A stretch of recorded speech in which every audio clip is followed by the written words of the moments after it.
Good morning, good evening, and good afternoon. Hello. Welcome in. How you doing? People, America, do things, follow world. Hello. How you doing? I hate my hair like this. I thought I'd try something different. Hello. How you doing? Welcome in. Okay. Unrelated to food, but should I put a colour through my hair or should I get it done again properly? Just put it like...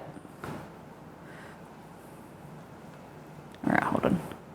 Oh God, oh God. Hello, Iris! Red, nice. Good morning, everybody. Good evening for some of you. How you doing? What's been happening? We are making, today we're going to start off with some taiyaki because I've got buttermilk in the fridge and I've got to use it. So I was like thinking buttermilk pancakes. And then I saw this that we talked about on the last stream. And I was like, why don't we just make some? Because it's pancake batter, isn't it? That's what you make taiyaki with? Pancake batter? I don't have any like cool fillings, but we could do some cool fillings. Like, I don't have any red bean or anything like that, but I do got other stuff. Has anyone ever had taiyaki? It's kind of like a Japanese filled pancake that's in the shape of a fish. Do you call this a koi? What kind of fish is this? Is this like a... It's got a specific name? Hold on. Hold on. Wait. Wait. I don't know what's happening. Okay. There it is. Oh, God damn it. A sea bream. Really? A little fat sea bream. Okay. So I thought we'd do that. Then we are making some cinnamon roll cheesecake, which is a redemption from Carried Away. And then we have this Thai fried chicken bites and nam chim sauce. We're going to do that as well because we got our order yesterday. It all looks pretty tasty, so I thought we'd just do that. What do you think? Hello, and it is Prime Day, so I want to hear about if you're looking for anything specific. Checked out some sales. You know, love a good sale. Exclamation mark Elgato. Check out, there's a whole bunch of Elgato stuff that I use that I saw today. You know, my office, the microphone and the microphone stand. This one here isn't on sale. This is the high arm, but the LP, the low profile arm, is on sale. Stream decks, whole bunch of stuff. I'm gonna look at some cooking pans, maybe. And I haven't seen too much. I didn't do too much looking because then I didn't want to think about it too much because I didn't want to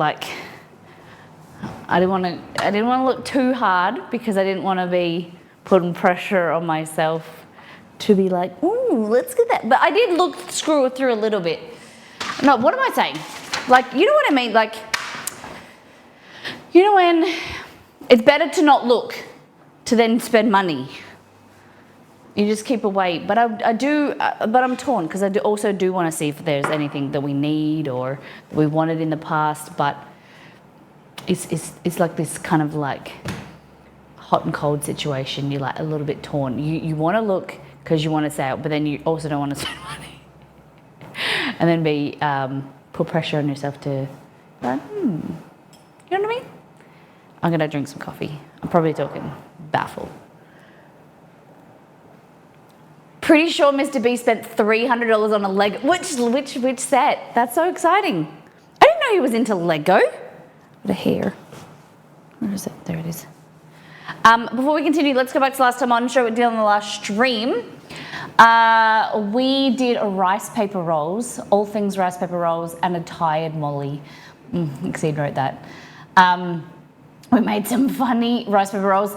I had one that I didn't make that is like a prawn or shrimp rice paper roll. We'll make that next week because it's like a rice paper dumpling. And I looked at it again today and I was like annoyed that I didn't make it. So we'll have to schedule it in for next week. But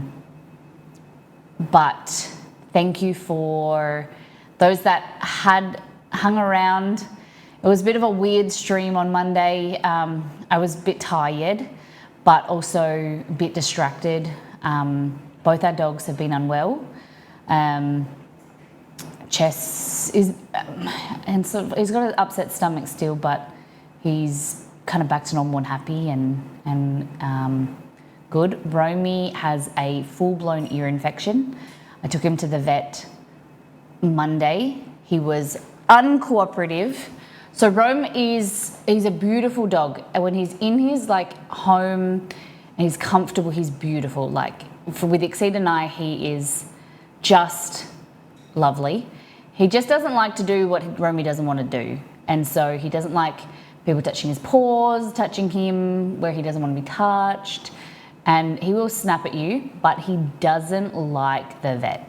So we took him into the vet, and as soon as we got in there, put him on the thing, he was like, didn't want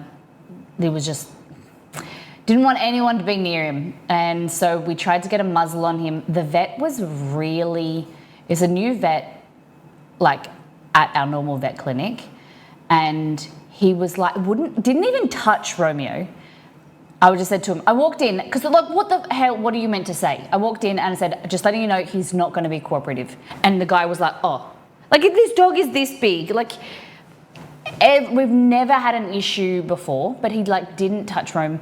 He gave me a muzzle and just kind of like let me flail around trying to like walk around the room trying to get this dog in a muzzle myself. And then he was like, we'll give you some medication and give it tonight and then tomorrow, and we'll try again tomorrow. And I just left feeling like, you know when you just like in a situation and someone makes you feel like a loser, like just, I don't know, I just left feeling a bit deflated.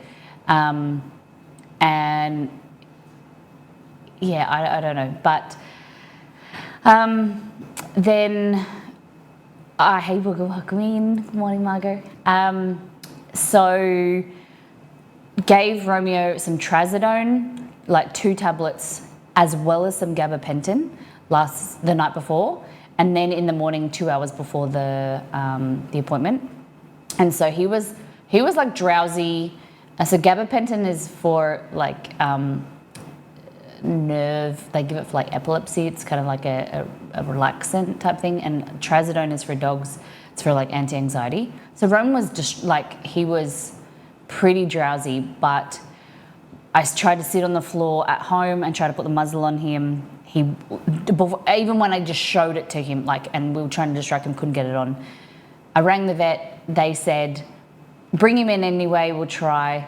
Ended up getting to the vet, sat him on my lap waiting to go in, and he was pretty distracted, so I just whipped it on, got it on, but then it was a bit too big, so the man like strapped his snout, and he could still breathe and everything, and I had to hold Rome, and he was like screaming like type thing from the pain.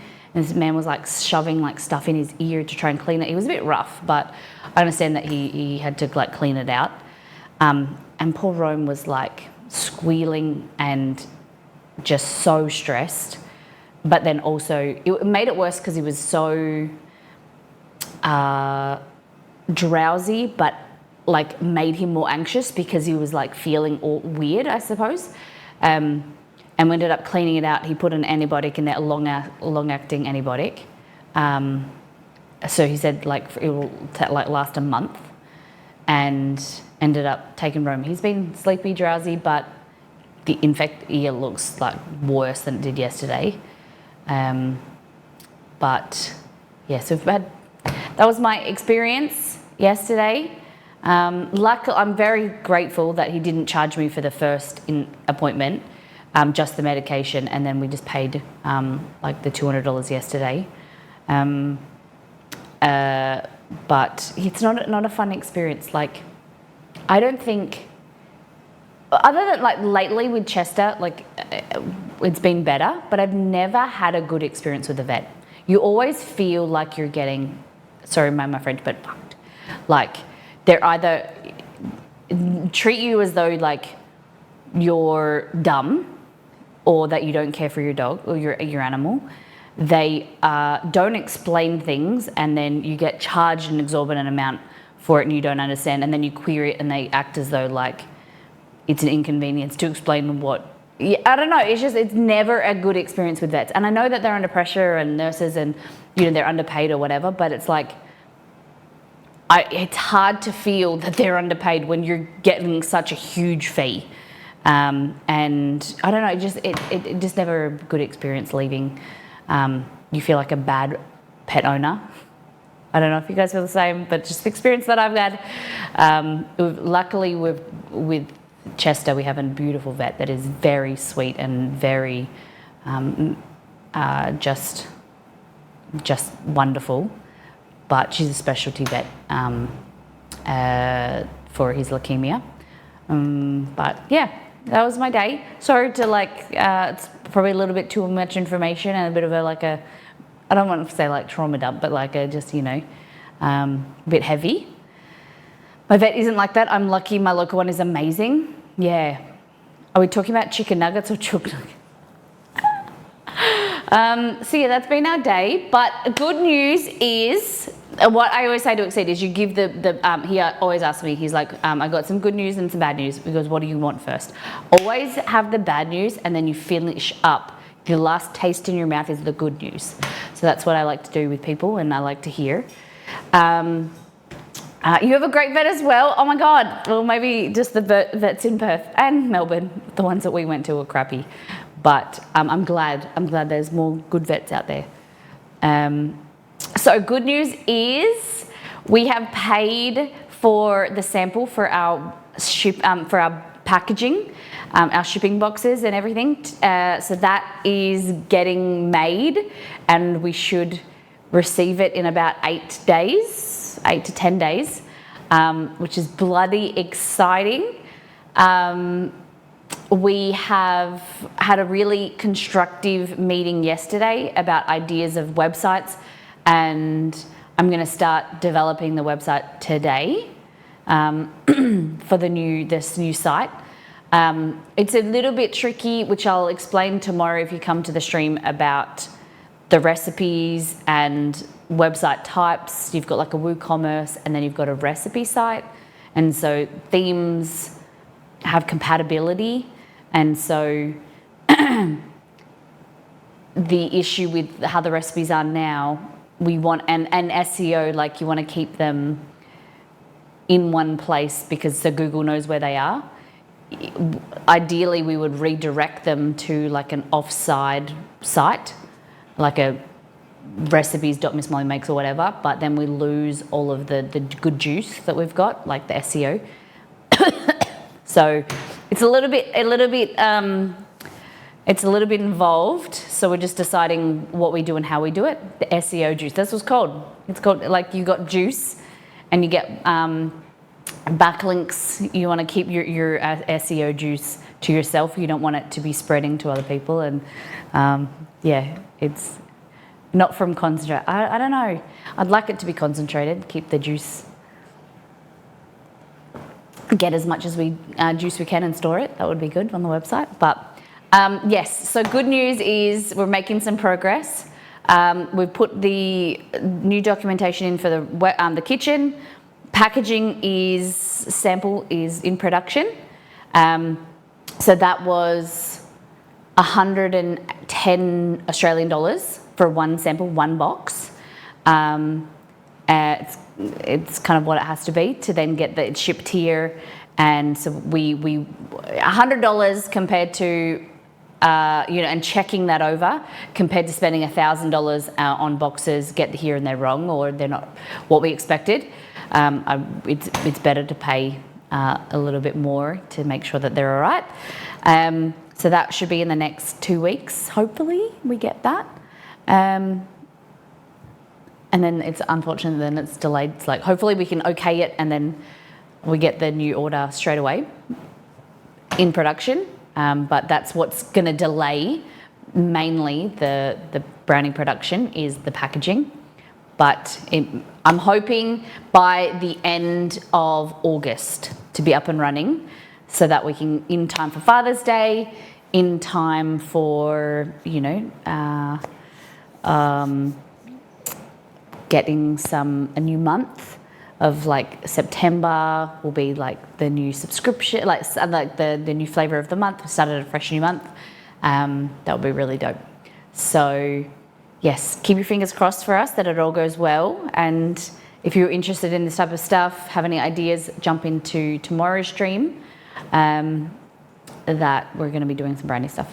So before we continue, let's go back to last time I showed what they did on the, doing a deep dive into Discord. Show what the community has been cooking and eating. This is one of exceeded my favorite meals when we can't be bothered cooking. Grumpy Gamer baked feta and tomato gnocchi. Do you remember that like TikTok pasta that was trending like a few years ago? Like you put some cherry tomatoes in a pan with a block of feta, some olive oil and some spices or herbs, and then you bake it, and then you pour like cooked pasta on top and mix it all through. Do you guys remember that? Well, this is a variation of that. Basically what you do is like gnocchi, uncooked gnocchi. You just get like frozen gnocchi, dump that in a pan, break it all up so it's kind of like loose. Then you put feta and then tomato and just mix it through, bake it. You can add like a quarter or like a little bit of water, but mostly the moisture comes off the tomatoes. And you mix it and it is sensational. It is crunchy, like, cause I'm not a massive gnocchi person. It's very heavy, but this, it's like creamy and crunchy and not too saucy, not too overwhelming. It is beautiful. It's very yummy. Got flavors of the fresh tomato, saltiness from the feta, basil, oregano, herb, but you know, basil. I meant to say olive oil. Very yum. Very easy. So that's from Grumpy Gamer. Looks good. Baked feta and tomato gnocchi. Looks good. And then, so I like to hear when you guys have been having a crappy day. Not that I ever wish mal on you, wish like anything bad, but it's nice that we can support each other and know that we can share. So Grumpy had a bit of a crappy day on Monday. So her husband bought some treats. I love this. I think this, you know, I always say is like to be seen is to be loved.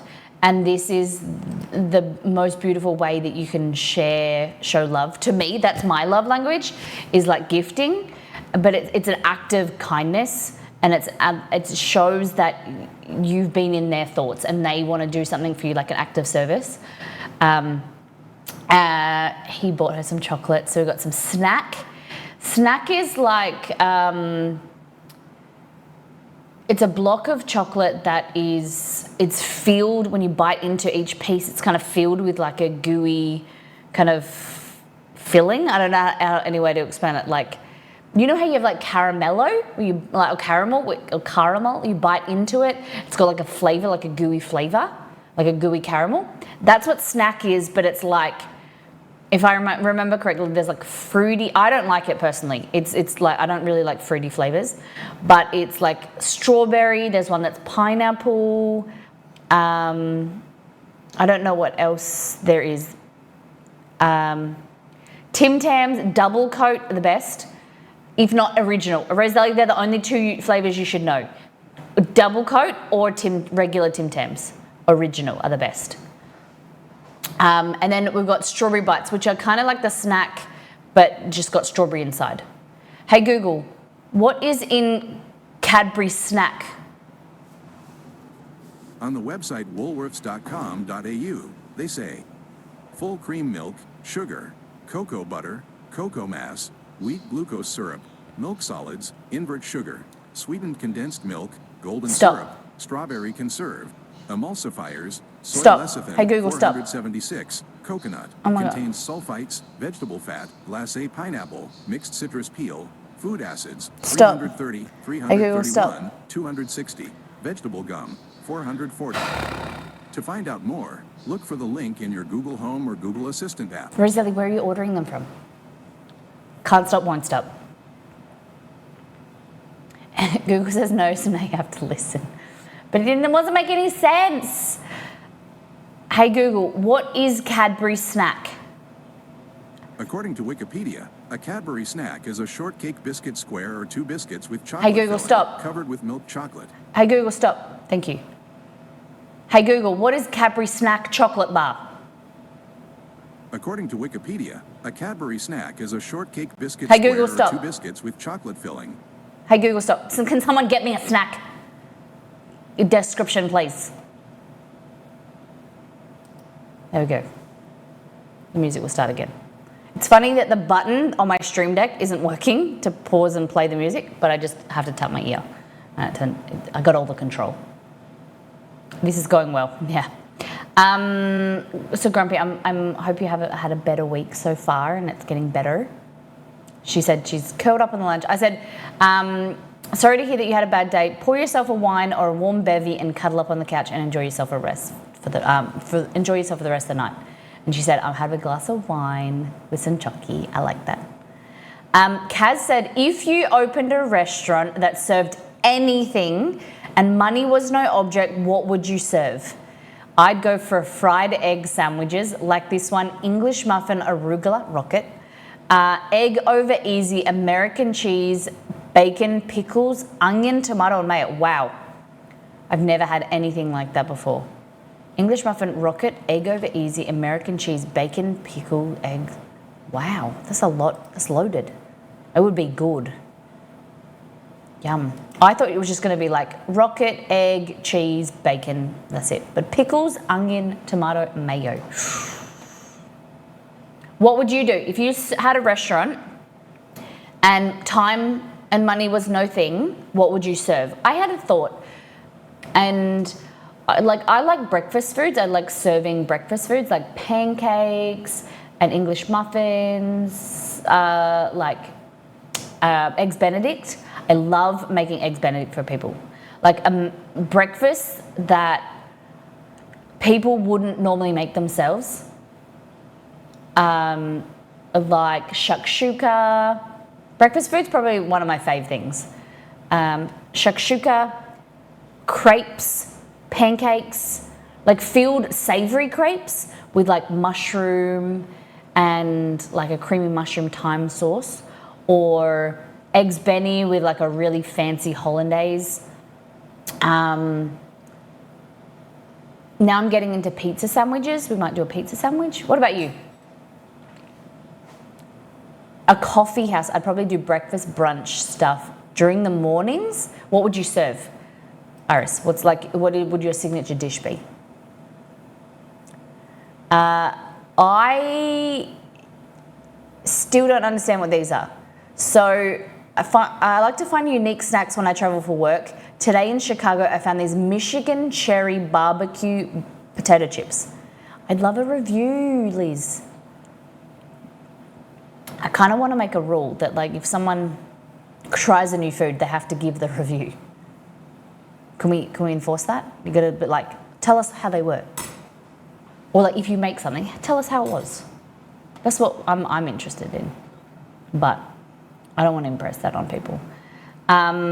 Great Lakes. I wouldn't even know where a Great Lake was. And I was about to say Michigan. So Great Lakes is like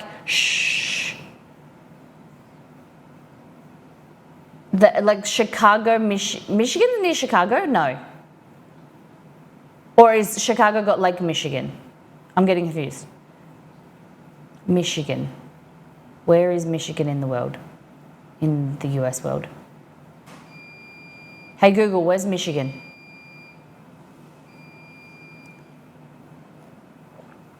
You know, I'd like a pop-up that like United a map. States is 17,757 kilometers away. Boston, Michigan is a mitten. Hold on, No, I get confused between Michigan and Massachusetts all the time because I think that Boston's in Michigan, but it's not. Boston's in Massachusetts. Wisconsin, Michigan. Michigan's in Wisconsin, or Michigan's a state? Is Michigan a state or a city, Exceed? It's a state. Shit, I don't know. Both states. Okay, the Irish should confuse me a bit. So Michigan's near Wisconsin. Wisconsin's on the left side, near Idaho, and near, like more left is Montana. Nebraska, no, Nebraska's just on the more right. Wisconsin, Michigan, Idaho. Are they near each other? I'm just trying to picture it in my head. And Washington is not Washington, those American namings, yeah.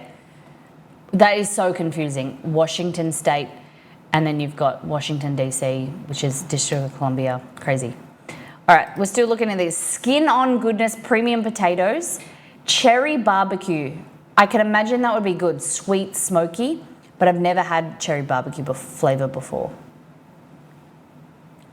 You guys have all the good berries up there. Can we find a cherry barbecue sauce? Is there one that you guys recommend? I'd love to try cherry barbecue sauce, but I wouldn't even know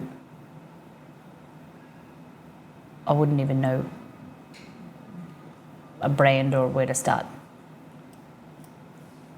Looks good. Thank you. Thanks, Liz. I love seeing new products and different weird things. This is a really interesting video. I started following her called Glucose Goddess. Really interesting. She's a scientist and talks about, this is about oat milk, how oat milk kind of like creates a glucose spike because it's starch, which is basically like sugar carbohydrate molecules.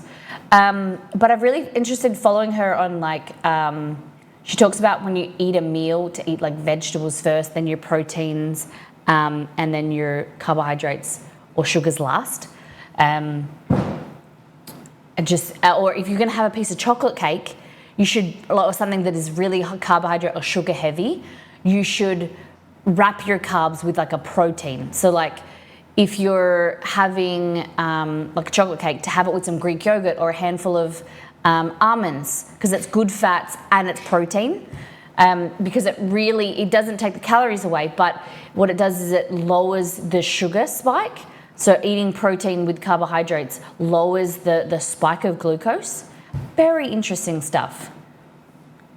My hubby is diabetic and oatmeal will send his sugars flying, higher than eating a fruit pie or a couple of cookies. Interesting. Exceed and I love porridge or oatmeal in the mornings, but I'm like learning that it's not really a good breakfast food because of the high starch content. That you should have something savory in the morning, like eggs or protein smoothie or Greek yogurt. Yeah, so have a look at that. If you're interested in glucose and being glucose levels, health. Margot, I know Margot has a nutrition background, so I'd love to see what you think of that. Shadi was saying that he gets full fat dairy. Shadi is diabetic. It's better than the lower fat versions. I thought this looks pretty cool. So Japanese inspired changes coming to Australian 7-Elevens. I don't know exactly what it means. I didn't read the article, but it clickbaited me enough that I screenshotted it to share. Exceed and we're still talking about Japan one day, and that's one of our biggest excitements is going to 7-Eleven and just eating out all the foods. So if it comes to Australia, it'll kind of stop my missing as much. One pan gnocchi featuring Miss Molly Matt and bread dough. Damn! Look at this. Looks good. What color KitchenAid do you have? Nido? This looks good. Guess how many pans it took to make? 1. Was this HelloFresh? Like your dough a lot. We're going to make dough today as well. Silver. Do you want to swap? You want a red one?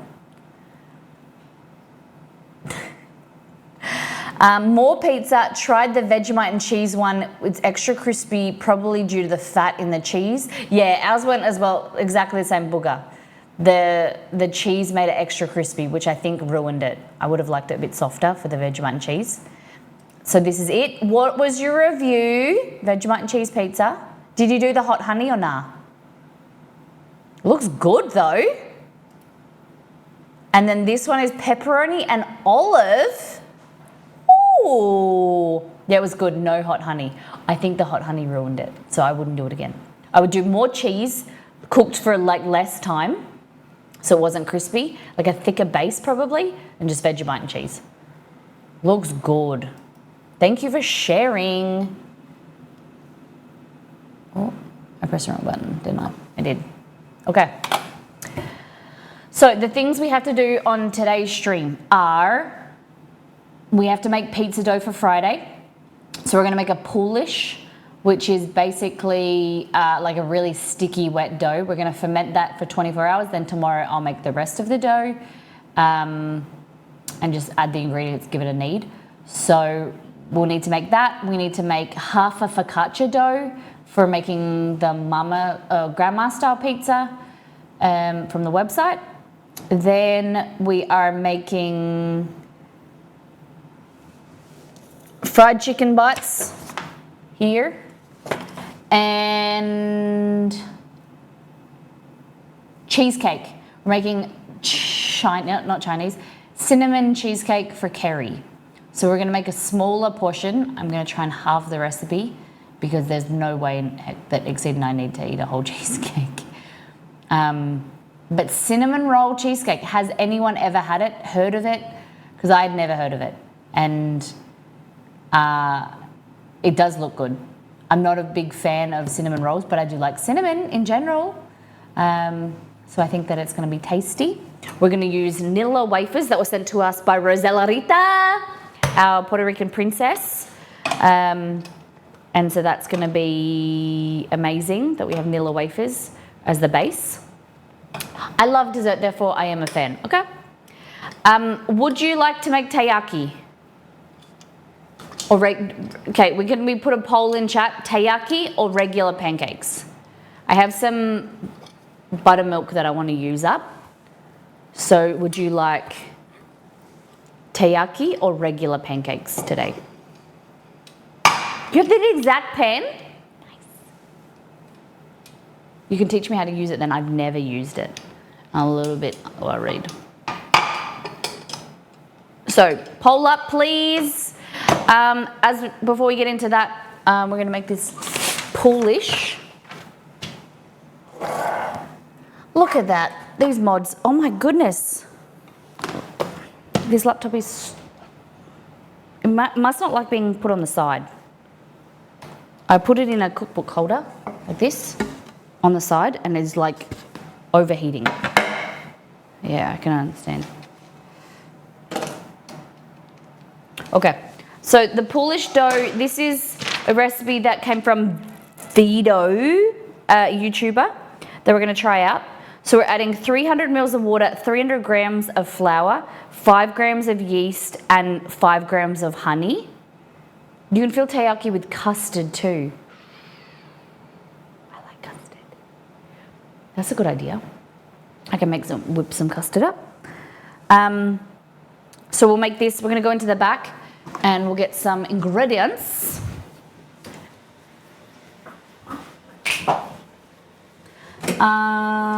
Okay, bread flour.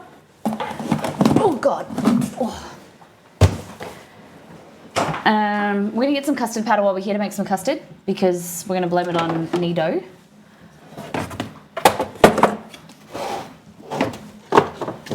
Custard powder.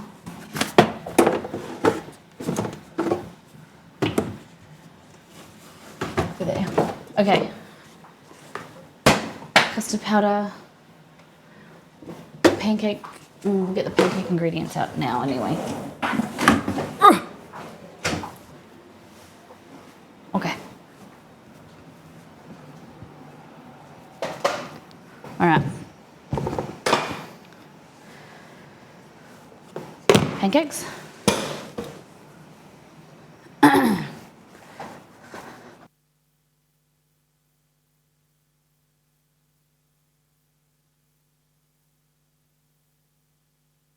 All right.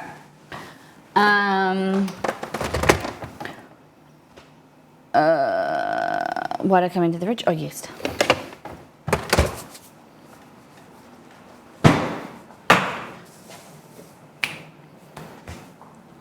What was the poll? What will we make? Okay, so we're gonna do this, the big bowl.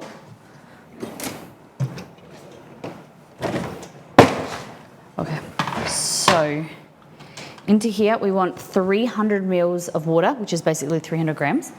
I think it's cold water, so we'll go with that.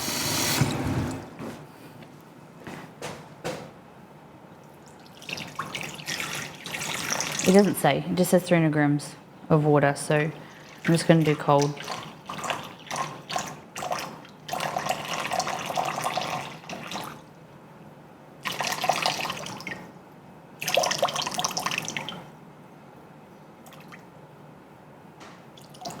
Oh, I just splashed myself in the face. Fantastic. 300 grams. Taiyaki wins. Kind of expected it to. All right. 5 grams exactly. Wow. So we've got yeast, water, and now we want to add some honey. Honey makes you funny.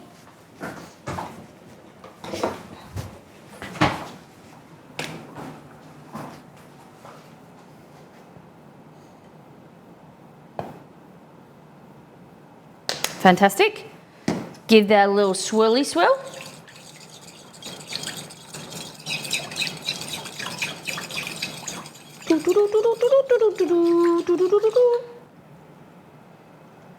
Okay. Now, Neil.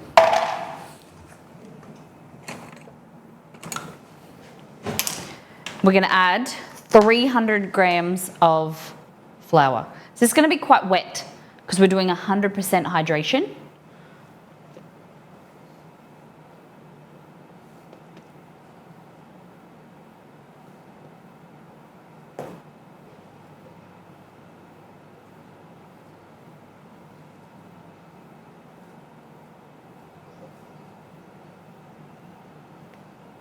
Ooh, fabulous.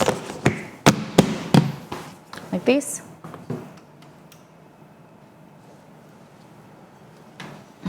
Love's gone.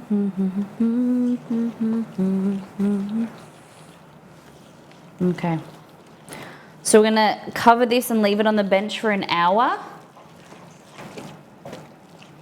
And then just to activate the yeast, and then we're gonna put it in the fridge for 24 hours. And then tomorrow I'll add the rest of the ingredients and let that ferment for another 24 hours. Then we make pizza on Friday.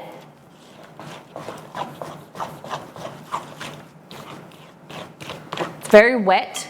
So this is what's called a poolish.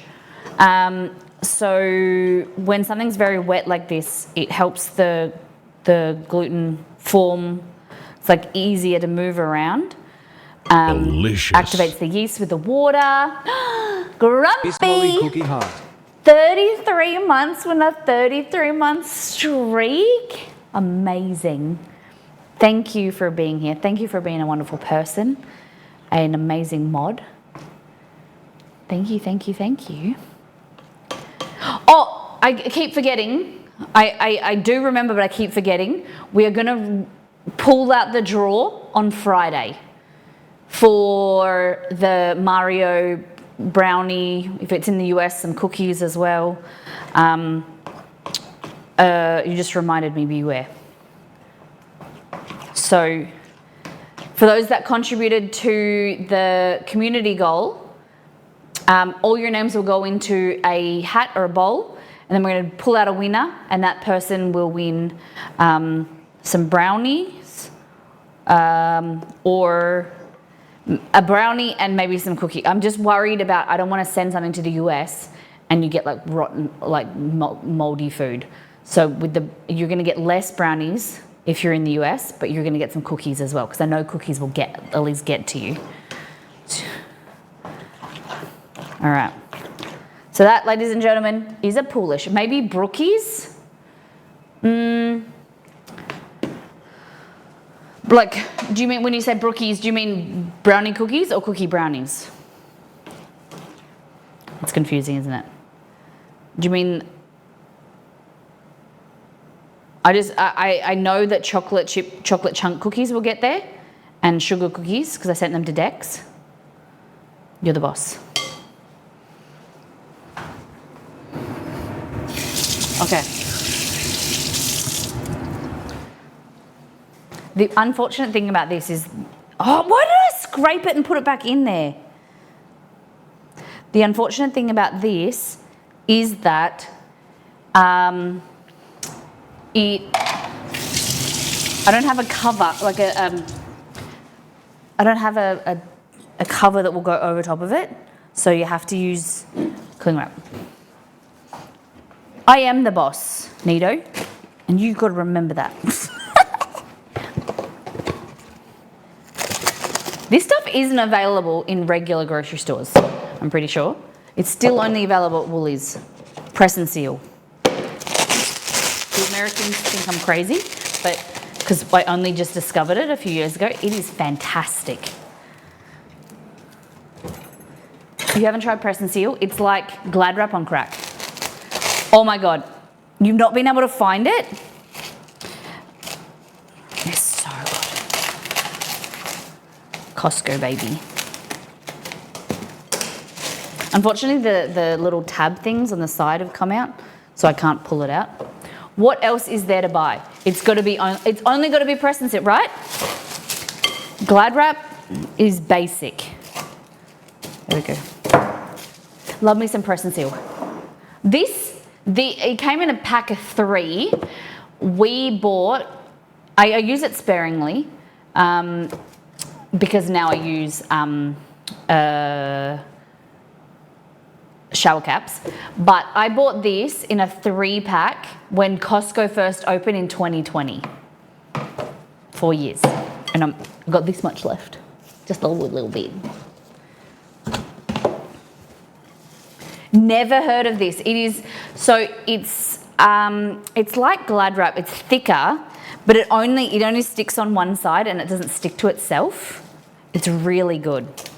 So it's kind of like I don't know what it is. Like it's like little like dots of glue or something, but you just press and it or you kind of pull it and it seals.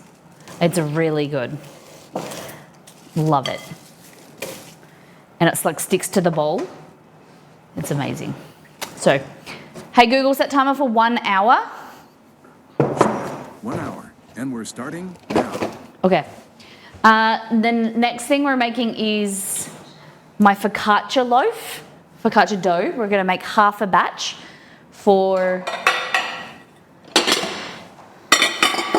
This is the only size bowl I've got. This is the biggest bowl other than that. So...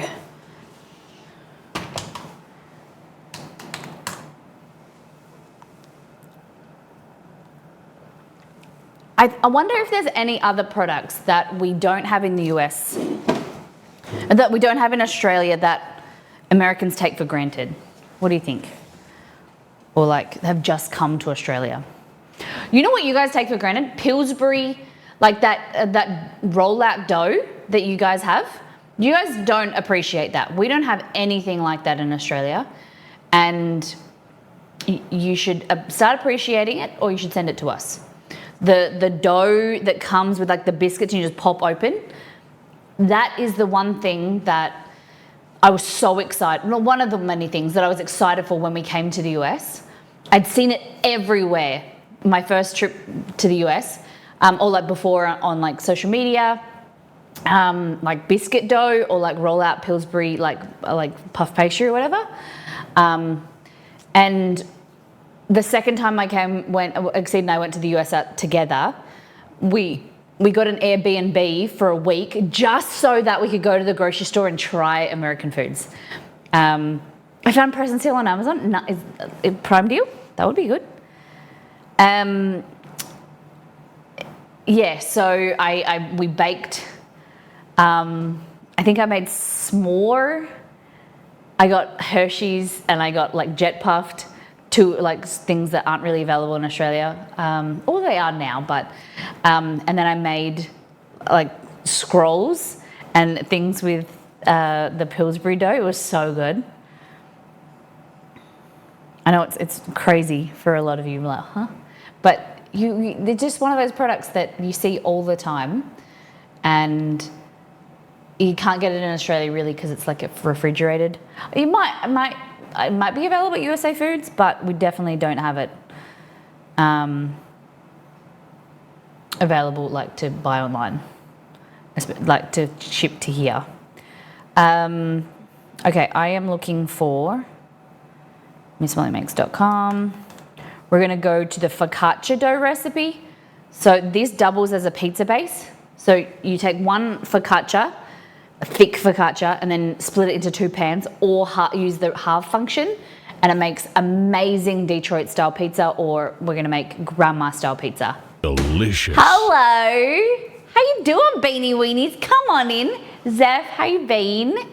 I was thinking on the weekend how lucky we've been to be rated for you, by you guys last week twice, and now again. Thank you for bringing your community over. Beanie Weenies incoming. Hello, everybody. My name's Molly. We are making right now pizza dough for our pizza stream on Friday, which is in 2 days. Then we're also doing some HelloFresh Thai chicken bites, like kind of chicken nuggets. And cinnamon roll cheesecake. Have you ever heard of such a thing? So it's going to be like Nilla wafers, which I was lucky enough to get sent from our wonderful mod Zrazelli. Love American foods. And no, we saw the title and I'm so hungry. Fabulous. Lots of sim building, and we did our monthly Among Us. So, what do you guys do with Among Us? We did a stream on the weekend. I played Dead by Daylight. We hit a community goal, so I played Dead by Daylight, which I'm a massive scaredy cat, and I don't like. But it was actually, I think the tutorial scared me more than the actual game did. I was terrified. I couldn't get almost didn't get through the tutorial because I was so scared that someone chasing me. But then we played it on the weekend and it wasn't that bad. But long story short, we were talking about Among Us streams, and we were playing other games with the community. A bunch of my Sims friends play Among Us every month. It's super fun. Amazing. I was thinking, would you recommend it for like community games, getting people involved? And do you guys do anything special? Do you do any specific map, or how do you do it? That's so good. Guys, if you don't know our lovely friend Zeph, please go and check out our stream. Does obviously Among Us streams, Sims content. If you are into the Sims yourself, you can join the community and get involved in their community events where they do build projects. So you'll get like a specific theme, and you can build, and then Zeph will do tours on stream and show people that entered their houses. They are very, very talented people, but also people that are learning as well. Or even if you don't like playing The Sims, you like watching. I am mesmerized by the theming and the detail that Zeph goes into, and also the Beanie Weenies. It's just a lovely stream to be a part of, lovely community. She does cooking streams, does a bit of variety content, but a lot of The Sims, and it's just really, really just a wholesome community to be a part of. Cozy channel. So please go and check out our lovely friend. So I was just explaining, we're doing my focaccia dough recipe on the website. So if you go to MissMollyMakes.com and type in focaccia. My F key isn't working. Oh, cool. Okay.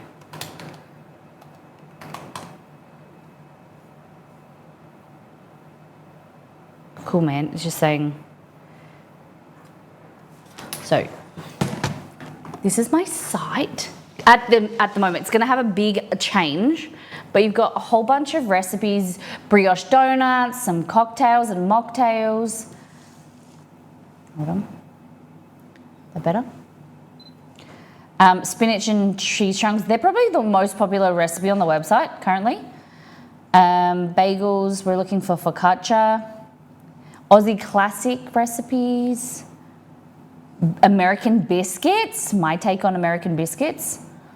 Then we're looking for, where is it? Focaccia.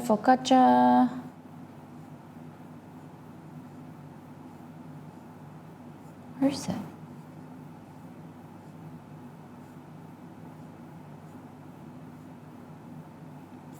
Oh, it's down the bottom.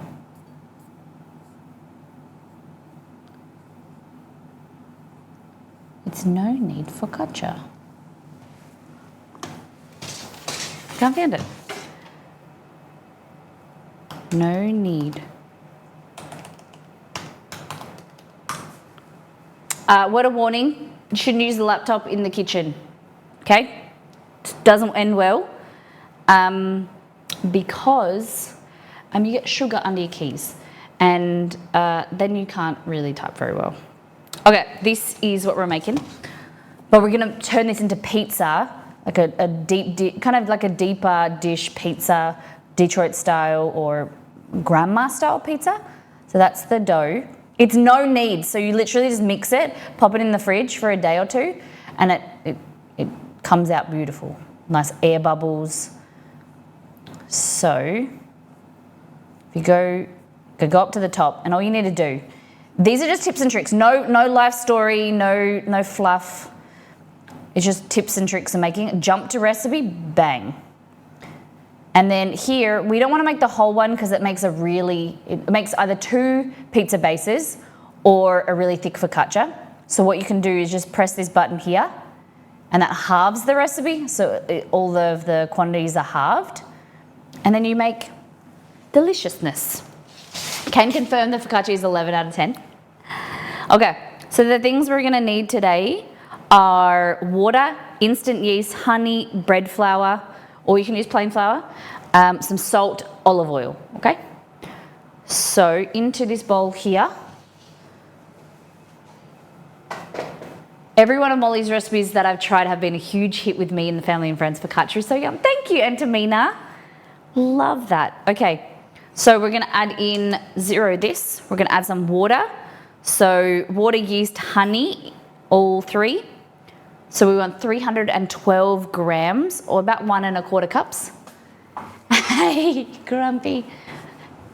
We were saying before we went through Discord, hope you've been having a better week this week, a better day. Your week got better? Okay, so 312 grams. I didn't add enough, did I? 310. Oh. Too much. 308.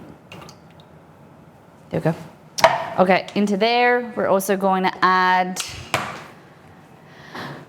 if you've come over Beanie Weenies, tell me, what's your type, like, are you a fan of bread, carbs? Do you like a pizza? Do you like bread? You know, what else is carbs? Muffins. Do you like flatbread, naan bread? What do you like? We are the big fans of bread making. Okay, so 3.5 grams, which is about like 0.88, 3/4 teaspoon of yeast.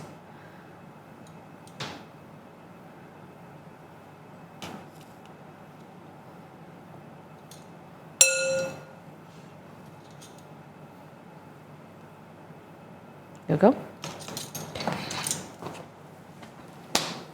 Fun fact, this week so far, Grumpy Gamer and Beware have been in my dreams.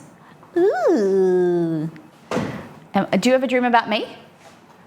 It's not about me, it's about Grumpy and Beware. What did you dream about? Was it good? Cora was at home sick yesterday, but today, oh, fantastic. Glad to know she's better. She's at daycare.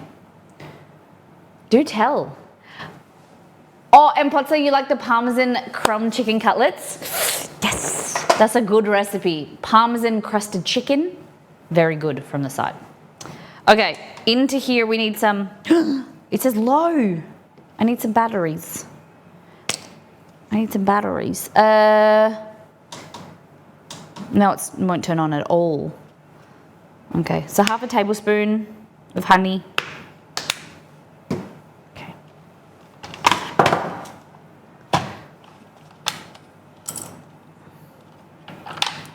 Okay, so what I like to do is keep an track of like when I change the batteries. So I put like a little marking. These are brand new. It was brand new, so I haven't done it yet.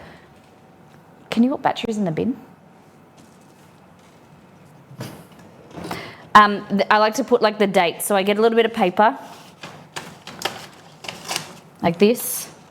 And then today's date is 17th of the 7th. Put that there, and then I put a bit of tape over it, just so that you know roughly how long your batteries are lasting. Especially if it's a new product, you might have like a year warranty or something, and if you're changing the batteries every like few weeks, there might be an issue with it, you can send it back. Just a little FYI. Just grab some tape. And get some batteries.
Hello, I'm back. Sorry, I thought I muted myself when I was in the office.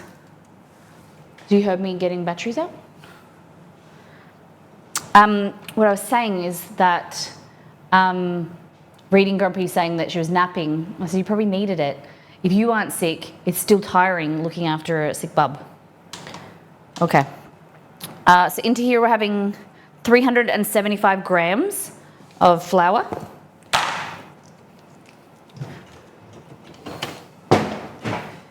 Okay.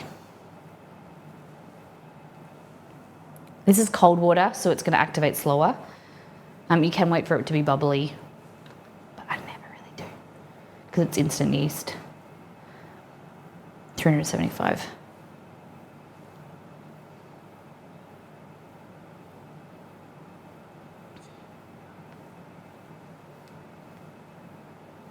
Okay, like that.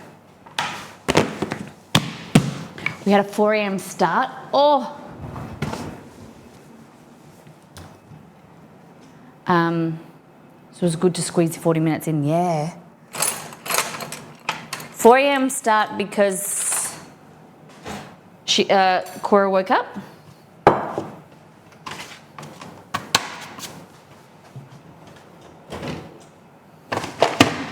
Okay. So, like this.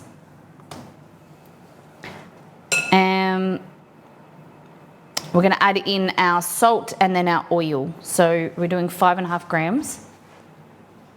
Cora woke up and chunned it all over me. Nice. Love that. Okay. Mix this in. I like to mix this and then we add the oil at the end. And then what we're going to do is We're going to let this sit at room temperature a bit.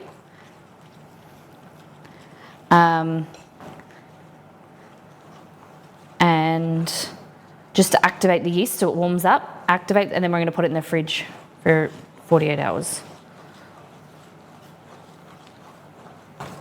Okay. And then finally, amount of oil. And then she wouldn't settle until she could sleep on me.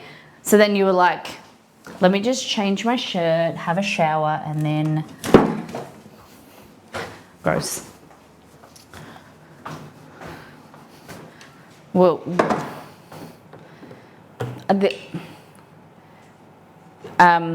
let's just say we got woken up this morning. We got by, it's different when it's dogs because you can say like, people get a bit more grossed out by dogs than they do people. So the white one, let's just say he had a bit of a sore belly. So we woke up and just had some marks on our cheeks. And then he got up and then sat on Nixie's pillow. So we had to get him up and get him a bath. Fun, isn't it? See, I've had enough time with bum prints aren't fun. I have enough fun with the dogs, let alone like having a kid. Okay. So, it's our oil.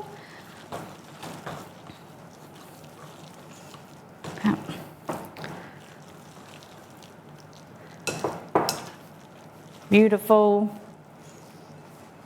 And then we're going to cover that. Bingo dabbers.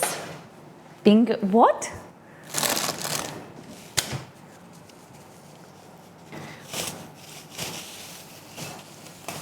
Never heard of the term bingo dabber. Okay, so now we can make some pancakes. So this bingo, like what? Bingo, like the dog bingo? You're gonna explain to me. Let's go with pancakes. The start. There we go. Pancakes, the round ones. You know the textures people use for bingo? Oh, is that what they call bingo dabbers? No, but like, yeah, okay, that makes sense. Oh my God. Oh gosh. Well, ours were like, more like skid marks then, not like a little round one. Okay, padakas. We're making a pancake base to then make taiyaki. We're gonna try and use this guy.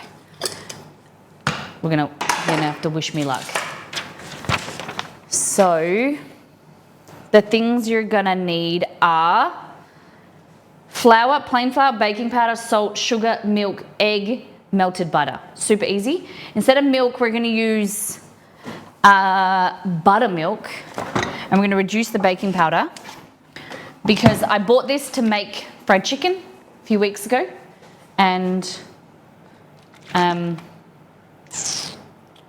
we've got some left. This is why I don't usually like buttermilk. I don't think it made any difference to the chicken, and you get leftovers and what do you do with it? So we're going to use it today. Okay. So into here we're adding, looking here, 1.5 cups of plain flour. Hold on. So remember, we're going to make custard as well. Probably should make the custard first. Just got to quickly do a detour. Okay.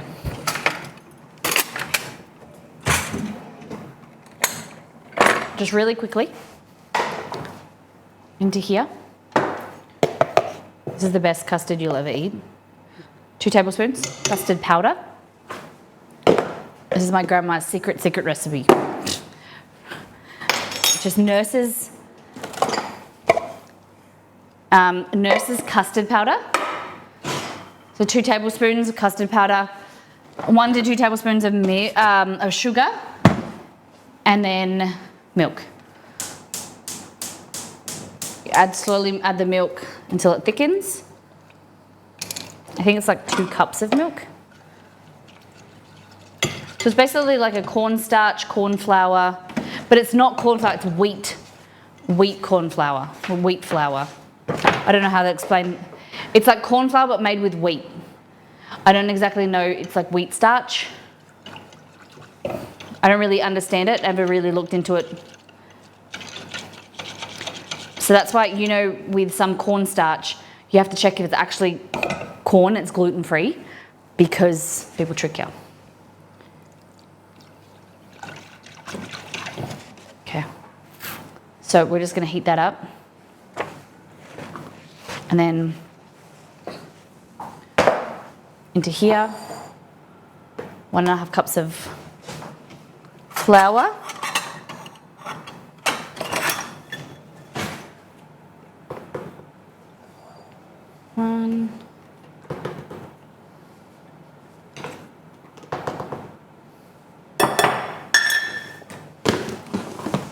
I'm probably in the minority for people, I don't know, I have this dislike for buttermilk. I didn't grow up with it. I don't understand why people love it so much. Like buttermilk pancakes, buttermilk chicken, I don't think it makes a difference. So if you like it, you do you, boo. Hey Google, add baking powder to my shopping list. Okay, I added baking powder to the list called shopping. So I'm adding 2.5 teaspoons of baking powder. Yeah, I don't really think that, I just use milk and lemon juice. People say that it, you know, the cultures in there, they tenderize chicken and things, but I never marinate things long enough to have that effect. Like I don't really brine chicken or meat, and if I did, I would just use milk and vinegar, or like milk and lemon juice for brining. Add a vinegar in there. I don't know if it's worth the cost. We've discussed it. We've done a buttermilk trial and it didn't make any difference to anything. So I can't recommend buying it, and that's why I don't show you that I use it, because I tried to make fried chicken the other day. It made like no difference. Buttermilk to me is like sourdough. I've started to use it in pancakes and fried, but not much else. Yeah, okay.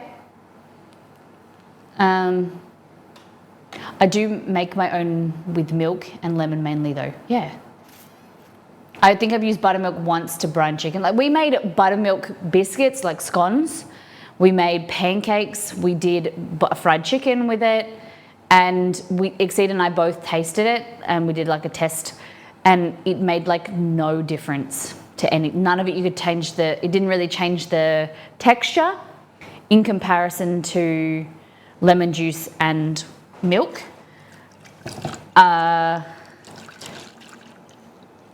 People were saying like the tenderizing effect, which we didn't test, and maybe that like brining it tenderizes the chicken. But I am like a lot of you. I'm busy. I don't think that far in advance to brine things. Like if I want chicken, I will let sit it, the chicken chopped up in milk, hot sauce, a little bit of lemon juice or vinegar for like 30 minutes, an hour max, but nothing usually longer than that. Whereas there's some people out there, they're the same people that make stock from scratch all the time, which I don't.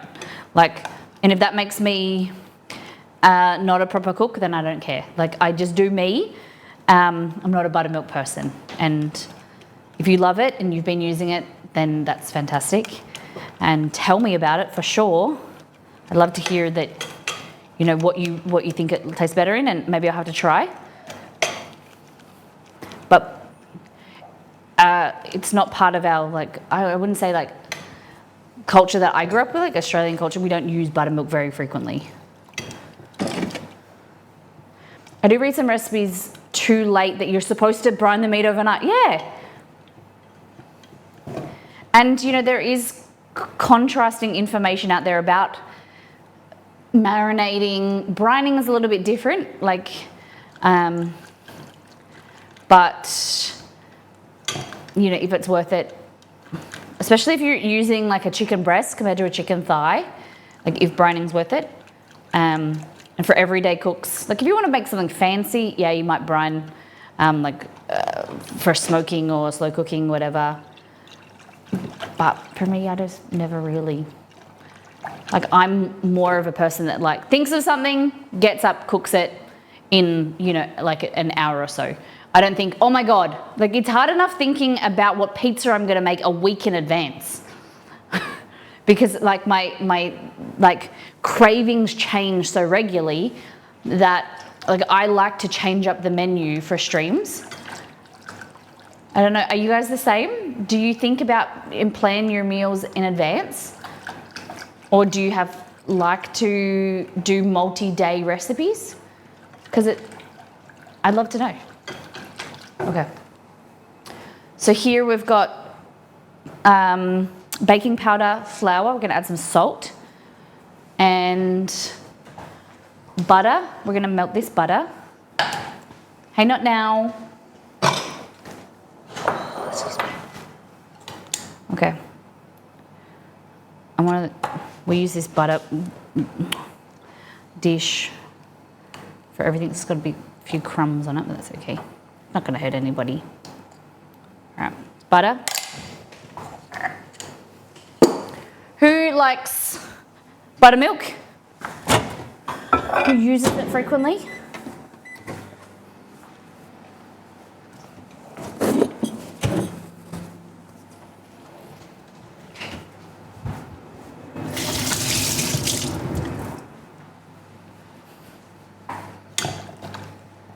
I'm making some custard. I want it kind of thick, so I don't think I'm going to add any more milk. And that's going to go inside our pancakes.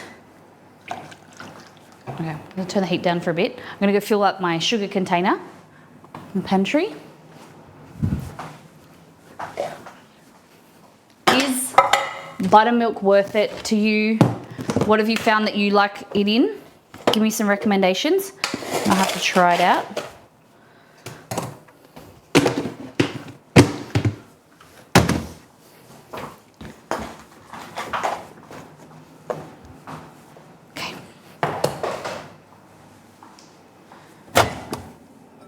So, warm butter. Oh, I've got an egg. Hold on.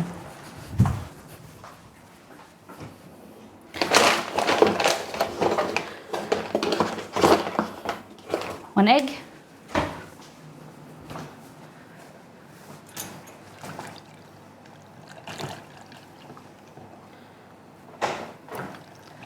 This.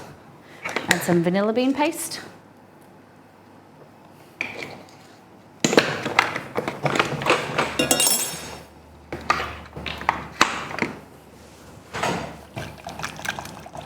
Okay, so this, when it starts to thicken, you want to keep whisking it. I use a silicone-based whisk. Gets in the edges, no scraping.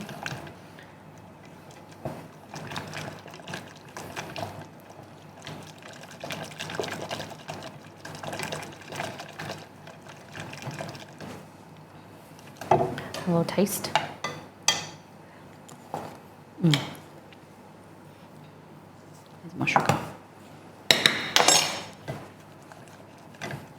Never really used buttermilk, and I don't think I ever will use it.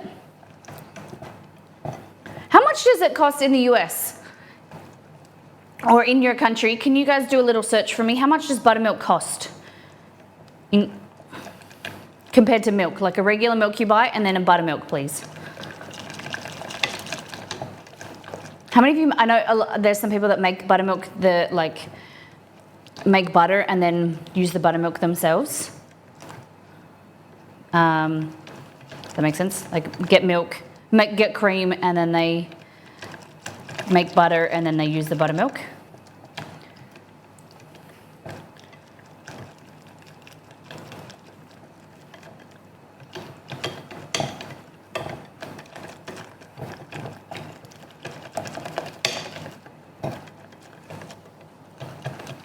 Okay.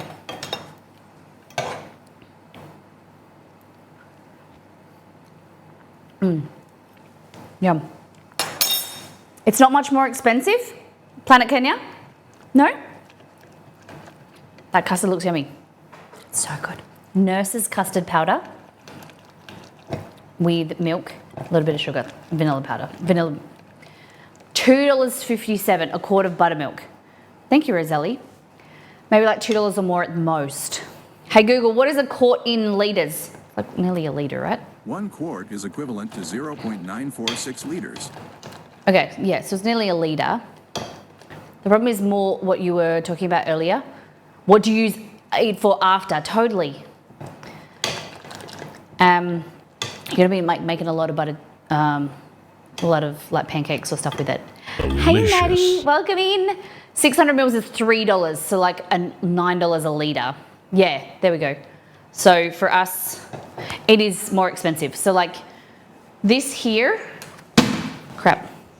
Hey Maddie, thank you for the raid. If you're coming over from Maddie's stream, come on in, pull up a chair, hit the follow button. We're making pancakes to make taiyaki. We're discussing buttermilk. Do you use buttermilk? Do you recommend it? Why do you use it? Like, it's not a very popular, commonly used ingredient here in Australia, and it was talking about the expense. Oh, Starfield, nice. So let me look at Woolies for Brown's buttermilk. I think this is the more expensive version. It's thicker. One thing we did realize, we did like a buttermilk, like a cheaper buttermilk, a more expensive buttermilk. We made our own, and then we just used milk and just to do like a test of biscuits, American like scones, pancakes, fried chicken, and something else. We did 4 like tests and then used different ingredients.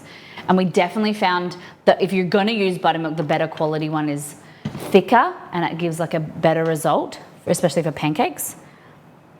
So this buttermilk here is 500 mils, so like half a quart, you would say.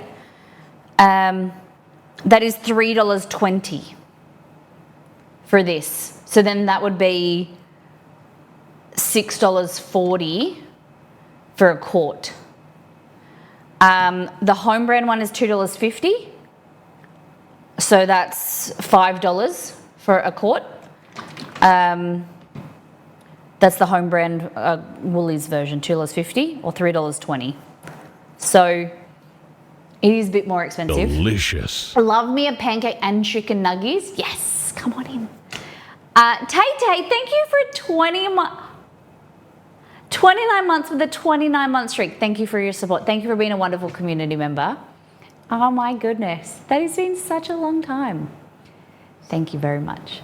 I honestly had no idea milk prices went back down so much here. Have they gone down that much? How have I been here this long? I hope that you're saying that in a good thing. Good. I hope it's a good thing. I hope that you've enjoyed yourself this whole time. That's fantastic. Wow. But it's quite often not in stock for you, Polly. Okay. For me, good buttermilk is $3.79 for 32 ounce, and milk is $2.49 for 64 ounce. I don't understand ounces. And you can buy a gallon of buttermilk, 128 ounces. Hey Google, what is 128 fluid ounces in mils? You just like confused me. 128 fluid ounces is equivalent. Oh. Cool. Hey Google, repeat.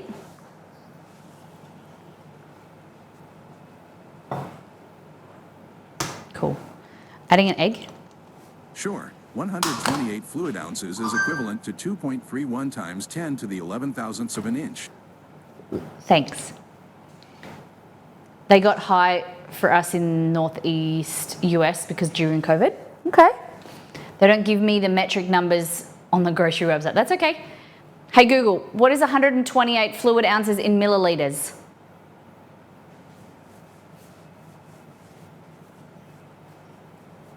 All right, I'm going to figure this out. If you're just joining our stream, my name is Molly. Sorry, We're a cooking I stream. don't understand. Thank you. We cook, we make simply delicious food. Some of the recipes go on our website so that they're free for you guys to make. A little introduction to who we are and what we do is this.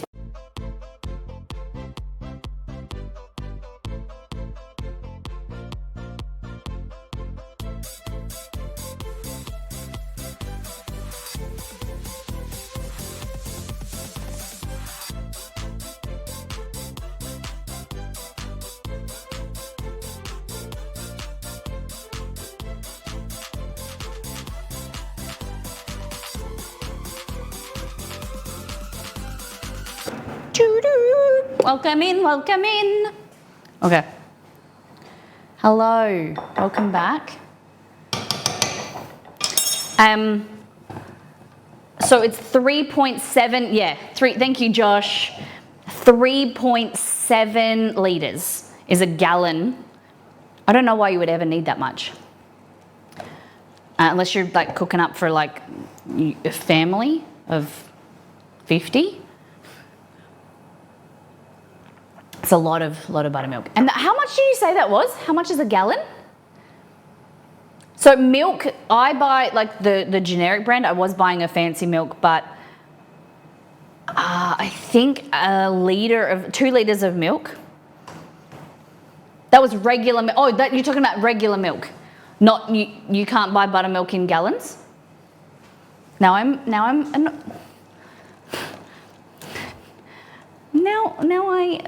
that's not as cool. I would love to be, I think that's, no, I'm just interested. No, like I thought that was really cool. I've never seen it in gallons. Okay. I was like, wow, Americans, everything's bigger. I've seen buttermilk in half gallons, but not gallons. Oh. Still, like 1.5 litres, that's a lot of milk, buttermilk. I suppose if you are cooking, you do want it in that, like those type of quantities, don't you? So we're making custard, kind of like a pudding, a vanilla pudding, to go in this taiyaki. Then we have buttermilk. This is my pancake recipe that you can find in First Things First, our guide to getting you started in the kitchen. It's our kind of like you would say a secret weapon for home cooks. Anybody, any level, just little tips and tricks, recipes, but you know, equipment that I recommend, how to freeze, defrost, food, what to stock up in your pantry. It was started as a guide for COVID. When we were starting, you know, we were going into lockdown, it was a guide that I created, like pay as you feel guide. It was meant to be 2 pages, ended up being 70 recipes. But it's kind of like what to put in your freezer when we went through lockdown, some basic recipes, tips and tricks to cooking, like infographics on where cuts of meat come from in the animal, things like that. So now we self-published. You can grab it as an ebook or a physical copy on our website. And then we also have a second book called All In Together, which is for slow cooker, pressure cookers book. And then we've just done Christmas summer recipes called A Very Molly Christmas. But I recommend you guys get it now because it's got summer recipes if you're in North America. And it's like $14 US. So, but as I was saying, the pancake recipe is in this first cookbook. Okay. So this is custard. AVMC. A very Molly Christmas. I think it is. Thanks, guys. Okay. We're just substituting the milk for buttermilk and we're reducing the baking powder, okay?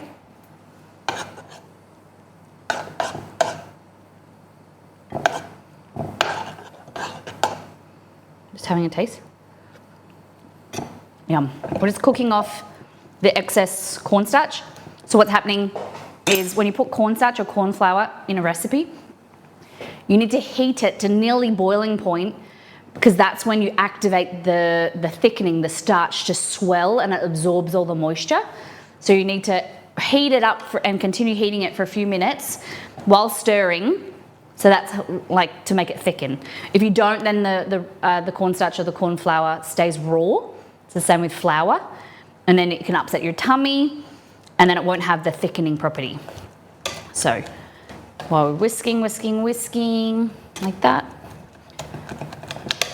And you should be able to taste it. It will change, but the flavour, and it'll also thicken. So I want it quite thick.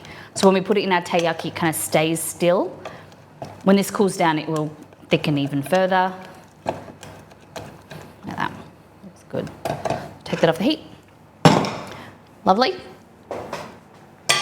Okay. So we need 1 1/4 cups of milk. Here. I've got a cup of milk, so I'll just add the rest of regular milk. They say on them when you recycle the bottle, leave the cap attached. Okay. Okay. A little bit of milk.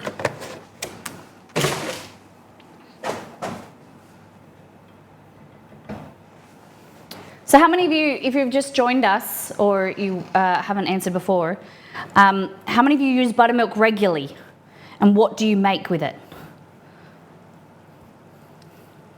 Thank you for coming over from Maddie's stream. If I didn't mention it. Okay.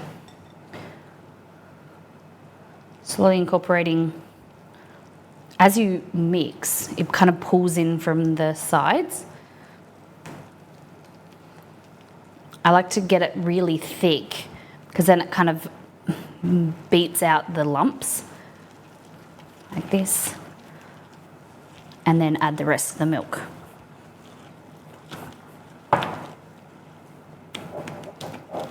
Leave a few lumps intact. There we go. And then finally, we want nice moist pancakes. So we want the addition of a fat. So in this case, we use butter. You could use oil, but you want some fat in your baked goods so they're not dry and boring. I use salted butter for everything. Thinking back, I think once a year feels for some random recipe, yeah? Nice. But not a regular occurrence. I use buttermilk for most things that require milk. Really? Because you like the flavour? Okay, so we're adding, I think it's 4 tablespoons. 3 tablespoons of butter melted. So you kind of want to zhuzh this around like that because we want some of this. So if you scrape the top, the yellow stuff is going to be ghee, got clarified butter, but we want all of it. We want the milk solids as well. So you kind of give it a mix around, agitate it so it goes a bit cloudy, and then scoop. And then whatever isn't used, we're going to use that to then wipe the inside of the pan, the teriyaki pan. Okay.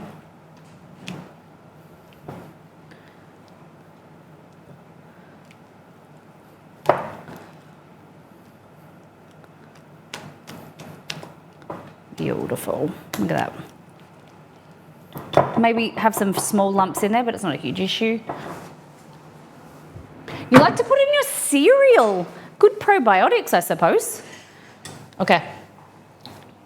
So this, I'm not really sure how to use. But what I'm thinking is you just put it over the flame on low and then flip it around later. Is that how we do? Any suggestion for the first filling? I've got Biscoff, I've got pistachio spread, jam, maybe cherry jam. What do we think? Cherry or strawberry? I'm gonna go blackberry. Biscoff, pistachio. I have no Nutella. Cherry jam sounds good.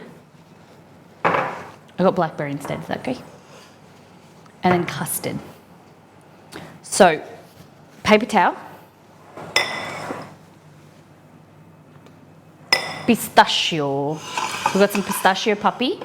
This is the last jar that I've got left.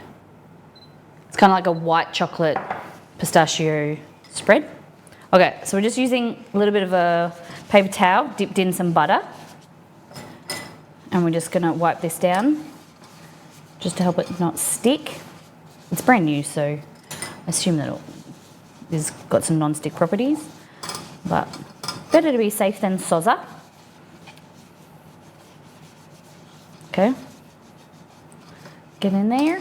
Okay, what I'm gonna do is use a cookie scoop. All right, see if this, I don't know how full to fill it, so with the first, like any pancake, the first one's like a practice. Okay, I don't know how much it grows, so we might do like 1.5 scoops.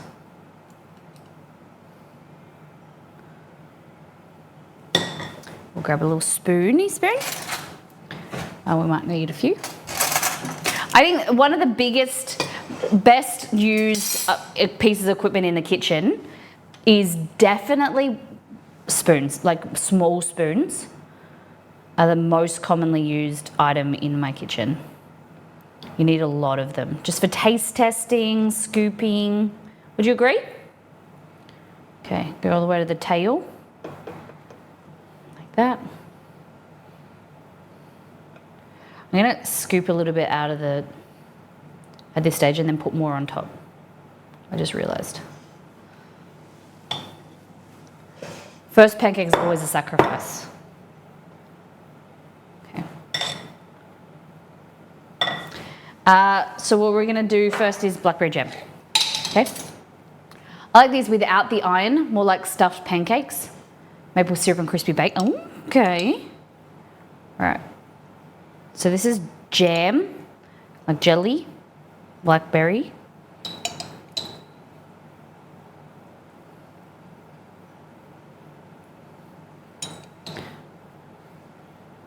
Kind of want to keep it in the center. You can go down to the tail, but you just want to keep it like away from the edges. That makes sense. Okay. You can go outside.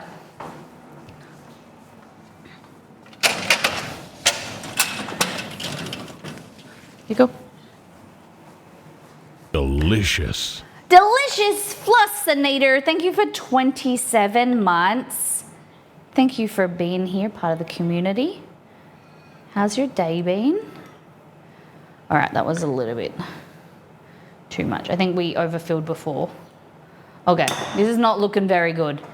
Plus, thank you for being here, supporting the community for 27 months. Fabulous. Okay. I think we screwed up.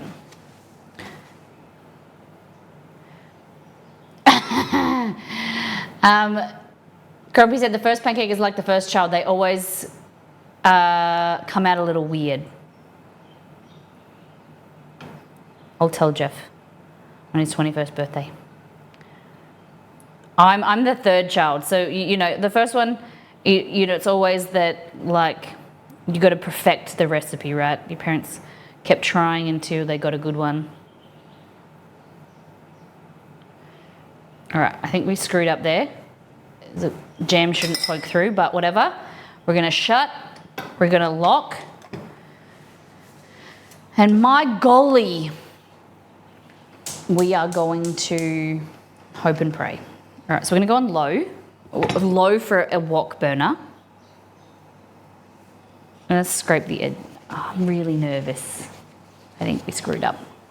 One moment.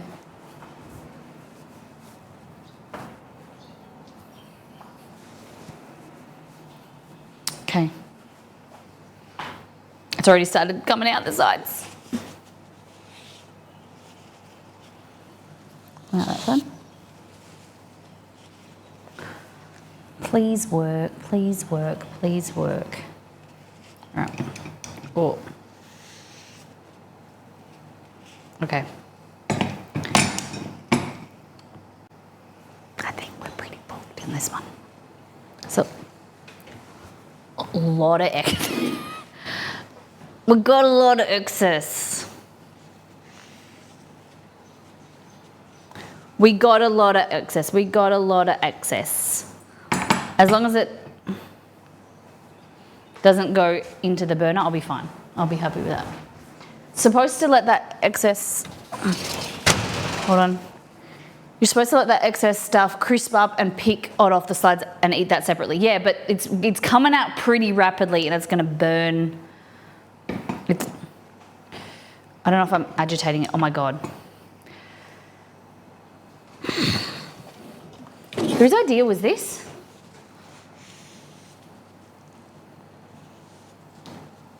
It's all good. All bit of fun. I'm just playing. I don't try not to let things get to stress me out too much. It's all a bit of fun. Nothing you can't clean up, right? Just with a cloth. May need a little bit more elbow grease, but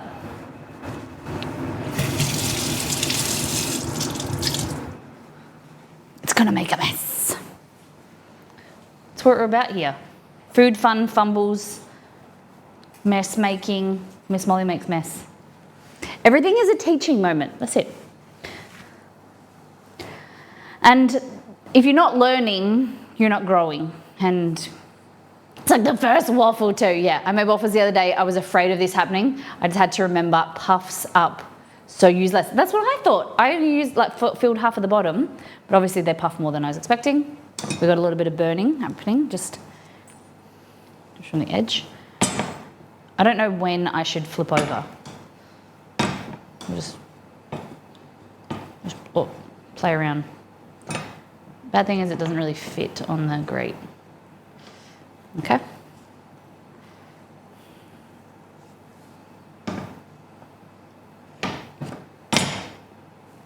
Like that. This is cool for me too because I've never seen these made. Oh my God. I'm sorry that this is your first time seeing them made. I know now what to do if I ever get the chance to make it myself. Now it's really oozing. Oh, look at that. It's just like, oh gosh. Okay. The actual, what do you call it? The mold was pretty cheap.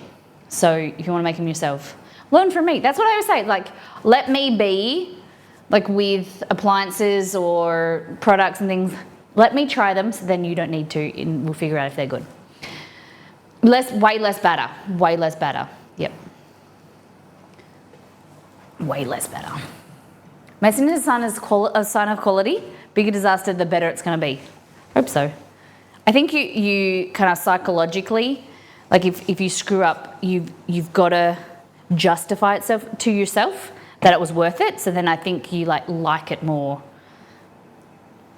You know what I mean? Like if you, it's got to be worth it. Like you tell yourself that it's better than it probably is because you went through such a battle to get there. So I'm going to tell myself. Okay. So welcome to my messy stove. I'm going to open it up and see how it's going. Oh yeah, get in there. Little fish.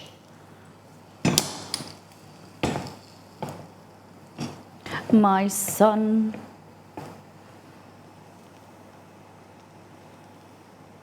Okay. Someone who knows. I'm going in some. My son.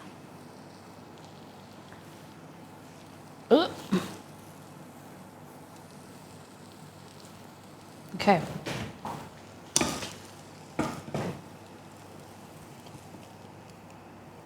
Getting there. We just know to get it some brownness.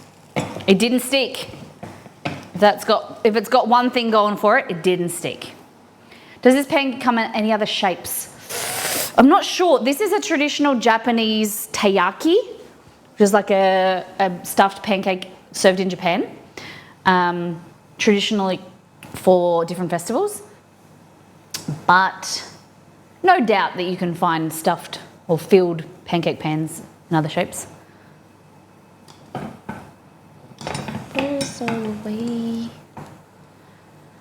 I wonder if I got my crepe pan and put this on top of the crepe pan. It would Delicious. somewhere over the double rainbow, way up high. The Milk Squad, thank you for subbing for 2 years. So if you're new here, your 12-month badge is a rainbow badge. Your 24-month badge is, we call it a double rainbow, but it's an emo badge. So it is black, green, and pink. Is that right? The Milk Squad, thank you for being a part of the community. For tier 2 as well. That is the silver crew. Supporting the stream extra specially. Thank you so much. Wonderful human. And as well, Delicious. Sensalicious 73. Oh my God. Sensei, thank you for being a part of the community for 73 months, choosing to put up with my nonsense for that long. It is amazing. God damn. You're beautiful. Thank you, both of you, for resubbing such a long time. Oh my gosh. You're going to make a little girl smile. And that's me. I'm the little girl. All right, so it's not like getting browner. Hot. I'm going to take a little bit of this off. Delicious. Oh my God. Old fella. Thanks, legend.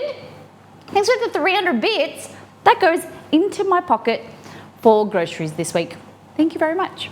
Thank you for supporting the content. Thank you for being here. What have you been playing, old fella? If you're just joining us, we are trying to make taiyaki. We're also going to be making cheesecake later on, cinnamon roll cheesecake, and Thai chicken bites. What just happened? Hey, beware. You shot knocked the ball. Thank you very much. Beware, thank you for 100 bits. Thank you for playing some sounds. 95%. Let's go. You guys are beautiful. Thank you very much. Stop. Was that you or is... No, that was the timer that I set for myself, wasn't it? Stop. My phone's going off. It's not a troll today. What happened? Hold on. Hey, Polly, thank you for the 100 beats. Legendary. Thank you. This is for Delicious. our Polish. What just happened? Old fella for 100 bits as well. And Polly, thank you for 100 bits each. Amazing. Thanks, everybody. Keep it going. Oh, we're getting brown. Let's go this side. Ooh, it's got scales. We got scales. All right, so I think we're going to turn up the temperature. I think we can cook it at a higher temperature.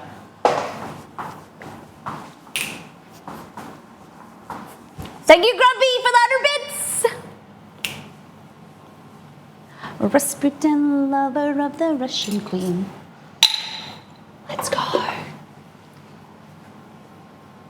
All the support goes back into keeping the stream active, helping me pay for groceries.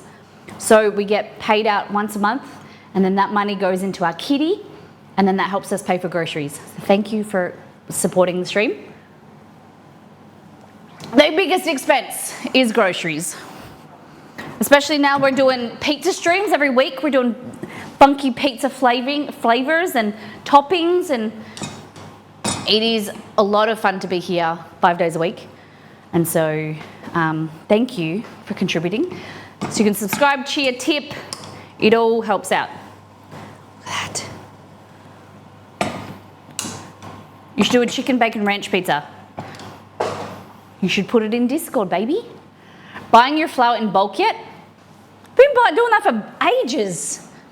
I've been streaming now for seven and a quarter years. April, May, June, July. Yeah, 7¼ years. So probably 6 of those years, 5 or 6 of those years, we've been buying bulk sugar. We buy a lot of in bulk to save money.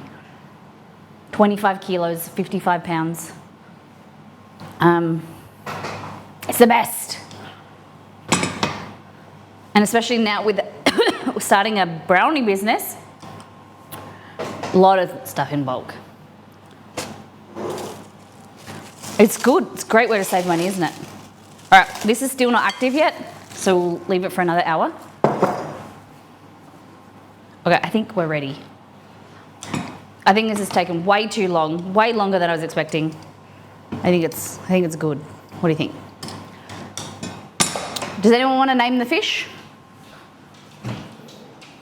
Oh.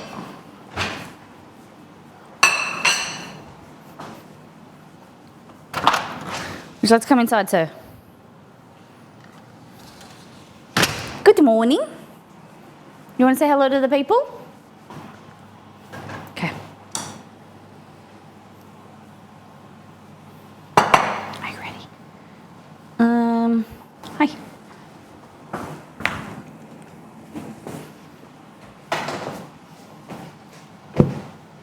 Are you ready? Do do do do do do do do do do. Okay. Find a good rancher for your protein. Okay. I don't know any ranchers, but Costco's really good for meat here. Look at them. All right, before we're gonna, because they take a while, we're gonna get into the next one. So let's do custard. Way less. Costco meat, oh my goodness. The beef that I buy, the steak is so good. All right, so we're doing like 3/4 of the scoop now. And then we're gonna use the back of a spoon. The one that we've already used, this one.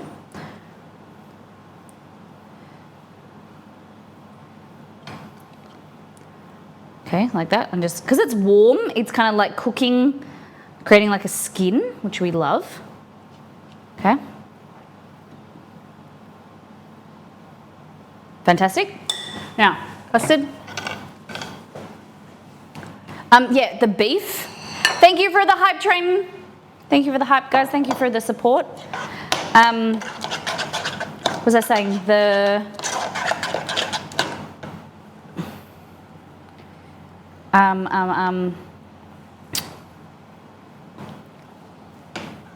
What am I saying? The Costco meat. My parents really love the lamb shanks. And the beef is really yummy. Really good quality. Half a beef a year, like 200 kilos. Freezer dedicated. Nice. Nice, nice, nice.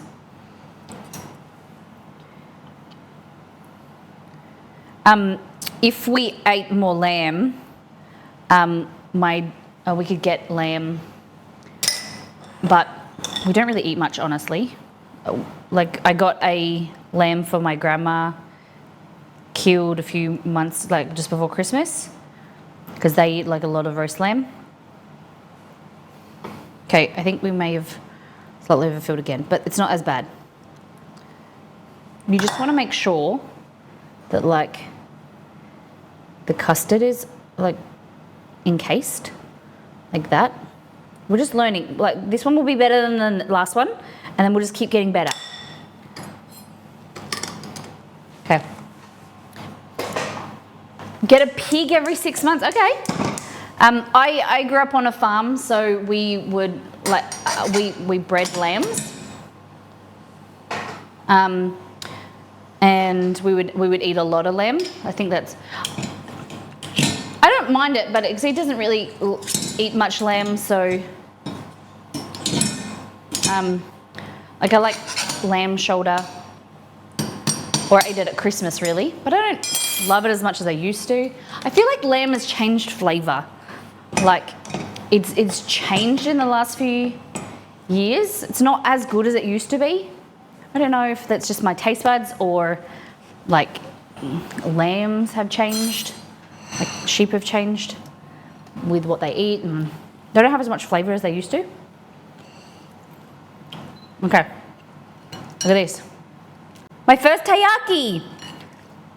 Crispy edges. He just keeps swimming. And then you should be able to, oh my goodness, he's very hot. But basically, perfect. Look at that. Fluffy pancake filled with jam. Probably too much jam, but I think it turned out really well. They may have started messy, but the taiyaki look great. Thank you. Got to go give the birthday dog. Happy birthday, Lyra.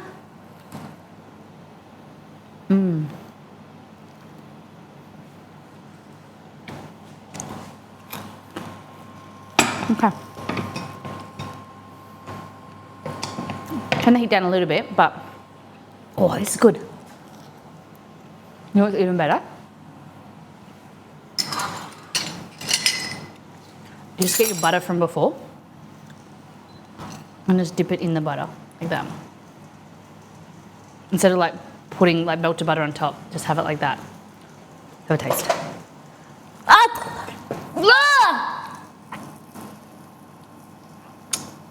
Ah! The jam is molten. Oh God, oh.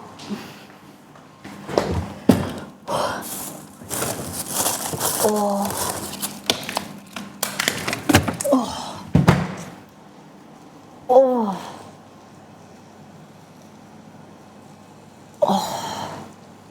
I'm just gonna have like a fat lip for the rest of the day.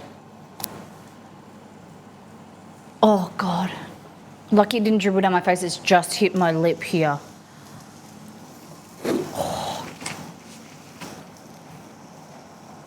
Oh. I thought it was cool. I thought it was cool.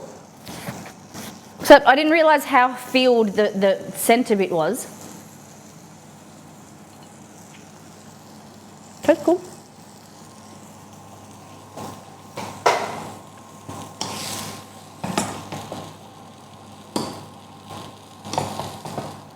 Oh yeah, that's gone. The heat, nice high heat is what you need.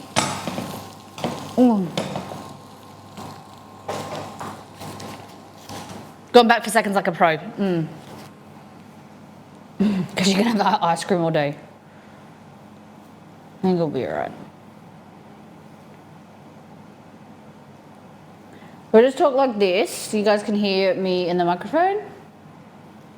We'll just hang out like this all day.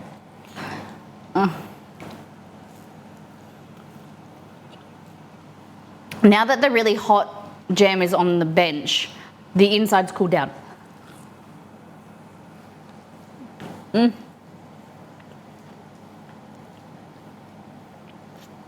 Ouch. I think it'll be alright.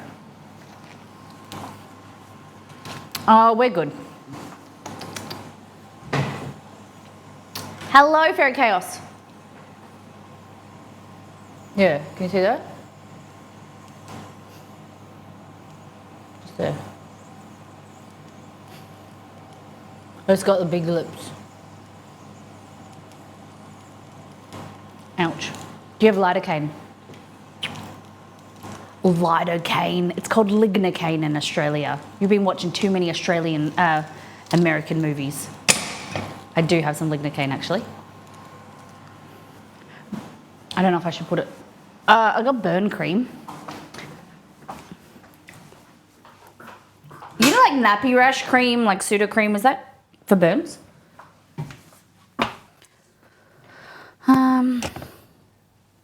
Betadine, lignocaine gel, here we go. Xylocaine.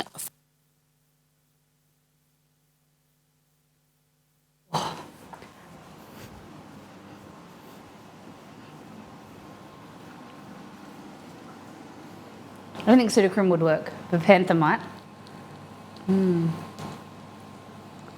Oh.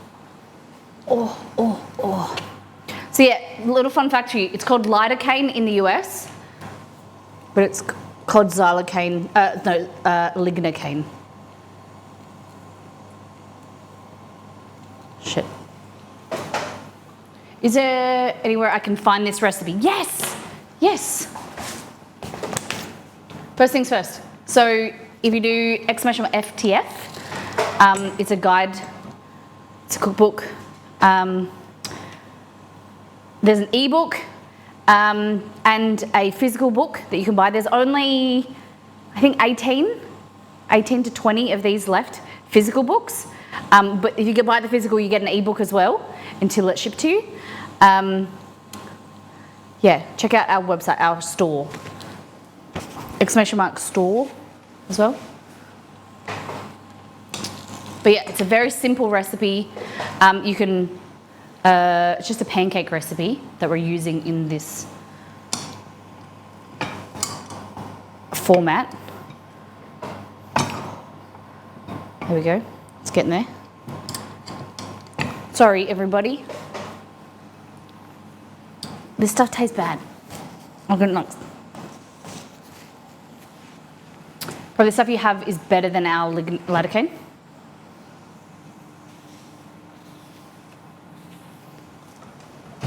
Oh, gross.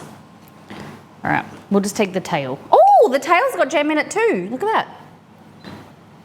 I didn't think it would go that far, but it did.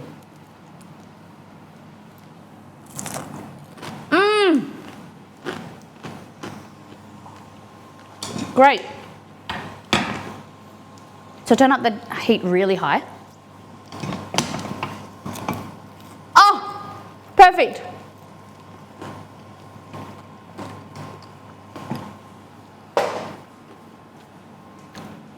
Okay. Oh, that was a really bad idea. Why did I numb my mouth? Because now my top lip is now numb, because I licked my lips like that. Now the top of my mouth is going numb. I'm gonna start talking like I've been to the dentist.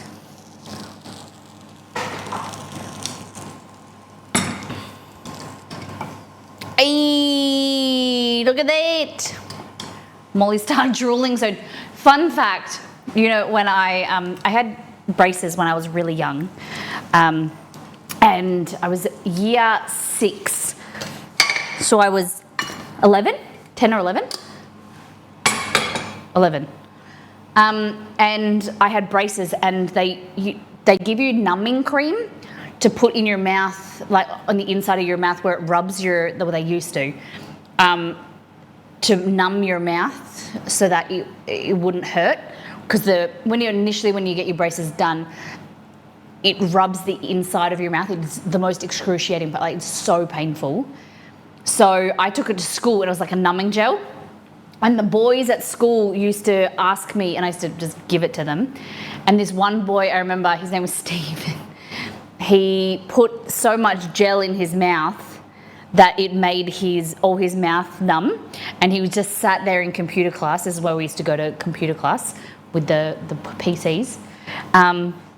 And he was drooling so much drool, he couldn't stop.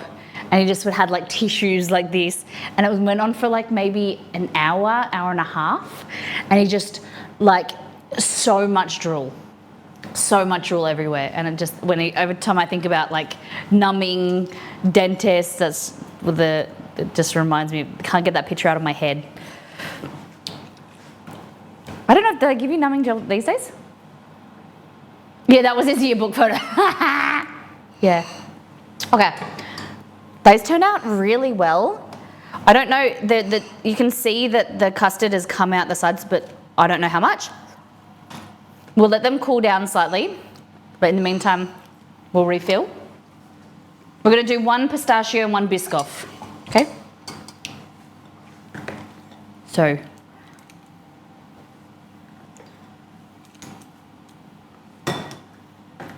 we're going to go even less than last time. Even though there wasn't very much spillage, we're just going to try and learn, okay?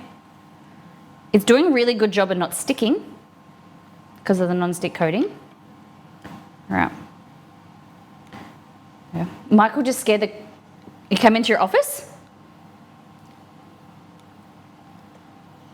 Beware, not Beware, Grumpy, how often do you work from home? Like most days? Or do you go into the office? I know you do some travelling as well. How many people work from home? Okay. So this one's going to be Biscoff.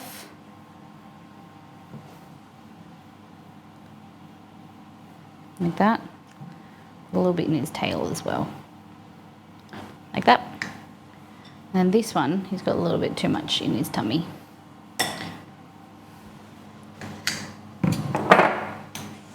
We don't have a Brisbane-based office, so oh, fantastic. I love that.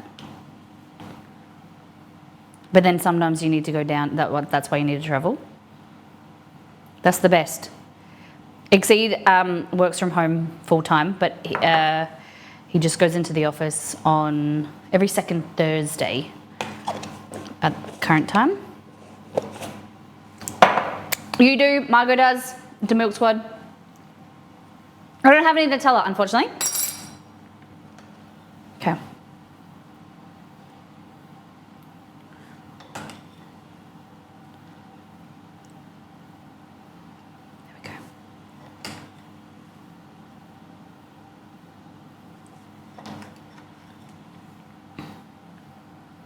So this is pistachio puppy, which is like a white chocolate pistachio spread. It is very nice. Unfortunately, it's a higher price than I like, so I don't think I'll buy it again. I don't know.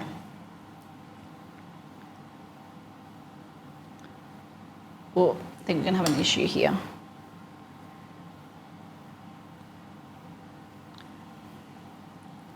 Oh.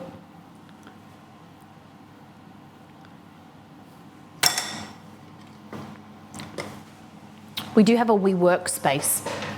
So is WeWork, is that like a co-working space?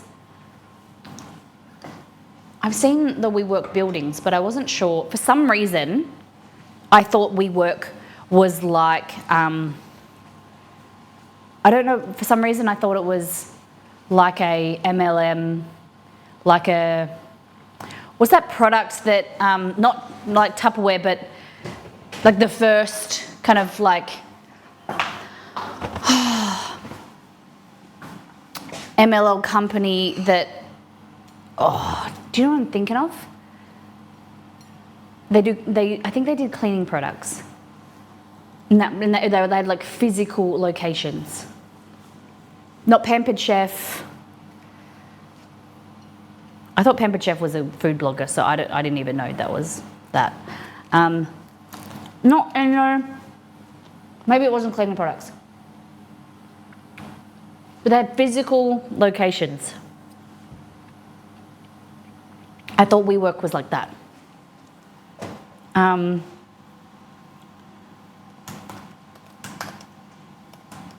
me Google it. Amway! That's it. How did you know that? Amway. So I thought Amway was like WeWork for some reason, but obviously not. Okay. What do Amway sell? Hey Google, what is Amway? According to Wikipedia, Amway is an American multi-level marketing company that sells health, beauty, and home care products. The company was founded in 1959 by J. Van Andel and Richard DeVos and is based in Ada, Michigan. Amway and its sister companies under Alticor reported sales of $8.9 billion in 2019. Damn. All right, we got a little bit of spillage on the edge here. Just swipe that off. Continue. We might flip over. Okay. Looking good, looking good.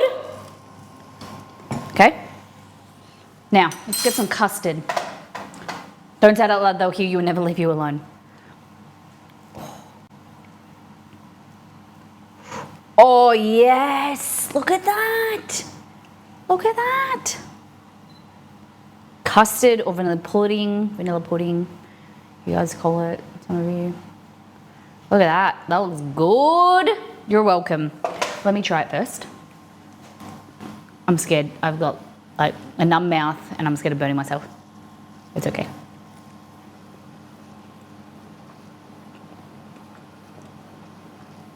Okay. Probably needed to make it a bit sweeter, but it's yummy. I still think it needs butter.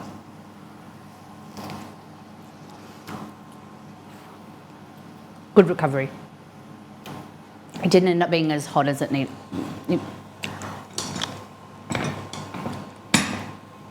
Luckily, Hell's Bells isn't here. She always gives me a hard time for being impatient and eating food or not waiting for things to be like cooled down.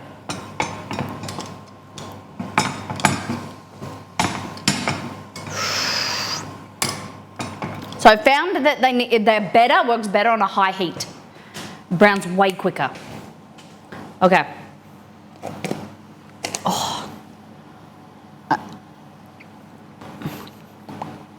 Numb mouth.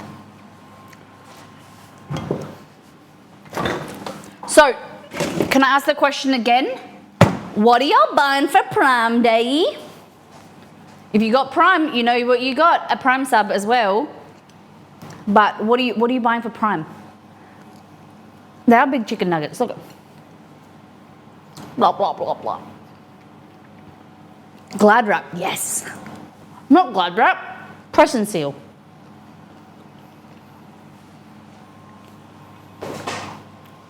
I think I gotta buy some burn cream. Chicken in the sea, yeah.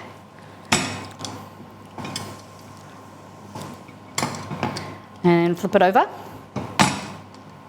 How you doing, Shaddy? Look at that. Looking good. One's Biscoff, one is pistachio. Haven't bought anything yet, but I also... I forget, what? Tell me, huh? What? Did I know that? Did I know that? Do you work for Amazon? You're doing flex? Or... No, you work from home. Tell me, explain to me. Do you get a discount? That would be amazing for your family if you got a discount. I wonder how the taiyaki would be with a savory. Oh, don't say that. Nito, don't say that. Because then she's trying to say that to then intrigue me to make me do it. See? She's trying to use her, like, Jedi mind tricks. Hello, Luminology. We got fishies. God damn it, Nito. I think they're ready. Been better, but going along. What's happening? Everything okay? Ready?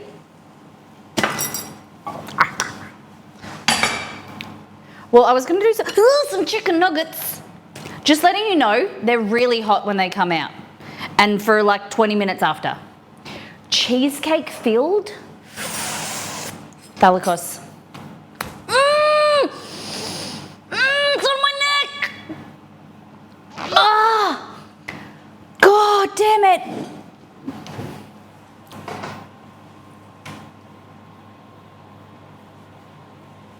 Oh. Lava. I'm not having a good day.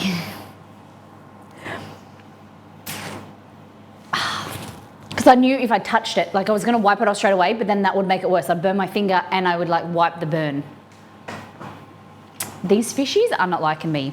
So is that chicken nuggets or cinnamon roll cheesecake? It can be whatever you want it to be, baby. Now kiss. Now make the fish kiss. Your eyes are amazing. Thank you. Thank you. Now kiss. Thank you. It's very sweet. Do you know, I've always been very proud of my eyes. I feel like they're my best feature. Thank you. It's very sweet. I adore your eyes too. Kissy kissy.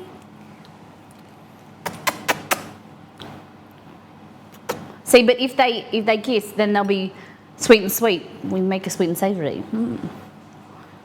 This one had an accident. He got eaten by a shark.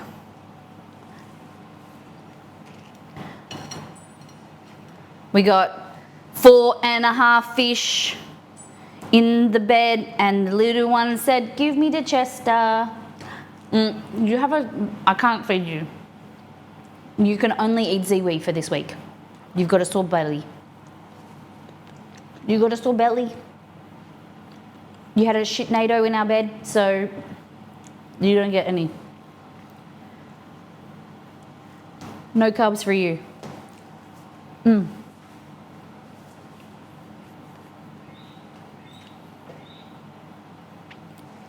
My lip is all better now. Neck is just like a little love bite. Okay, so we've got pancake batter there. Would you prefer savory pancake with spinach, cheese and spinach feta, or would you like cheesecake filled? Can't wait for the chicken nuggets. My son has sensory issue and I can never get them crispy enough. So he, like Shy Ambitions, likes to have them crispy and crunchy. Oh, I don't know how crispy these are, but I can make you show you how to do some really crispy ones if you want. Cheesecake. We're just following this, but I don't think these are really crispy. But now I feel like I want to do a whole like chicken nugget stream to help you out. Sunday night, will you be around? We'll do chicken nuggets, because I don't need a lot of persuasion to do chicken nuggets or chicken tenders. They're pretty much my favourite food. I am a 3-year-old and it's like my comfort food. When I was in hospital for my gallbladder, or when I'm like feeling a bit poorly, my husband brings me chicken nuggets or chicken tenders. They're my best food to make me feel good. The signs of chicken nuggets, yes. Okay. Only if you give me chicken tendy recipe after. I promise I will. Shake on it. Can you make chicken nuggets in the shape of a dinosaur? Thalikos, if you send me a dinosaur cookie cutter, then I will do it. Finally, after how many years? Shadi, you just don't take notes. I've been telling you my fried chicken recipe. I just haven't written it down. There's been lots of opportunity for you to have it, but you just don't write it down. Right, welcome in. Okay, let's break open a fish. Okay, that one's jam. This one. Okay. Are you ready? This one I'm pretty sure is pistachio puppy. No, this one's Biscoff. Yeah, Shad, you should have like 47 fried chicken recipes by now. Yes. Oh! It's hot. But that is Biscoff. It's very hot. They look great, but yeah, hot. It's like, do not eat that right now. Okay, I'll put it there. Or you want to cut open the pistachio one? Which one's hottest? Then, yeah, this one. Okay. This one, pistachio. How many of you like pistachio? Asking for a friend that has about to start a brownie business. Oh, look at that. I remember when you said you wouldn't do that. Do what? Chase the trend. What do you mean? With what? Chase what trend? You're like, everyone's doing pistachio right now. If I had like a product and I would do it, there's no way I would do it because everyone's doing it. No, I didn't say that. I like pistachio. Can you hear what he's saying? How's the lip? Exceed, look at my lip. I ate molten food and it dripped on my lip and now I've got a fat lip. Just on this side. Just a little bit. It's not bad. Please have a coffee. You want a coffee? Anyone else want a coffee? I'm being very careful. Oh, yum. Have a bite. I cooled it down for you. What is it? It is a taiyaki, which is a pancake shaped in the shape of a fish. What does it traditionally have in it? I don't know what traditionally has in it. Red bean paste? What is traditional? Well, I hear the Kardashians pay extra for lips that swollen. I'd love a BJ, thanks, says Nito. He doesn't, he just does LJs now. Little Joes, little cups of Joe. BJ's, he's changed his mind. He says it's too much milk. No thanks, I just had one. Show ambitions, what people pay for big lips. Red bean would be standard. I'm on like 2 to 3 hours sleep, so considering another coffee. I made a cappuccino, but instead of the chocolate sprinkle on top, I used a dusting of chai powder. Yum. You know what you should do? Margot, make my chai syrup from the website, guys. If you like chai. No coffee, but I'd take a tea, says Dumb Milk Squad. My, not mother-in-law, my stepmom bought me some Thai tea. I'm from Thailand. She also bought me green tea, if anyone wants that. I don't really do green tea. It's jasmine, I think.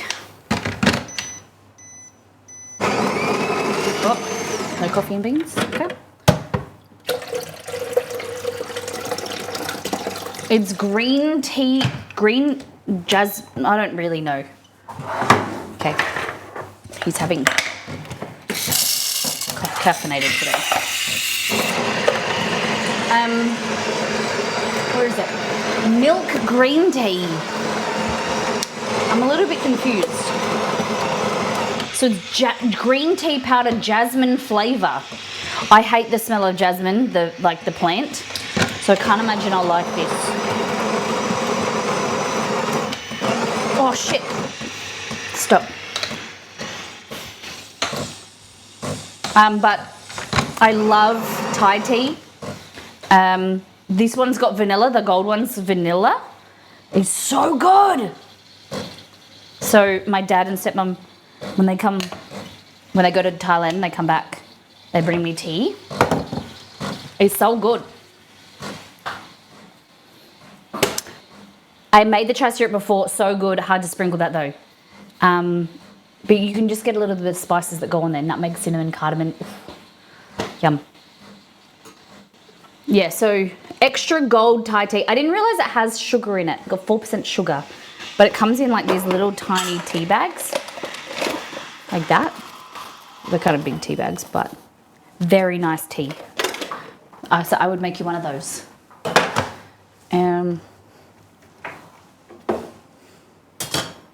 So in our house you have BJ's or LJ's. LJ's are little cups, and then BJ's Big Joe or Little Joe.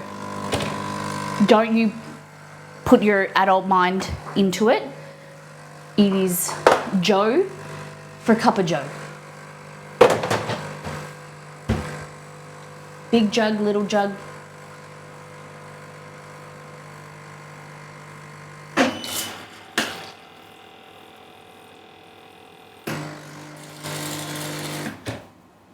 I do a double brew, a little bit extra water.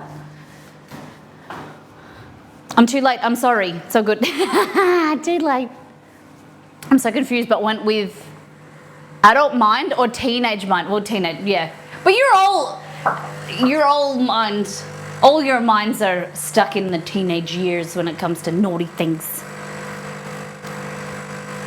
I suppose we'll go with your kiddie brain. You can't say kiddie brain, teenage brain. Makes more sense, doesn't it?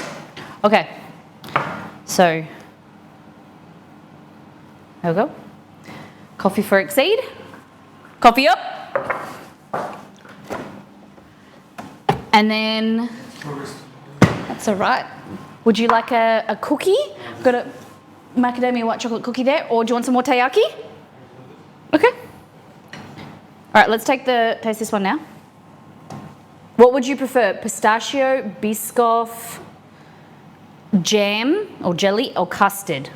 They're the 4 flavors we made. That's custard. And then there's a jam one in here too. You ready? Blackberry jelly, blackberry jam. All of them. Biscoff. Let's go.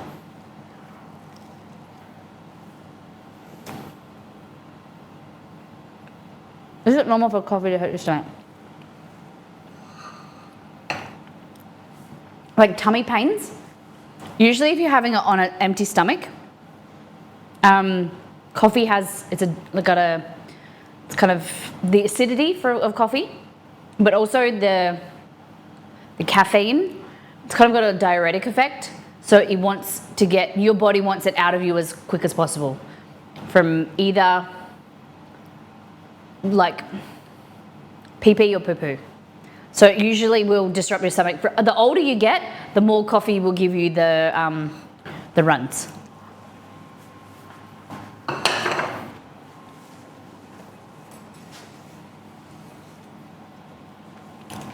It's best to just not have it on an empty stomach. My body wants no such thing. It tells me so first thing in the morning.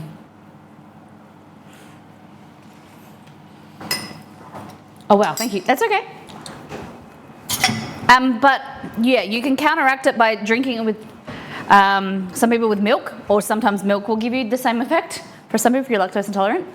But it's best to like kind of dilute it with food.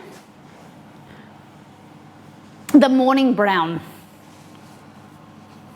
I thought the morning brown was just having a coffee in the morning.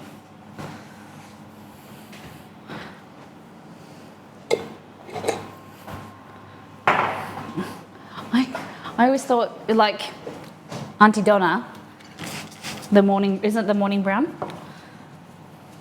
I never listened to the lyrics, so I suppose.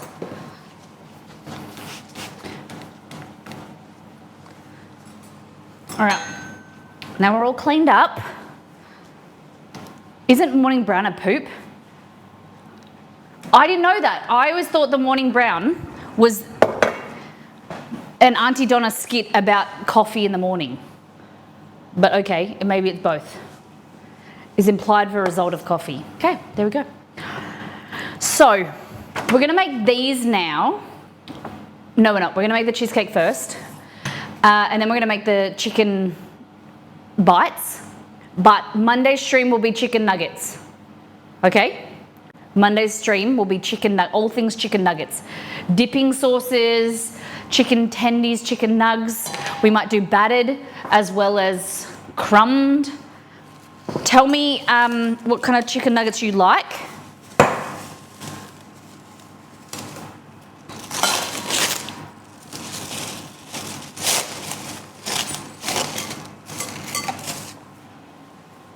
Okay.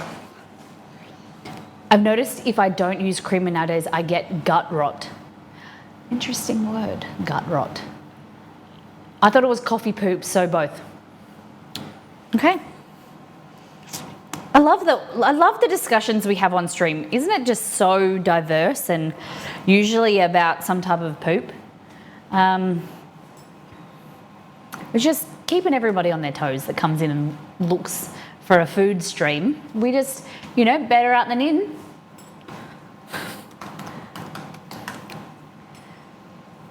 Oh, got jam on my shirt. I come back to poop. Yeah, we were talking about poop before early in the stream, and now we're talking about it again. We were talking about vomit as well. I am a former nurse, so I could talk about this forever and it wouldn't gross me out. Well, it is related. And bingo dabbers, yeah. Nothing wakes you up like seeing your dog with a shitty butt about to sit on your pillow. Yep. That's what we woke up to this morning. Anyway, today we are making cheesecake, cinnamon roll cheesecake. Yum. This is a redemption from Kerry. So we're going to halve the recipe. So you're going to have to tell me when I halve it what kind of tin I need to use. I need half of a 9-inch tin. So maybe a 6-inch? Let's go with that, 5 or 6 inch. Okay, so we're going to need, she's in grams. We like it, grams and cups. So we're going to need vanilla wafers or graham cracker crumbs. Which shall we choose? Which do you prefer? A cheesecake with graham crackers or wafers, vanilla wafers? What do you think? What do you think? Crackers, wafers, cool. Crackers. Crackers or wafers, crackers or wafers. And this is a baked cheesecake, so lucky we're starting it now. I'm ashamed of you two. Next person that comments wafers or crackers, it will be. Great question. So what is the alternative to graham crackers in Australia? I use Marie, or my preference is Granita crackers. Granita, Annette's Granita. They're my preference. Crackers, butter, cinnamon. Wafers, crackers. Okay, more people said crackers, so let's go. If you're in the UK, I like hobnobs, or my preference is not the hobnobs, the other ones. The McVitie's, not hobnobs, they're, what are they called? What are they called?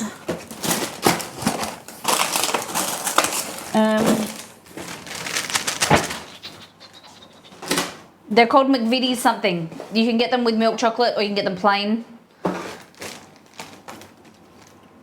They're my favourite. McVitie's, they're not hobnobs. They're digestives. That's it. That's my favourite. The milk chocolate digestives, probably up there with my favourite cookie ever. No joke. Milk chocolate coated digestives, delicious. I have a recipe if you're a subscriber to the channel, in Discord there's a channel called Molly Test Kitchen. In there's graham crackers and they're coated in chocolate and they're fire. It's like shortbread but like whole wheat, and they are insane. I don't like the dark chocolate ones as much. The milk chocolate are the best. Just dipping them in a nice hot chai or like English breakfast strong tea is like amazing. Like eye rolling good. That's very good. That's my fave. So weight of my heart is digestives, hazelnut chocolate. They're the two things that I really love. If you want to squeeze your way into my heart. Chocolate coated digestives are amazing. Yep, milk or dark though. What do you got to choose a side? Okay, so we're gonna use this thing.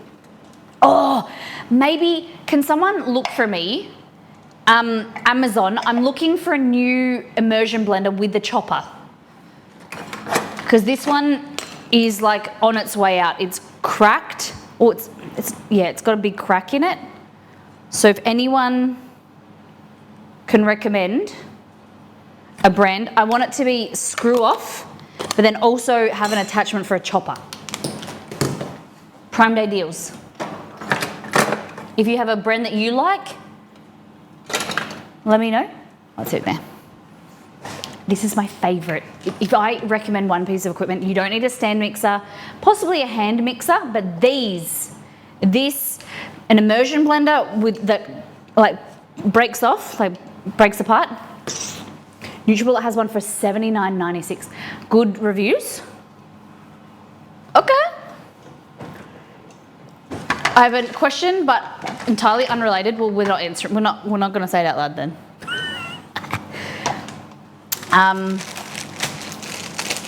For Aussies, anyone? What do you prefer, Dream World, Movie World? Only one out of them. We really loved both. Like, I wouldn't go to SeaWorld. SeaWorld's unnecessary. But Movie World is really good.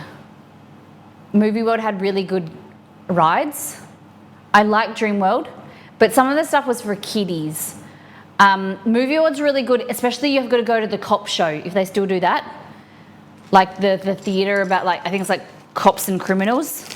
The stunt show, amazing. Yeah. It's got some, you got to go on the Superman ride. Yeah, I would do Movie World. We aren't sure if we have our nephew with us. Okay. Yeah, and the kids are really, really good. I went to Movie World when I was a kid, and we had the best time. We didn't go to Dream World when we were a kid, but we went as adults. Okay, so we want 100 grams. We needed, it says 201. It's very specific. So we're going to do 100 grams of graham crackers. Oh. They're still kind of crunchy, but they don't smell very good.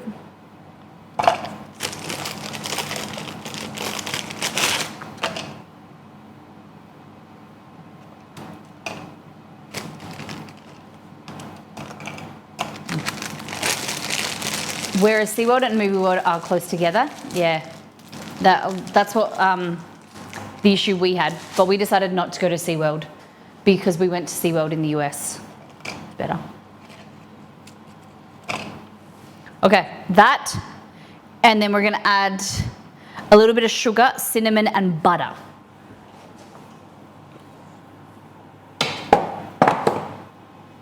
Over there. Movie World, only the Wilkin, and SeaWorld isn't for us. Great. Australian SeaWorld isn't like, it's kind of not, it's not too much like American SeaWorld. I don't know, like, they don't have orcas, they have seals and dolphins, but I'm always torn because like Australian SeaWorld is ZAR accredited, so they have minimum standards they need to maintain to keep the animals. Fantastic. ZAR. All right, I'm gonna melt this. Can you tell us what ZAR stands for?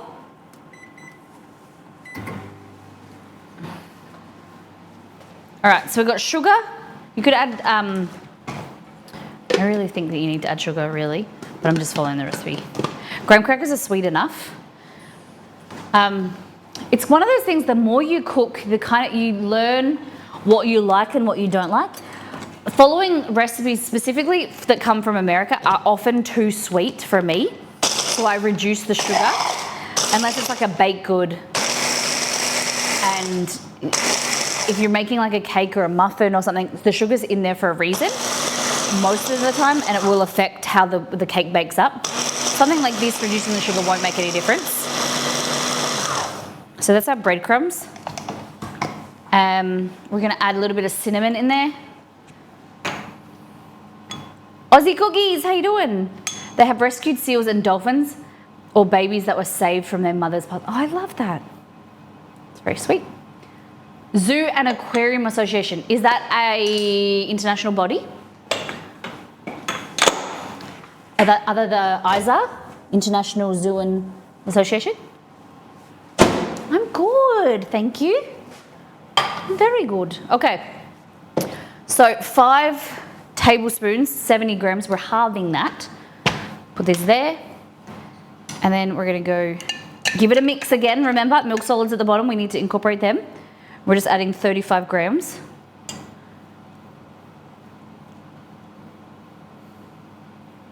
Cool.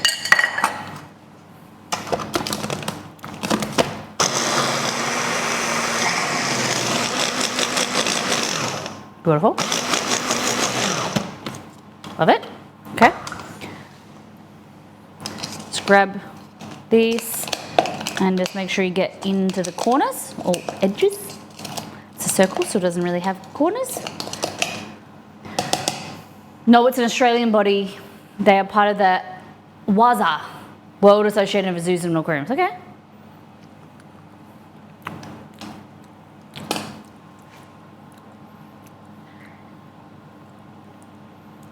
I don't think the graham crackers are very good. I'm going to make the executive decision to do that. I think the graham crackers have passed their date.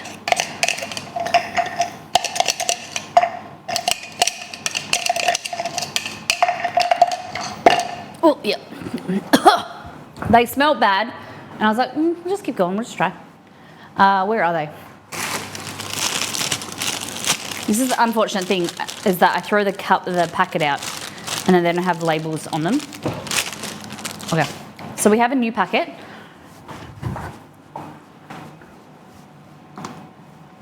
Wazoo! Okay.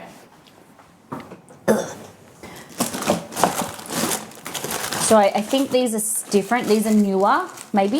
We'll have to check. I don't know the date on here either. Oh, here we go.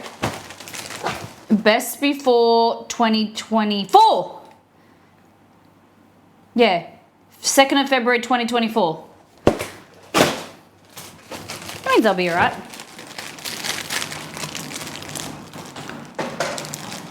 You're an animal care certificate, nice.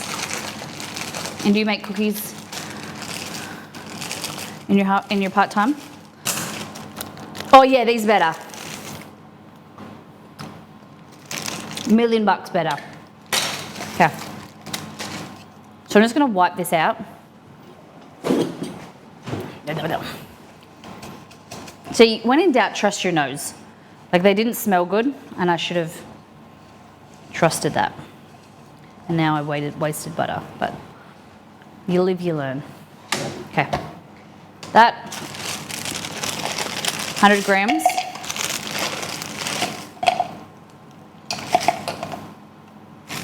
There we go. 2 little cookies left.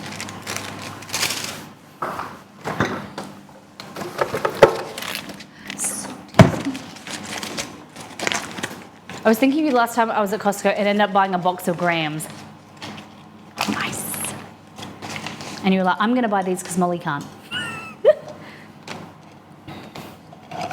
I'm very lucky. I have a few more packs left from Roselli. Feel very lucky that you guys send me things from the US or your countries and I get to try them. Very honored. Okay, so what did I say we needed? 35 grams. Let us know when you're out and we'll restock you. Thank you.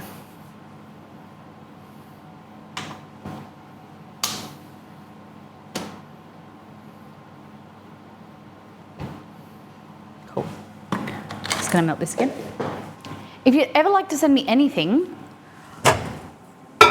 exclamation mark wish list as well. We have an Amazon wish list. Or our address is there. Never, not expected, but it is, I do like it.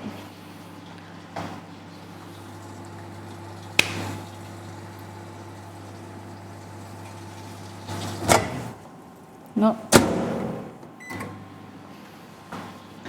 Your prawn cocktail crisp and treats should be with you in the next 2 days. Oh my God, thank you for the sub. Welcome to Mollytopia.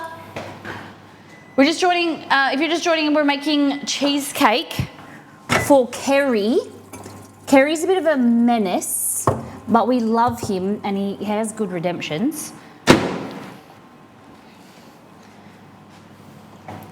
He's our special menace.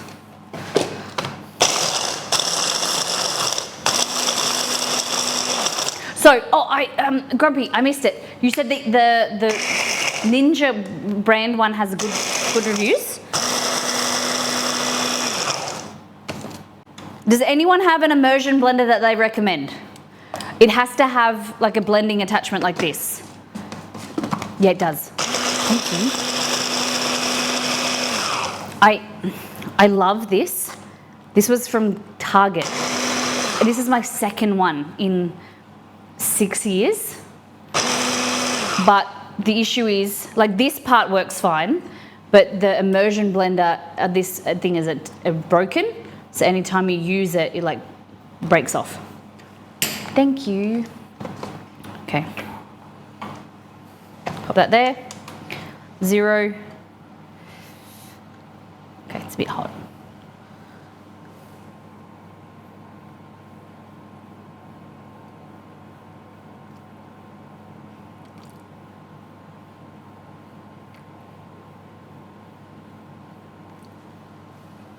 $38.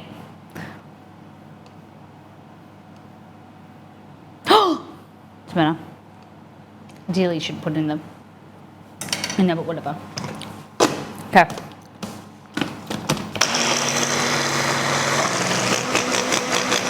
There we go.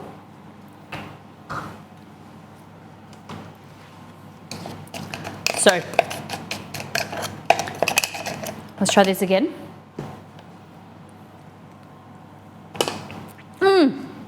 Markedly better.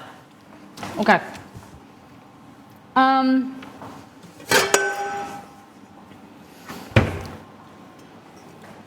This is a 5-inch. You don't know? Grab one of these and then you'll know. Oh, I forgot the cinnamon pepper putts. You are going to be a VIP. Thank you for paying attention. This is 6 inches. Okay, and we're going to make pepper. The pepper.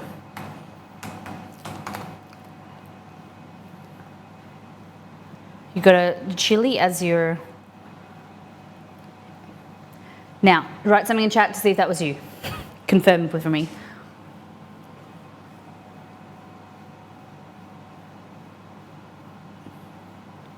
Did I just make you a mod or a... Nope. Hold on, I needed to refresh. Let me just check. I needed to refresh.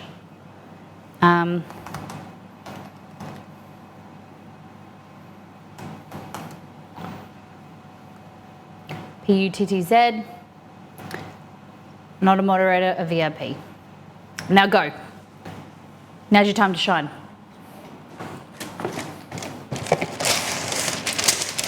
Like the star you are.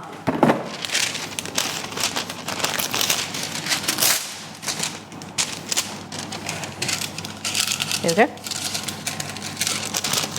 Don't get fancy with it, just pop it in there. It's just got to be covering the bottom.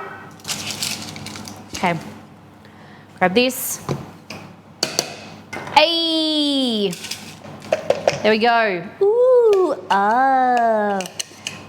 We like making people VIPs. So if you contribute to the stream today, you answer a question, get involved in a questionnaire that I do, I give random VIPs.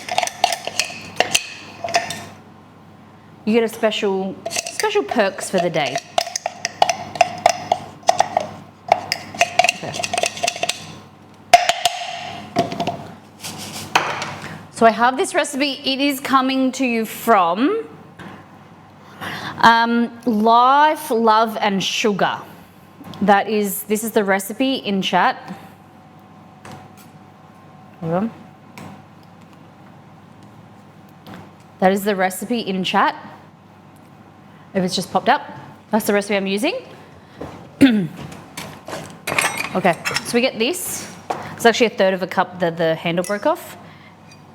Good problem to have, because now you can just get it in like that. push this down, even it out. Kind of want to compress it down and around so it's level, okay?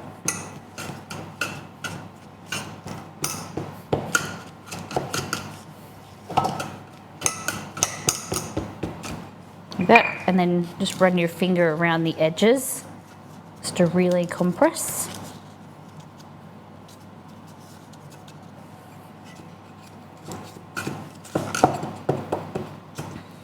Beautiful.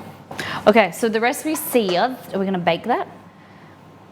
Line the spring foam, combine the crust in a small bowl, bake for 10 minutes, and then we set aside to cool. Oh, cool. Turn the oven on, but we didn't set the temperature. That's right, it'll work. Okay.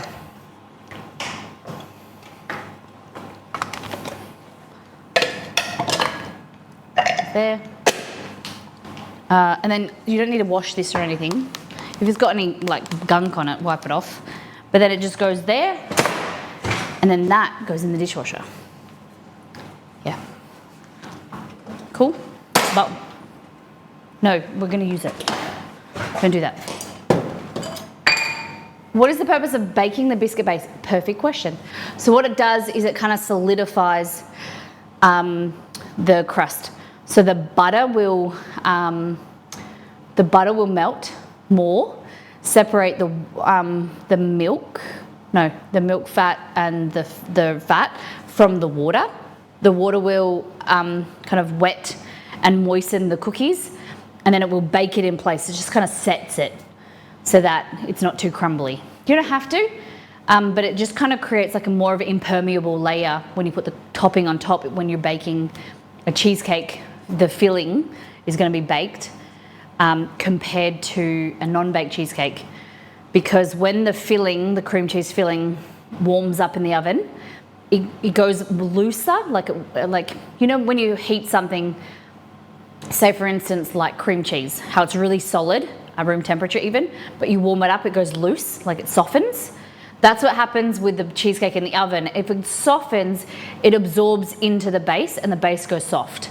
So if you get the crust from like firmer, kind of creates like a kind of a sealed layer so that it stays firmer when the topping goes over and baked, and it like sets it and firms it up. So when you cut through the cheesecake, it's solid. Yeah, and it firms, yeah, so when you cut it open, the crust doesn't go everywhere. Yeah, make sense? Okay, so into here, the filling, we're doing 2 tablespoons of cream cheese. No, what? Huh?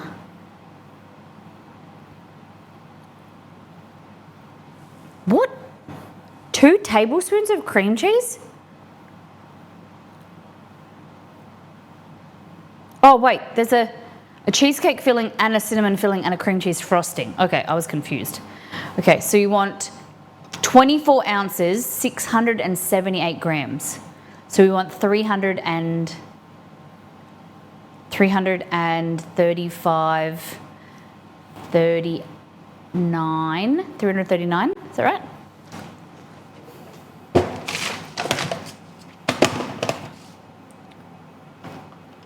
Six, 7, 8 divided by 2, 339. My maths is good.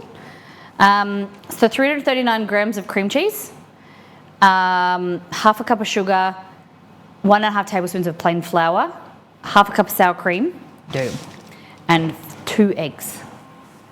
All right. So,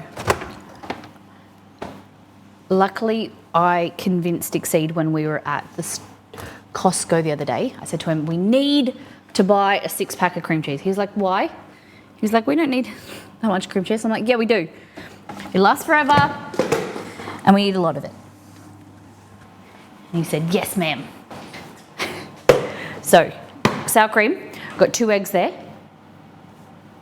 Thought I heard a noise. I'm gonna go in the back. Flour's there. I just need cream cheese, I think. Yeah, I'll be back. So we're making cinnamon roll cheesecake.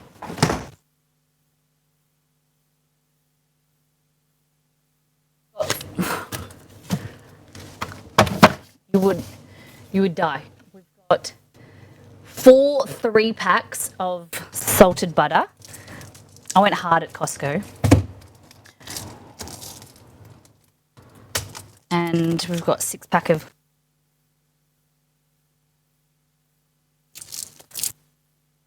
wait till we start the brown, like creating. We're gonna be like buying pallet.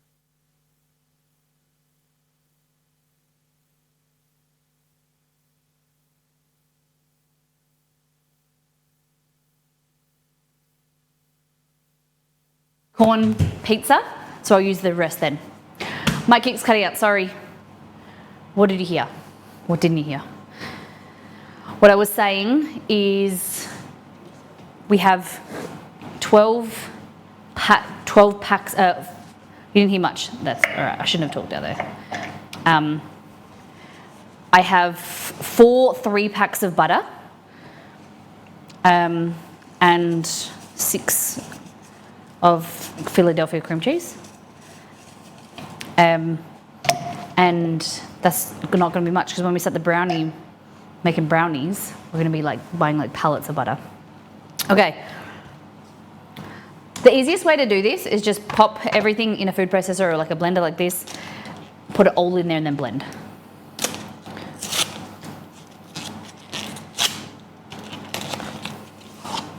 Okay.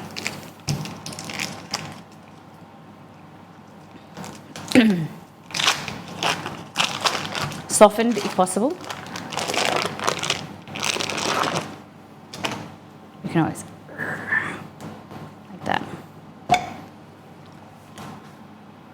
Ripped off. It's meant to be 450 grams. It's 250. It's meant to be. Oh no, it is. Okay, I like. Just got to get these little bits.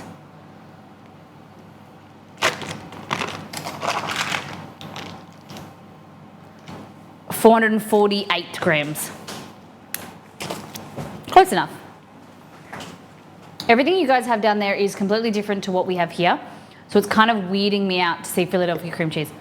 This is not how it comes through? The original Philadelphia cream cheese. Fresh, creamy taste, made in Australia. How does yours come? So there's a thing about cream cheese that you need to know. Don't get I don't think any ever get the tub stuff that's spreadable. Don't buy spreadable butter, don't buy spreadable cheese, cream cheese. Especially if you're making cheesecake. You gotta get the block stuff because it doesn't have any additives to keep it soft. If you use spreadable cream cheese in a cheesecake, then it's going to stay soft. The additive is going to keep the cheesecake from firming up, and it's going to then create a shitty cheesecake. Trust me. What about for bagels? Oh, you could use for bagels if spread it, but it doesn't taste as good. Get the good stuff. Just put it in the microwave and soften it. I've learned that the hard way. Yeah. Spreadable butter. Keep it on your bench. Put it in a butter bell.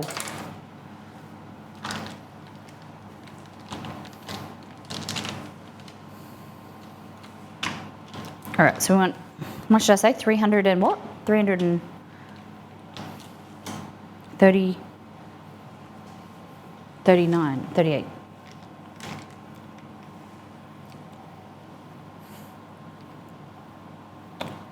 Oh. I don't think you need a butter bell. I just put butter in a glass container like this with a lid and put it in my pantry or drawer. Butter bells are good, but we use so much butter. I find that it was messy. Like the same with butter plates. I just find they're messy.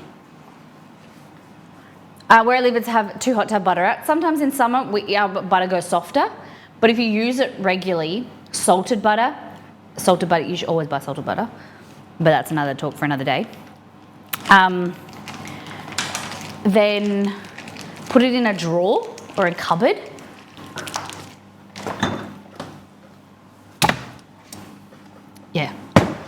That's my recommendation. So into here, eggs, 2.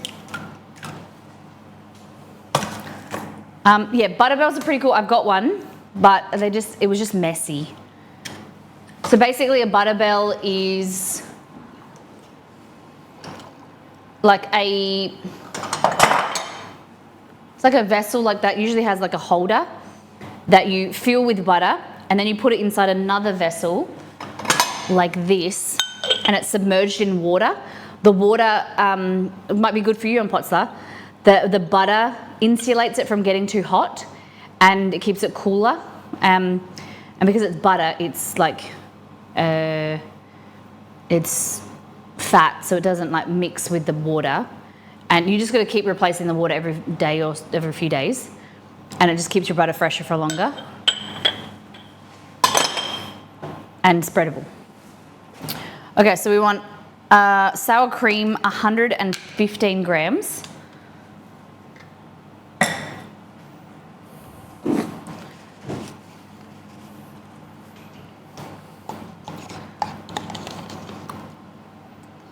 This is light sour cream. Might have a little bit of an issue, but that's okay. It's not going to be as rich and luxurious, but I prefer light sour cream. And if you're an Australian, Woolworths sour cream is the best. It's so thick. Whether it be light or it's use the full cream one, it's so thick. My butter fused me more than temperature or age.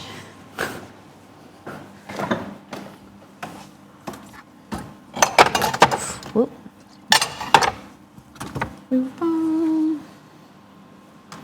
28.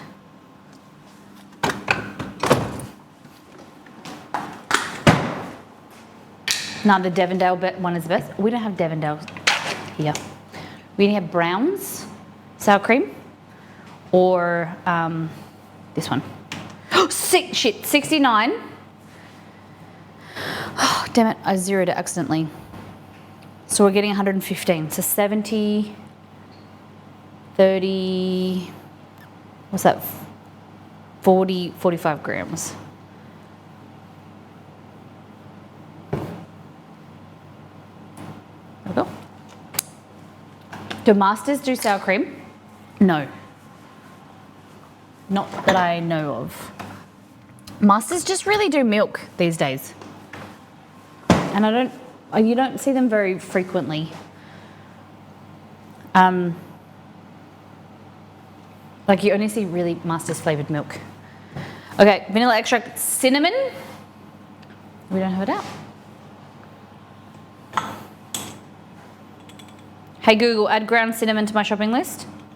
All right, I added ground cinnamon to the list called shopping. Vanilla bean paste. Masters is a hardware store though, right? No, Masters went broke a long time ago. Maybe like 5 years ago. Masters is milk. Masters has been around for quite a long time in Western Australia and they do Masters milk. We have Masters and Browns. I think Pura comes from the East Coast. Farmers Union is from Adelaide, I'm pretty sure. There we go. The other one's Harvey Fresh. They do juice and sometimes milk, but they're very expensive. Okay.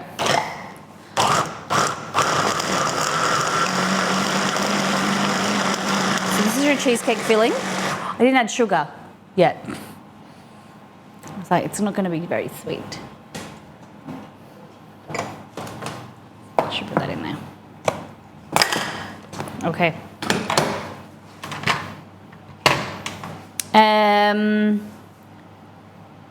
And flour. We need to add flour. So we're 103 grams.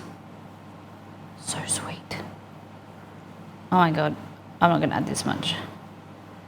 I'm going to go 90 grams. I can't do any more. There's so much sugar. Then we want Flour, we're adding 1.5 tablespoons of flour for thickening. The starch is going to prevent it from cracking. Some people do flour. I do use a corn flour, a cornstarch.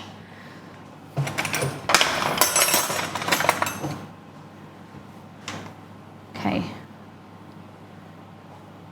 12 grams, there like that.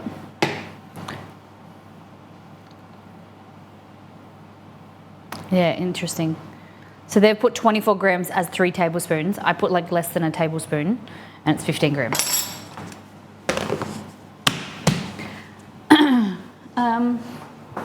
One thing I'm very curious about as an American, what does your grocery store juice aisle look like? We have to do another stream, like another IRL stream so you guys can see. I'll take a photo for you.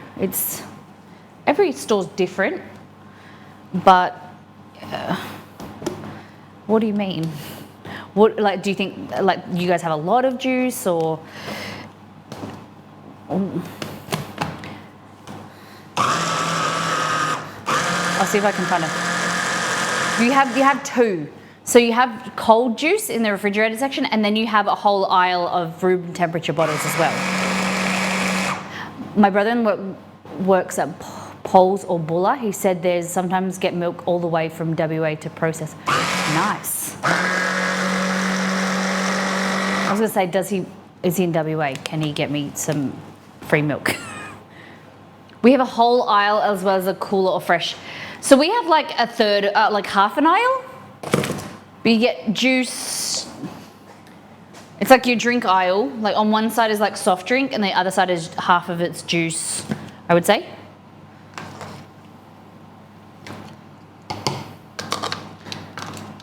Okay. I hate using my regular food processor, so I use this quite frequently. Even though this is like overfilled, I really prefer this over a large food processor.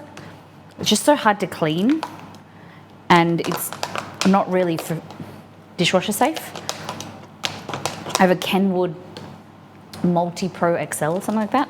I don't think they make it that type anymore. Okay, so this is the cheesecake. Yum. So it's cinnamon, but then we're going to do a cinnamon swirl. So, brown sugar, cinnamon, flour, butter. We're going to mix that, and then that's going to be swirled through the cheesecake.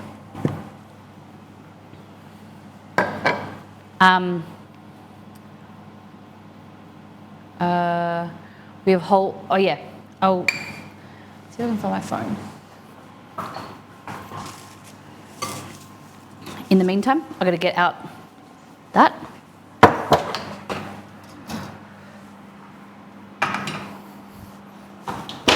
I'm going to show you this. This is our focaccia dough. So now I'm going to mix this, deflate it, and that will sit in the fridge for 2 days. See how much gluten it's developed, and I just mixed it. Isn't it amazing? Okay.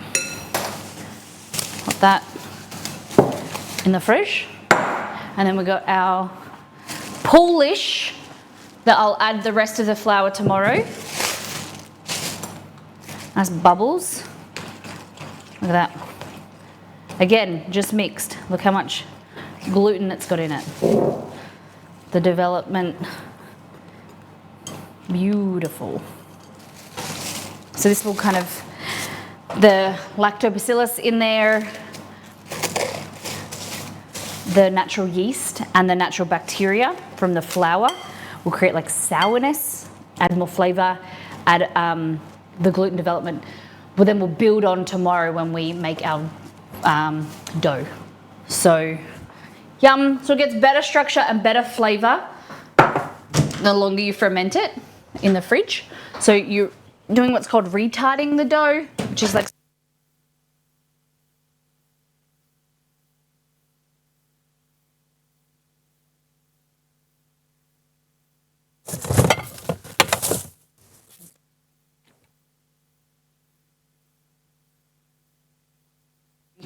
from the website. Sorry. Thank you. I shouldn't talk when I'm out there. I just get in the habit of talking what I'm saying. So, retarding the dough slows down the fermentation process. It builds the flavor and increases the protein, the gluten structure, so you get better flavor and better like chewiness to your dish. Make sense? Okay. Now, we need brown sugar, cinnamon, flour, and butter. This is a lot of work, this cheesecake. It's gonna be worth it though. So we're making like a brown sugar, cinnamon. It's kind of like like what you would have when you make like a cinnamon scroll, because we're making cinnamon scroll cheesecake, and we're gonna swirl this through. So here is, we're adding 3/4 of a cup. Gonna need a bigger bowl. Nah, keeping that. And see, I have bread in here, keeps it nice and moist. 281, so 140 grams of brown sugar.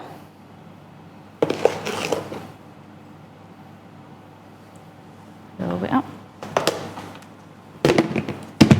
Cinnamon, 5 tablespoons, so we're gonna halve that. And we're gonna add whatever I've got there. Hey Google, add cinnamon to my shopping list. All right, I added cinnamon to the list called shopping. Lucky I had backup.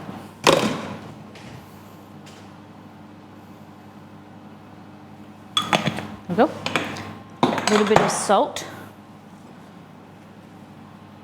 And then we're gonna add in 98, so 44 grams, no, 45,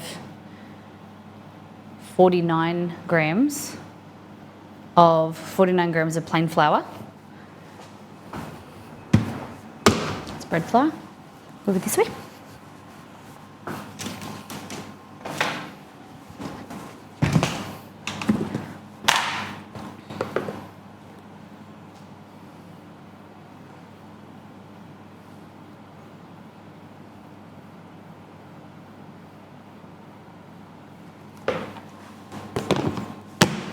That.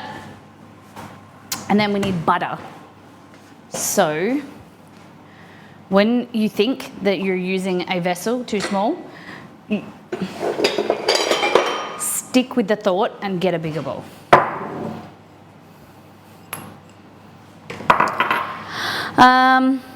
We need a half cup, like a stick of butter.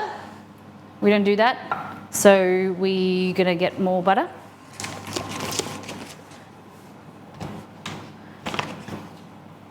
So that is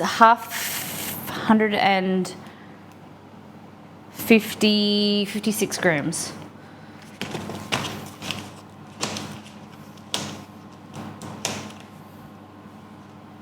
Okay.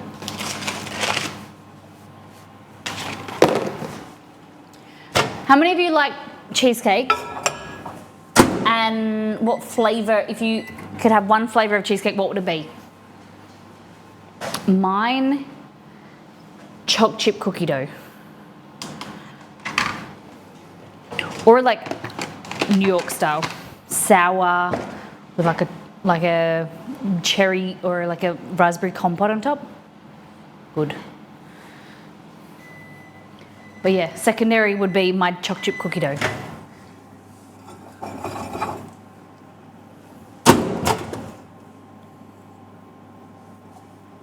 Okay. It says melted, but it's soft. No, only one flavour, Margot. I don't. Oh, you don't like baked cheesecake? Oh my goodness. Really? It's my preference. I don't really like continental cheesecake, which I found out is the word for a non-baked cheesecake. It's called a continental cheesecake, I think. Okay.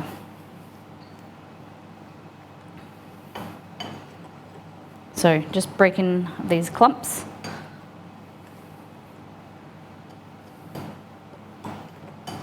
As Cora says, ook, ook. Okay. Oh.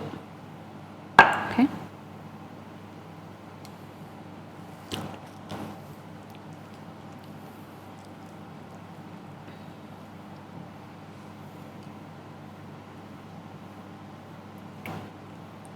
Damn it.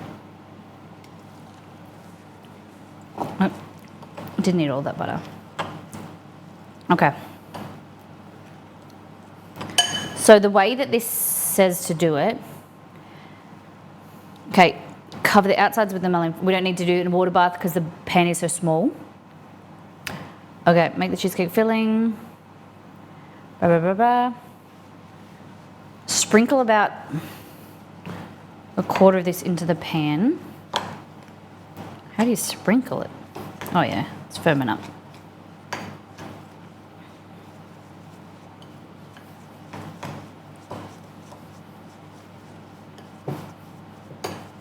There we go. Have a taste. Oh, very cinnamony. So, sprinkle. Okay, so it wants us to go in layers. Where is Kerry? This is his redemption. Okay.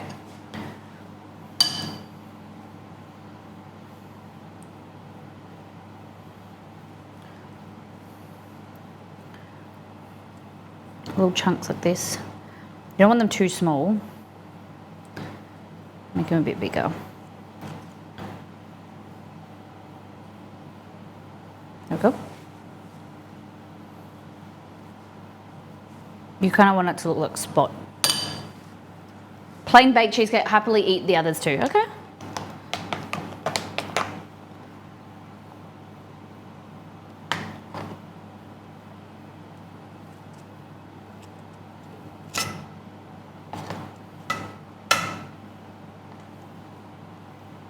There we go. Lemon first choice. Honestly, my favorite is plain, but strawberry is acceptable. Okay.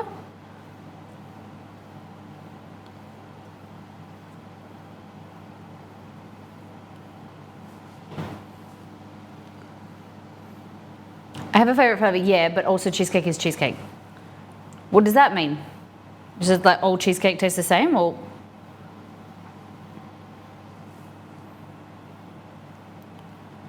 You like desserts, like before, you said before. If it's dessert, you like it.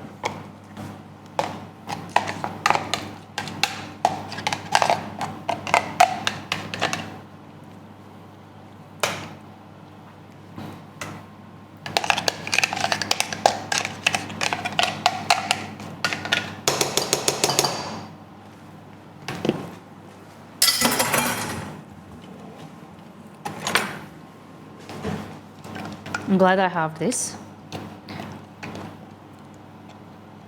I've got a girlfriend coming over tomorrow, so she'll be able to have some of this.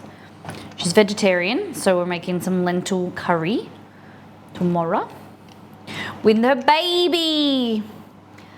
I'm excited. I haven't seen her since February. She just turned 7 months. I'm gonna have a baby in the house.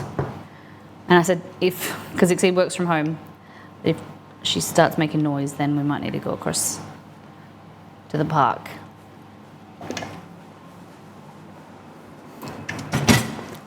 Okay.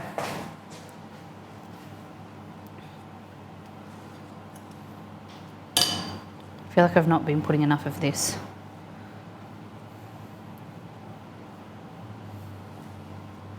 Babies are cute and a lot of fun. But 7 months, they're like still a little slug. Yeah.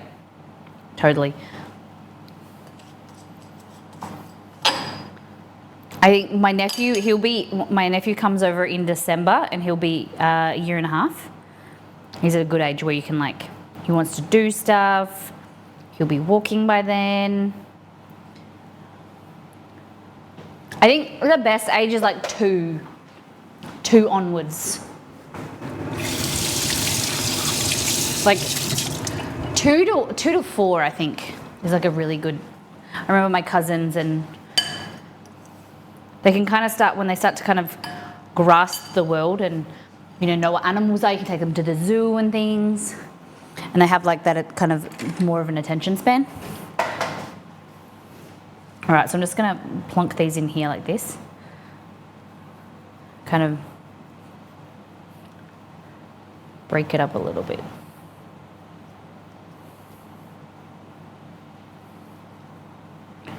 I heard you say.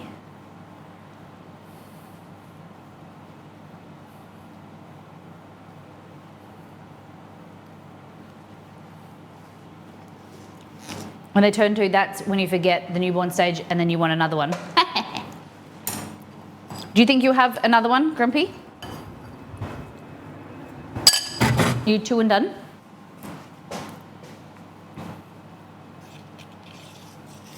I just like to run, so there's no like filling around the, I like to have filling around the edge, so I like to run my knife or something along there, so it brings the cinnamon stuff away from the sides and fills it up with filling, just so it makes it easier when you want to get it out. Like that. Mike wants a third, I'm on the fence. Okay. Okay. Into the oven. Someone asked me before if like a water bath is necessary or wrapping the sides.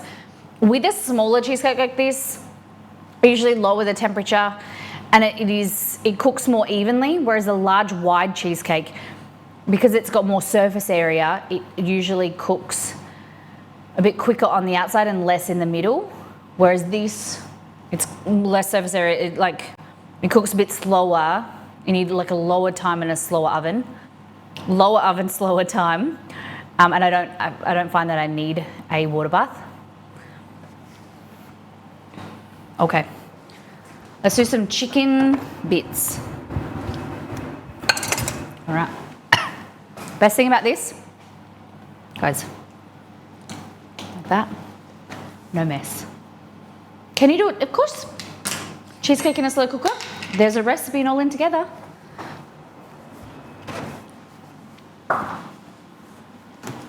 You can do one big one and put it in a slow cooker, like a water bath, or you can do little ramekins. Slow cooker or pressure cooker. There we go. They're very yummy.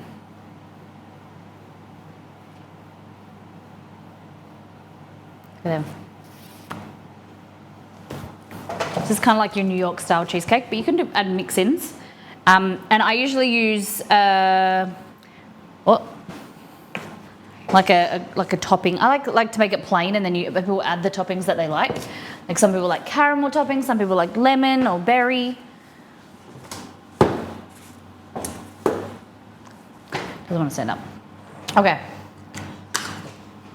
Let's move these away. That's clean. It's not.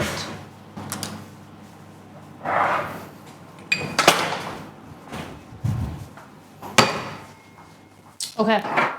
Now, so I need to go and get recipe number 42. 42.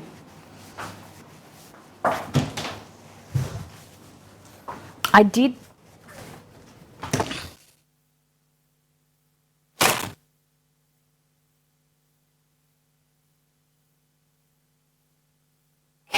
And then I stopped myself.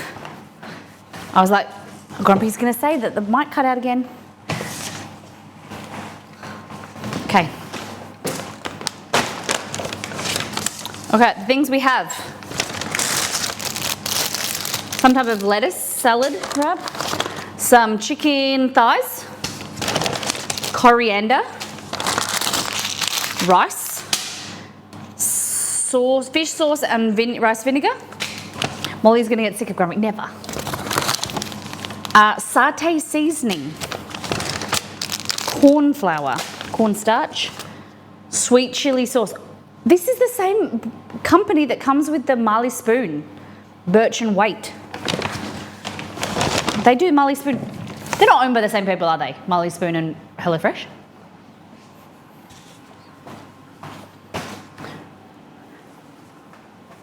Okay.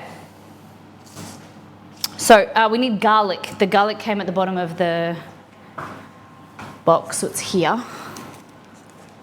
They also, oh, of course they do. They also, I knew that they owned every plate. A monopoly. Have you, I know Margot has tried every plate. Has anyone else? So we want garlic. One. Go with 2 cloves.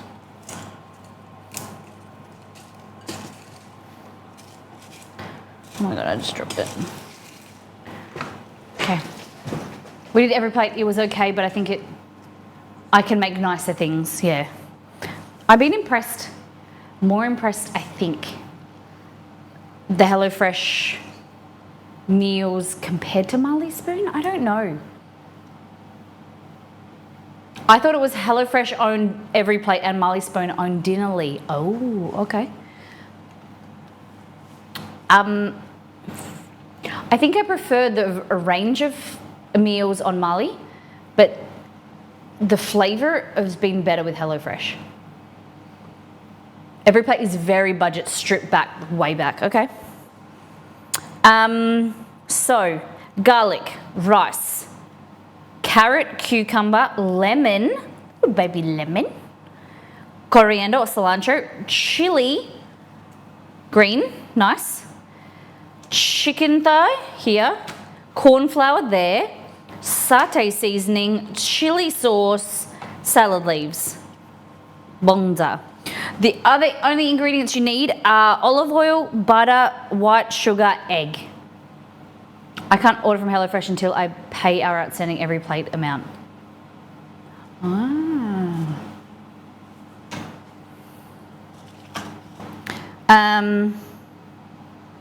Eat me early, it says, probably because this will deteriorate in the fridge. This arrived yesterday. It looks a little bit, you guys didn't like when I said skanky the other day. So it looks a little bit rough. Okay, the things we need to do. This is a climate superstar. Takeaway faves, skill up. I think because we're pan frying, I don't know. All right, cook the garlic rice. Finely chop the garlic in a medium saucepan. Heat the butter, dash of olive oil. Okay. I don't want a saucepan that big. And that one's got stuff in it. I don't think I could ever do one of these companies. Would feel so limited. See, the thing is, I didn't think that I would like it very much, but the convenience of it is amazing. I wouldn't do it every night, but just having it in the fridge, like maybe 2 or 3 nights a week, just takes the thought out of the equation. And you're like, oh, and it's all there. We put them in the bag, keep them in the bags. So you just pick it out, and you've got a tasty meal that's done in like, what did we make the other day in like 20 minutes? And there's so much variety, and then it's the same issue that I had with streaming, right? Because we were streaming 5 days a week in the kitchen, I felt like I had no creativity because I had to think in advance and plan the groceries like a week in advance. Whereas, because we won't continue with I'll do them occasionally if we get like a discount code or whatever, what we did with Marley Spoon and HelloFresh. Because the reason why I wouldn't do it, if we were working full time and we weren't streaming, then I probably said no, I'd like that. But because we cook for a living, we have so much leftovers, I don't need to do a food product like this. But getting it 2 to 3 times a week means that we have leftovers for the next day. But also, it frees me up for when I want to cook, I can be creative. I don't have to think of 5 to 7 meals a week. I can be like, oh, let's make pizza, or let's do that on Friday nights. Or like, I can make a fancier, like, I'm more excited, more enthusiastic about cooking the nights that we wouldn't have HelloFresh or we wouldn't have the meal kit. So I do like it for that. The meals are really yummy. Nearly all the ones we've had have been really yummy. They might not be how I would make it. Like we had a butter chicken yesterday and it wasn't, like Exceed said, your butter chicken's better. But this butter chicken was like done in 20 minutes and had all the stuff there. I didn't have to go into the pantry, measure stuff out. It takes the mental load off, yeah. So I'm a big fan. And I'm also a massive believer in that, like with cooking, you just start wherever you are. I was saying this to our cousins and my uncle the other day, that my uncle was like, it's massive. He goes, for me, it teaches me how to cook. It tells me what to do, but it gives me small skills that I can build on. And that's building confidence. Like if you using a meal kit gets you cooking and building confidence and knowing, like having all this stuff, it's not as intimidating, amazing. And then if you want to make from scratch another time, do that. But if you don't, who cares? Like you're still cooking and you're making fresh, healthy meals for yourself.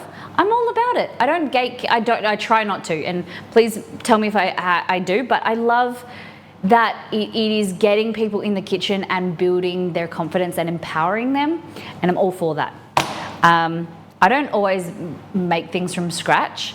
I love a time-saving, like money-saving hack, and if I was still nursing or if I wasn't streaming food, we would definitely use a product like this, because it just takes the mental stress. We've got enough things to worry about. Having to deal with like feeding yourself, God.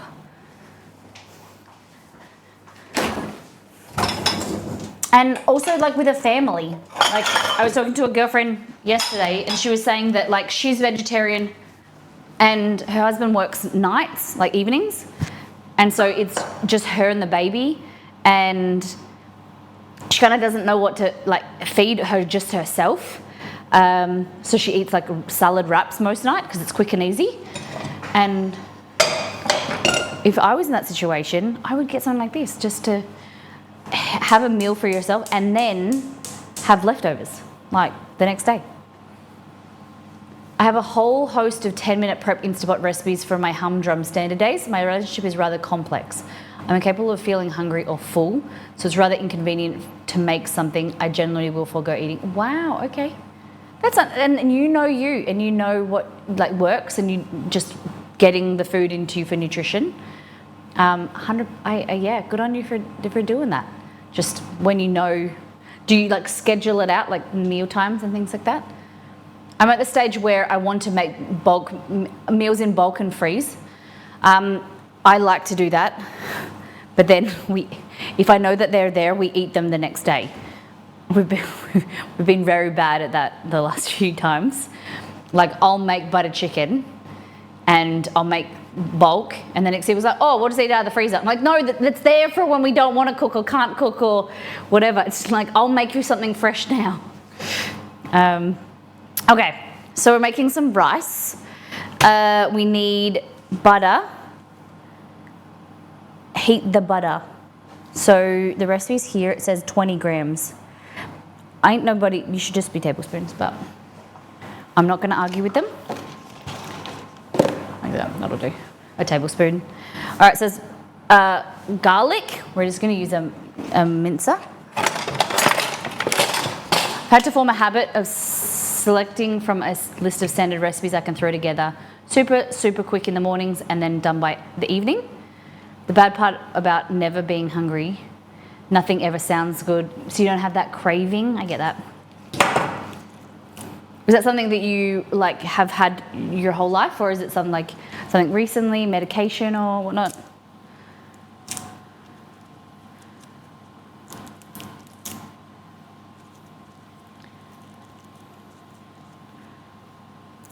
I found when I lost quite a bit of weight when Chester got sick, and like, because I was stressed with him and, you know, like towards the end of last year, and I just wasn't hungry. And like we were kind of in this limbo for a few weeks that we just had protein smoothies, like Optifast shakes, meal replacement shakes, and they were fantastic because we both said to each other, we knew that we had to eat. We weren't feeling hungry. I could not think of eating or cooking, sorry. So that was amazing for us. 5 years ago, I had a spot removed from my stomach lining. I've been there for years. Oh my goodness. Was that last year? Yeah, that was October, November last year.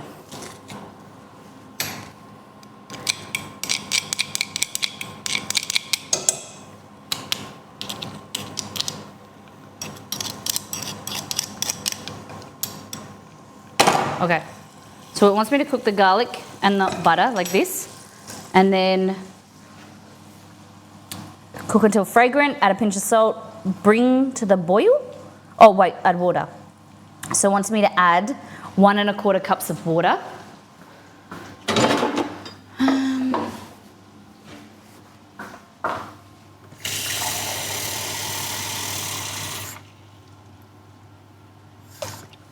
Okay.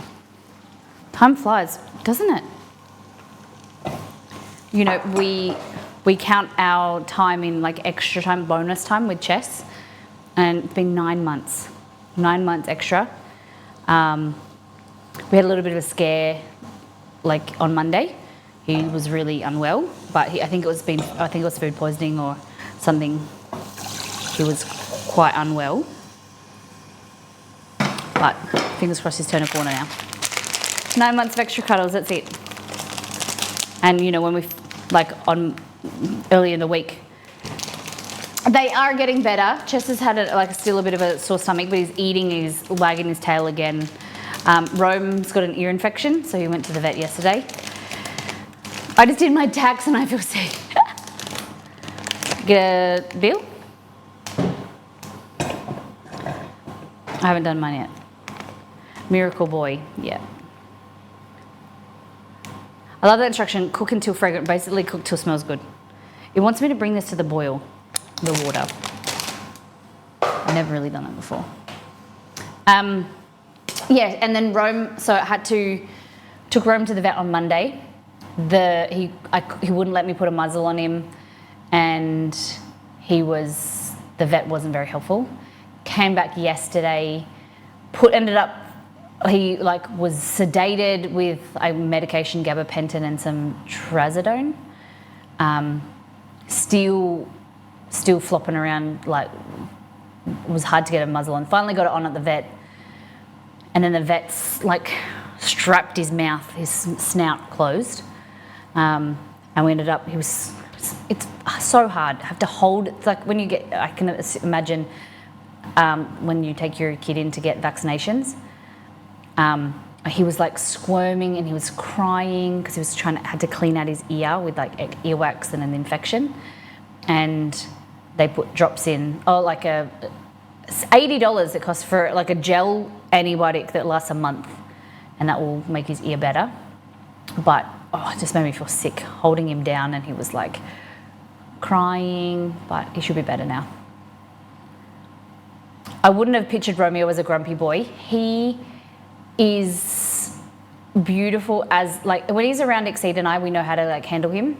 He's a bit territorial when if say he's on my mum's lap and someone walks up to my mum, he'll growl. He's protective of people, and so my family they call him grumpy because they just don't know how to use his mannerisms.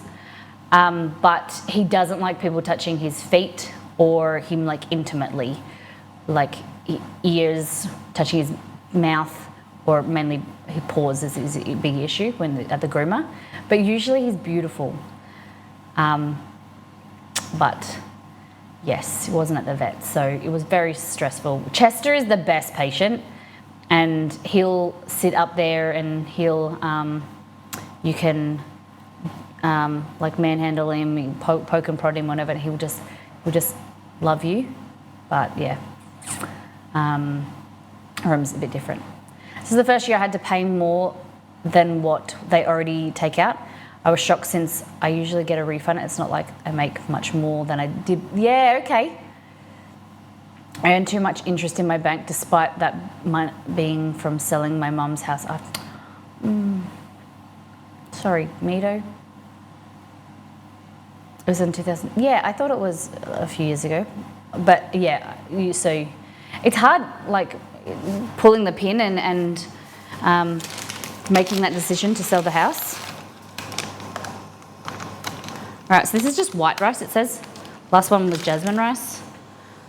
Okay, so we just put the lid on like that. Bring it to the boil. It's interest on my own bloody money. Yeah, it's frustrating.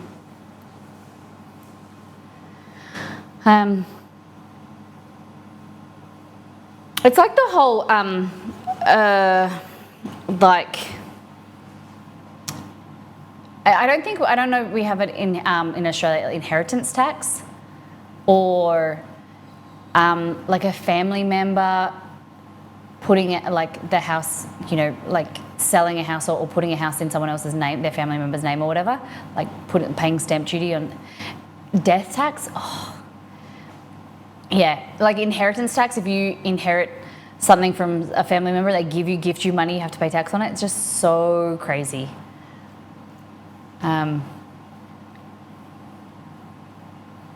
We do over a certain amount. Mum's was nowhere near that amount. Okay. Inheritance tax only kicks in here after like 2 million. Okay. All right.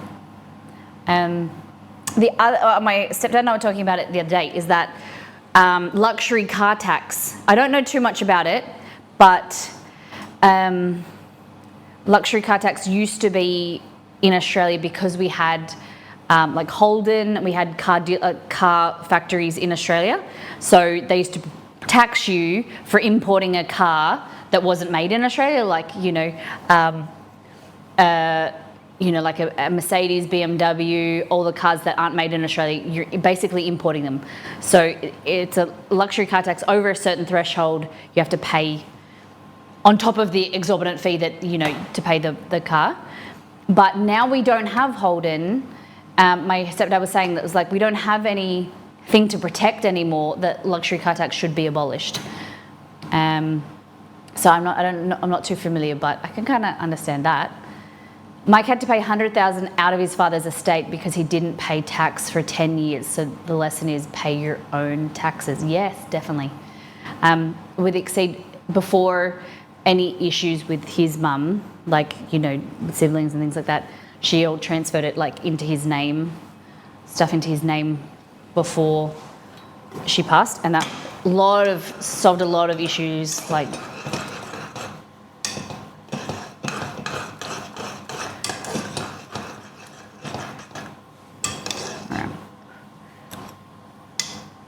Forgot to add salt.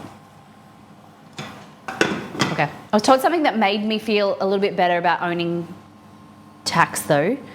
You're being taxed on income you wouldn't have otherwise. The fact that you have to pay tax means you've earned way more than you would have to pay. Like if you'd earned it, is that what you mean? Dying is a messy process, yeah. Like when it goes to probate, and if like they don't have a will and they've got to decide like who's the next of kin and things. Guys, you should always do a will. My parents won't even do a will. It's like a lot of paperwork. It's going to be a lot of paperwork for me. My mum and my dad have both like organised it. Exceed and I have discussed like things, and it's also having that discussion with your partner or your family about like your wishes, being like an organ donor, where you want your money to go.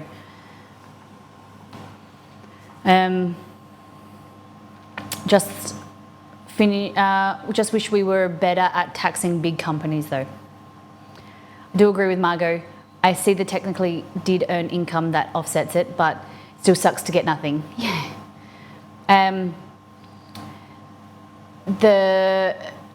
We talk about between Exceed and I, like Medicare levy, of if you don't have private health insurance, you get taxed like a portion of your income to go towards the public health system, to go towards Medicare. And I kind of like that, because you know that your money is going to the government and going to Medicare. For like, we've been multiple trips for free, like to the UK, not the ER and the emergency room, and it's like, you know that money is going somewhere that has benefited you, rather than going to like Medibank Private or like large corporations of insurance that you don't really need or use. So we kind of feel better about that. It's going to be different when we have kids, but we might need it for, IVF or whatever, but you don't get as much back as you think you would for appointments and whatnot, and we don't use, the last time I went to the hospital, I cut my finger or had like stomach pain and he'd had chest pain and things like that, and all of that was covered. It was only, he had a private doctor, it was like $250. That was about it. Luxury car tax kicks in at $80K purchase price. But that these days, $80K is like an average car. There's not much that you can get, like a family size car, under $80,000. Like $80K used to be luxury. Luxury these days is like base price, not top of the range. We're great at taxing big corporations. It just so happens that they're even better at dodging them or finding some rebate or something.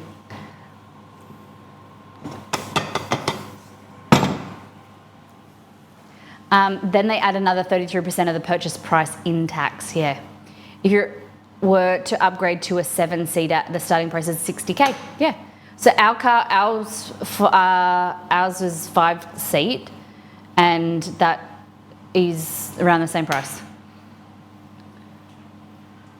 Where are you shopping for cars? What do you mean? Like what I'm talking about, 60 to 80,000. Like 60 is like base range for. There's a lot of cars that are like, I'm talking about like SUVs or whatever. We looked at RAV4s, like Toyota, Hyundai, Kia. That's why we bought a Haval, because it has all of the features, and it's been 3 years and it's been amazing. But that's 60 grand. Quite happy to pay my taxes, uplift the community as a whole. Wish you didn't have to fund certain things, cough, cough, weapons. Oh yeah, SUV. But small car, you're still looking at, you can get a small car for like 20, what is a Kia Cerato, like a 25? Okay. So we're cooking our rice.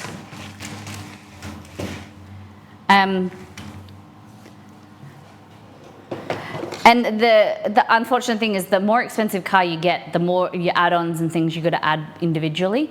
Like my auntie just got a a Range Rover, and every add-on was extra. Like the top of the range model still didn't have, your kick boot or your seat warmers or stuff like that, and it was just like add-on.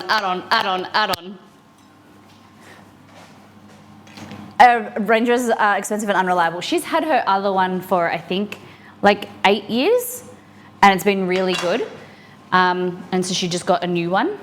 I don't know about the resale value of them, but she loves it. It's very nice inside. Like if you saw the 8-year-old Range Rover, it still looks quite new. The electronics, I just get it refurbished, but it's nice to drive. When we came home from Sydney, we borrowed it for like a day or two. It's nice to drive, but I like my car better. It's cheaper. But we call it the first homeowner's version of the Range Rover. But it's got all the features. It's beautiful. It's a beautiful car. What's annoying a lot of people is that a lot of those are already in the car, and some makers are changing a yearly price to keep you. Right, the subscription. I heard about that. Like Kia have like keyless entry or like cameras or something that's all on subscription. I think it's disgusting. Okay. Prep the veggies. While using a veggie peeler, peel carrots, cucumber into ribbons. Stop when you reach the seeds. Okay. That sounds easy enough.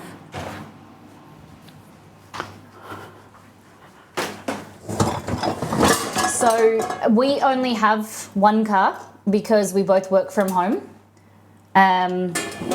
So we made the decision to get a larger car for if we have kids, and we sold mine and Exceed's old car and we got a new car nearly 2 years ago.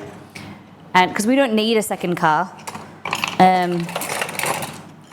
Sometimes it would be handy, but we were paying double rego for Exceed's car to sit in the sun because we had stuff in the garage.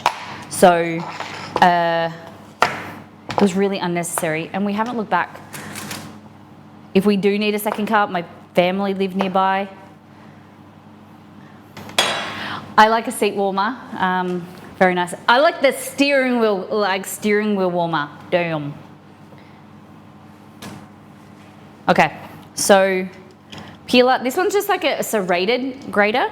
I'll use this one because I like the look of it. But you can just use a normal peeler if you want. I just want you to go like this. We needed a second car when Mike started working outside of the city.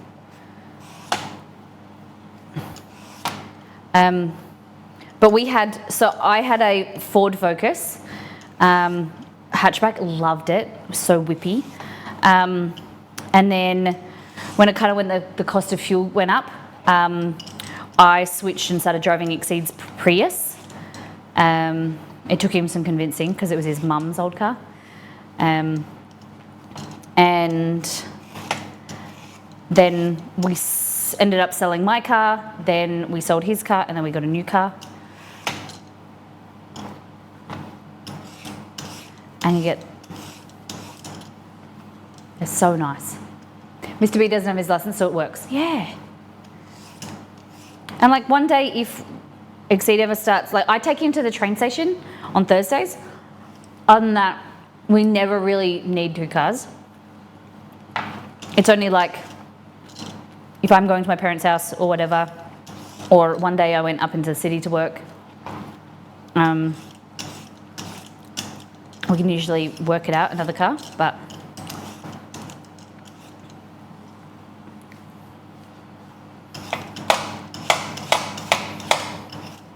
and then you get this left over.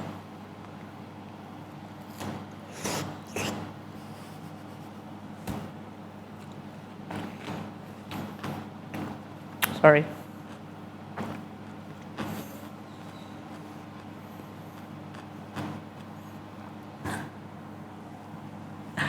I didn't realize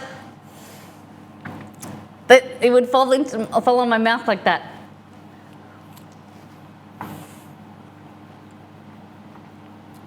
So I bought my nan's car and I still prefer driving that over mine. What kind of car?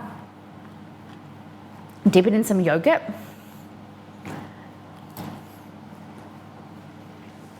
I'd never had a new car. And this is my third car. So I bought my grandma's Hyundai Elantra in like poo brown green. Like it was like a gross metallic goldy green color. It was disgusting, but her name was Gertie because she was green, and she was a beast. 2-liter engine, put your foot down, she was zippy, loved it. And then it was getting old. I had it for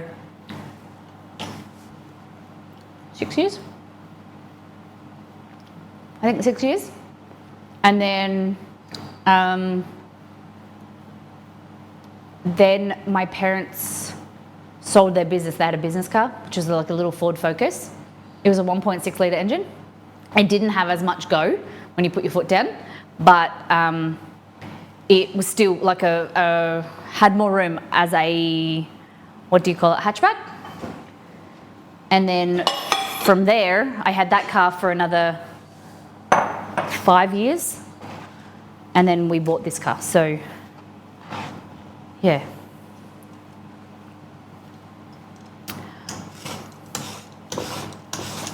I don't know if you can.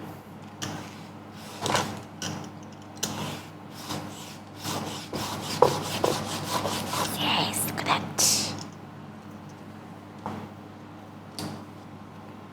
You got it bad. It's a zippy little car and it does 0 to 60 pretty quickly. Look at your nan in a bit of a hoon. I just forget it doesn't have parking camera, so I have to, oh, a few parking accidents, oh no.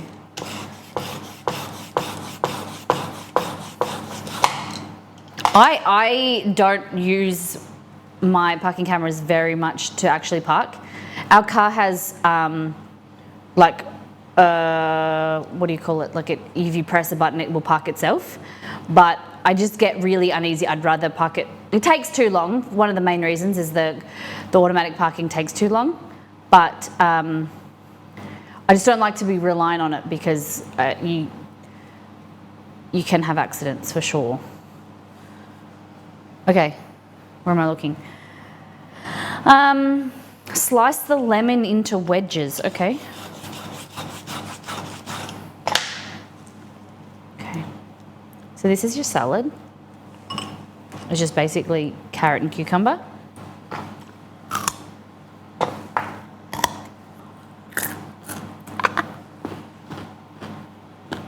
She's not the hoon I am, but what I'm saying is she got a zippy car, and now you get it.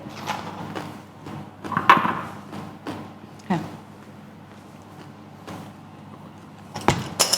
All right. Wedges. So, with a lemon like this, if you want to cut into wedges, you can do it two ways, right? You can go across. So, like you think of like there's the two ends of the lemon. I forget what they're called. And then you cut across, or you can go towards the pith. What do you call this thing? I don't think she ever took the cut over 40 k's. Nice. So we're going to go this way. And then you go half like that. And then here you go across. So that's why you don't get that like line across. I heard that classic American cars are sort of over there. I wonder if that's changed. American cars over here? You mean like American muscle cars?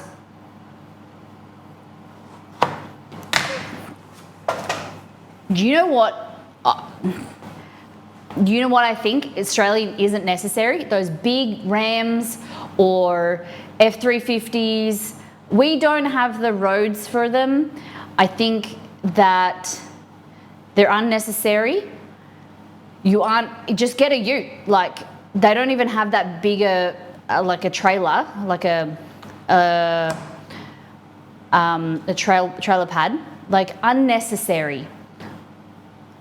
There's more and more people importing American Rams or like F350s, like a big American trucks. And America, fine. I don't even think they're necessary in America, but like Americans at least have the roads and the car parks for them. They don't understand. If you're gonna have a midlife crisis, go and get a bloody Lamborghini. At least they can fit in a car park. Or you're not like hitting them when you're trying to like go around a roundabout or whatever. They are so frustrating. I'm so used to the beep when you get too close to things that I just get the crunch. To drive my dad's car occasionally, it's a station wagon with a low bar. Oh yeah, they're hard. Makes me so nervous compared to the Corolla with the camera. I know someone who works at the factory where they retrofit those for Australia. They hate them too. Yeah. I am of the opinion with most things. I don't like something, but if you like it, you go you. You do you. I just tell you how I feel. And you can tell me how you feel. And I love to hear people's opinions. It's just not for me. Okay, so next thing is the sauce. In a pestle and mortar, so it assumes that I've got one of them. Pound the coriander and long chili if using, and add the remaining garlic until it resembles a fine paste. I have one, but I really hate using it because it's really heavy and hard to clean. I promise I'm a good driver. It took out, oh my goodness. Oh. I think I got this for my 21st birthday from my brother. I don't know, he bought it for me for my birthday, but I hate it. Like, it's fun to use. It just, I wish it was dishwasher safe. Okay, so it says it wants us to put this in here. Pound the coriander long chili.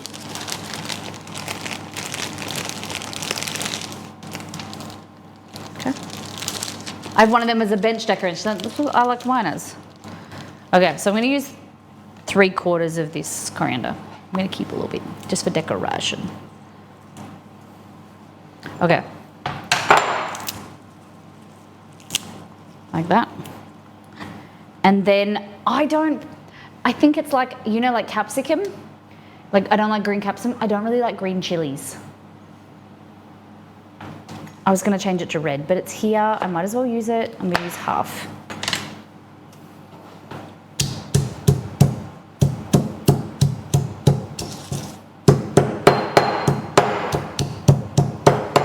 Okay, sorry. And the remaining garlic. Yep, I know what that is. I just think, must have a thing for like green peppers. I'm just not a fan of them. Green chilies, green capsicums. There is an idiot that parks his Ram next to the pedestrian crossing in the car park at the local shopping centre. It sticks out so far people can't see when they're trying to go across the crossing. Yeah. Or they take 2 car parks. It's like, if you're going to take 2 car parks, go and take it at the end of the like car park. So my uncle will do. He'll go, he like doesn't like people near his car. He'll go and park it at the end so like no one will park near him.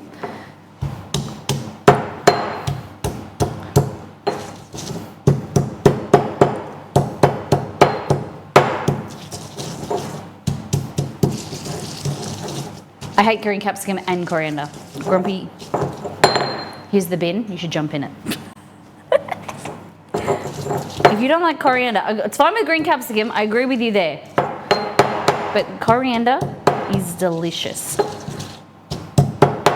Okay, so you go first. Don't worry, I will.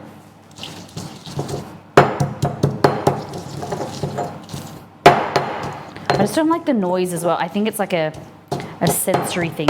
Like the banging, I don't like willingly banging something. It's like how like glass bowls, ceramic bowls.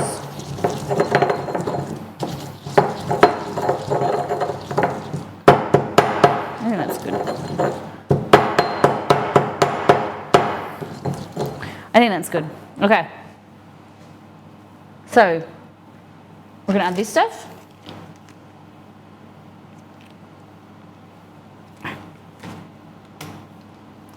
Fish sauce and rice vinegar. Hey Google, turn on Alexa. It says a generous squeeze of lemon juice. Turning on Alexa. Okay. Next time we play Dead by Daylight, I'll be hunting you. You already did. You were like, oh, that's Molly. What game are we going to play next?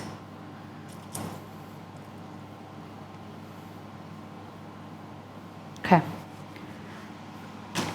Sugar. It wants me to add 1 teaspoon. Cheesecake's looking good. Fall Guys, Golf with Friends, moving out. Oh, moving out. We didn't play moving out yet, have we? We played unpacking or something like that. Unpacking, unpack me.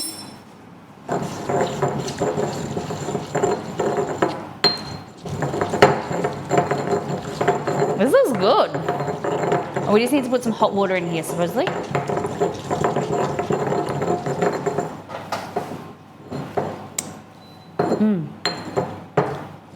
Big issue that I like, not a big issue, it's not very big. The issue that I had is like some of the sauces, there's not enough quantity. I'm a bit of a saucy gal. And one of the meals had baba ganoush, and I felt like it didn't have enough in there. So, like, I would like larger amounts. HelloFresh, okay?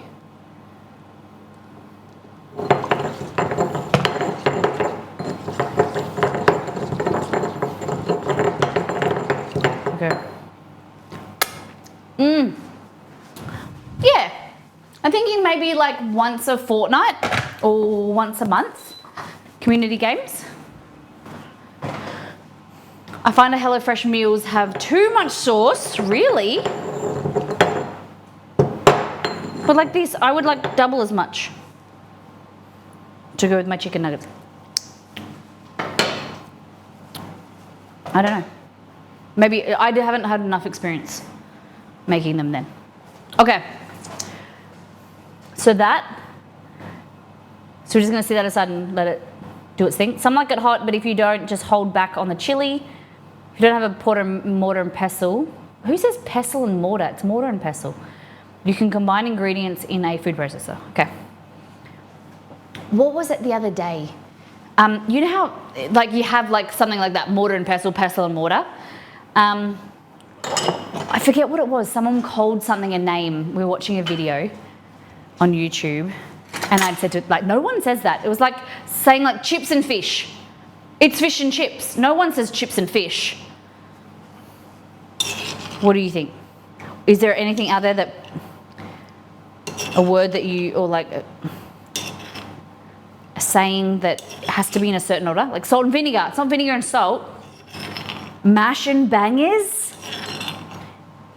I like that. What's a pair that goes together and it has to be said in a certain way? I think I'm only going to say chips and fish from now on. Salt and pepper, pepper and salt, yeah? It's weird said in a different way, isn't it? You don't say pepper and salt. It's like king and queen. You don't say queen and king. Makes Miss Molly.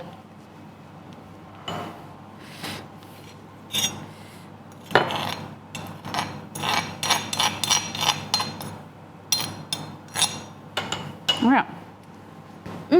Wife and husband? Yeah. How dare the woman come first? But isn't it funny?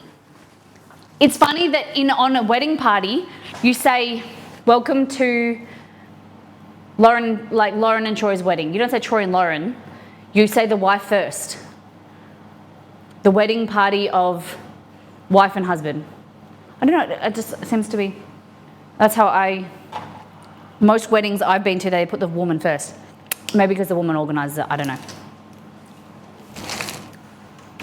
I don't like this very much. I think it would have been better if it was Nok Cham. But just saying, HelloFresh, if you're paying attention. Okay. Doesn't names come alphabetical normally? Or shorter name last? Like my mum and dad would be Fiona and David, not David and Fiona. It's like the wedding is 100% indisputably about the wife. This is known. Fresh hello. We didn't have a wedding. We just eloped. We said that we would have a wedding, like a party, but we've never got around to it. Because the idea of now spending money on something that's already happened, even if, it's funny, right?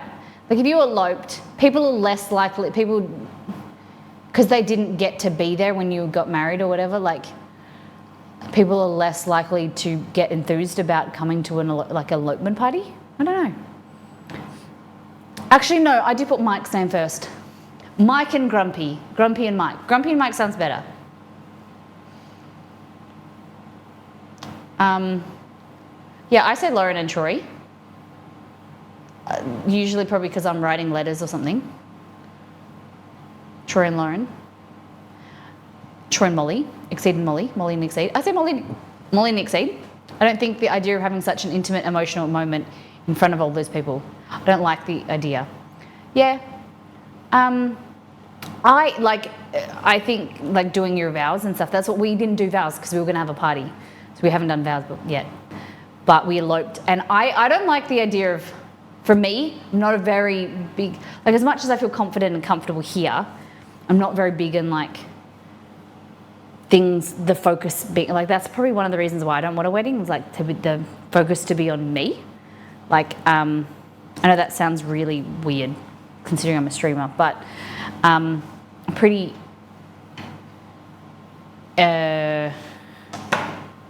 introverted, like in person, unless I'm like comfortable with people.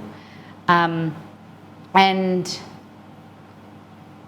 I don't like the idea of, it makes me squirm, the idea of proposals, public proposals. That for me personally, if you got a public proposal and that's all good for you and had people watching, but for me, like Exceed and I, we discussed it and we did it. He did it in Nepal, like the top of a mountain. Like there was no one near us, and it was just like talking quietly to me. Then when we walked down, so like in Nepal there was like a mountain pass. So we climbed up the side of the mountain a little bit more. We're sitting there watching more people arrive. And then he went, I said yes, whatever. We were walking down, went back to our guide. And we told him that we just got engaged. And the language barrier just didn't get. We were like, whatever. So big moment for us. And it was just like this huge, we were just telling our guide and our boarder. We got engaged and blah, blah, blah. And he was just like, okay, we're going this way. I was just like, uh-oh. Not that I want to be proposed to at all, okay? You're just saying that because no one in the stream, thanks. Someone specific. Do you think you would, Margaret, I think we've spoken about this before. Like, there are people in stream not pretty interested. Like, it doesn't change anything. And I don't think you should go into marriage thinking that it changes anything, that it will make concrete your relationship or whatever. Like, I like the security. I don't, just something it just feels a bit more secure. I don't know. I like the idea of it, but I can understand for a lot of people, especially if it was an opportunity that wasn't open to you in the past and now it is. Like the religious feelings about it, I can understand. It's harder to leave a marriage for sure. But I know a lot of people who were together for like decades, a decade, at least like 10 years, whatever, and then they didn't want to get married. They were together happily for a long time. They get married and then like within a year they separate. It's so strange. I don't know if it's like a mental thing. I don't know that they like feel suffocated. I don't know. It's very strange. But you never know what's in a relationship. I don't think Mr. and I have ever been long enough. I've been together long enough to get married. Yeah, Nito, like give it a few years. Go. Don't put that pressure on him. I think at least 2 decades for you. I don't see the point. Plus, the attention of a wedding would kill me. Yeah, I get that. And on that hot take, I'm really into the idea of poly marriage or communal living. Okay. I have a friend or two that are poly and a few community members actually as well. And whatever floats your boat. I think that there's a lot of people. Let me see, I think. What is that, Chess? Is there someone here? It is. No, it's a Chester, it's just a crow. It's just a crow, a bird. Chester, it's okay. It's a bird. There's a bird who's just walking in the front of our house. Hey, it's just I'm not going to show you, but it's just a bird. It's just a little black bird. What? He's looking at me like he wants me to open the door. Come on, let's have a look. I promise you, it's just the little birdie. He come to see if you left him any food.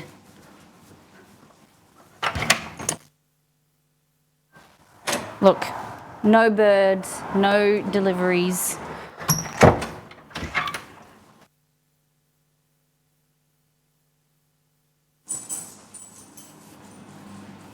We get notifications if there's animals, just because I get stressed if like the dogs get out or whatever, that we get notifications in our security system if there's animals.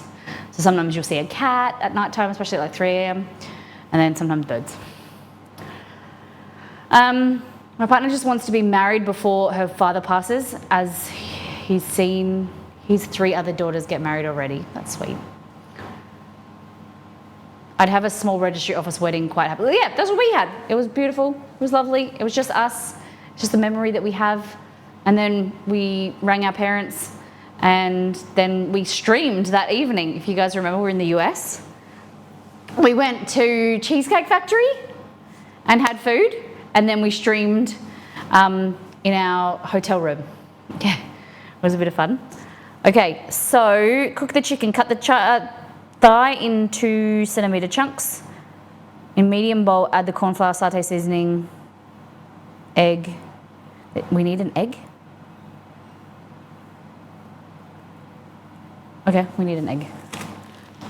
I tried asking him about it, and he said he told me the plans, I'd ruin the surprise.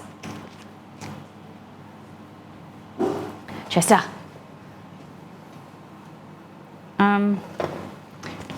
Or even just an eternity ring as a symbol. I like that. I like that. Have you talked to him about it? Just so that you have, like, it's just a gesture, right? It's just a small gesture. We're going to have a vow renewal at 10 years. So we this year we've been together for 10 years and married for 5. Can you believe that? 5 years since we went to the US. It's gone so quick. And I had the idea of doing like a little ceremony type thing, but it's like that, or do we go to Japan?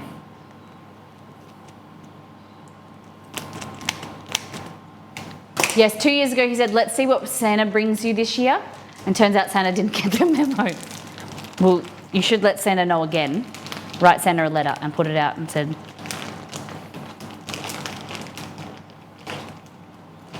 you just need to communicate what you need, what you like. Just say Molly. Molly told me. We were having, just drop it, like, we're having a discussion today about, you know, relationships and feelings, and Molly just said, like, we were just having this discussion about commitment and, you know, just having, like, a symbol of, that's what Molly was saying. Just see what he says. You'll have brownies to make vacation will be tricky. I know! We were talking about that too. Because I said, like, what are we going to do? And even there might be an opportunity for Exceed to go to the UK. I'm like, just got to see what happens. We might just have to get some workers. Walk past the jewelry shop and point out all the shiny diamonds. They do eventually get the hint. It was like, are we never really? I don't really, like, we didn't really have that discussion. It was like maybe once a joke, like we walked past a jewelry store, but then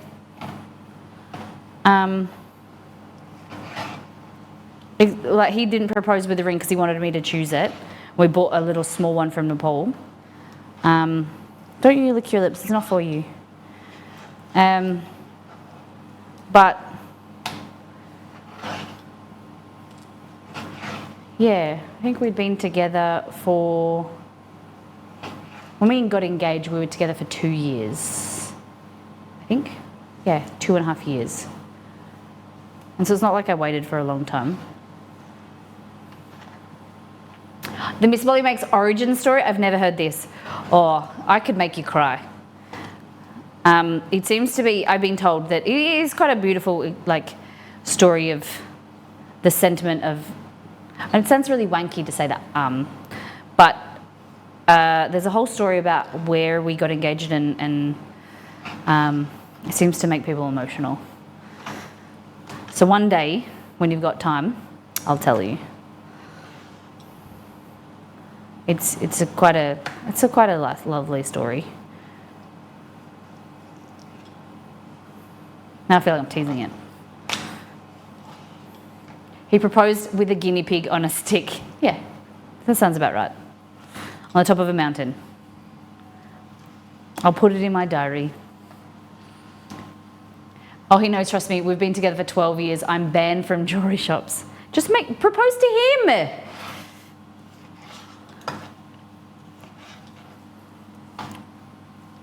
All right. So the short part of it is that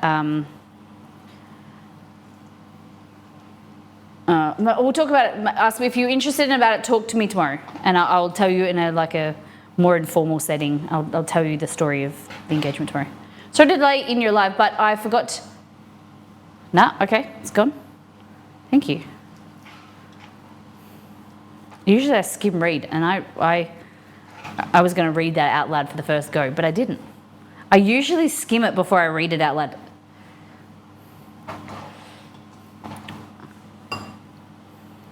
I'm not allowed to cry today. Today is a no crying day. Okay, then tomorrow.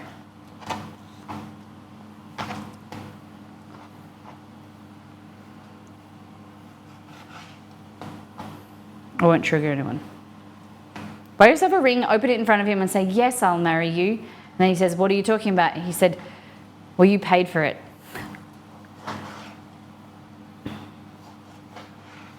Yeah, it's like an Irish day. You have to, on a leap year, right? It's February 29th on a leap year. It's the Irish day that women can propose. Is that right? Hey Google, what is the Irish day when women can propose?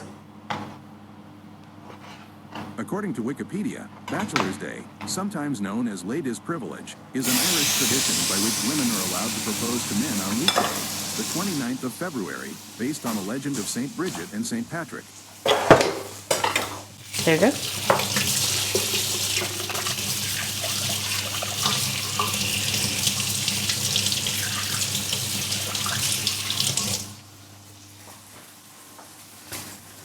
Okay.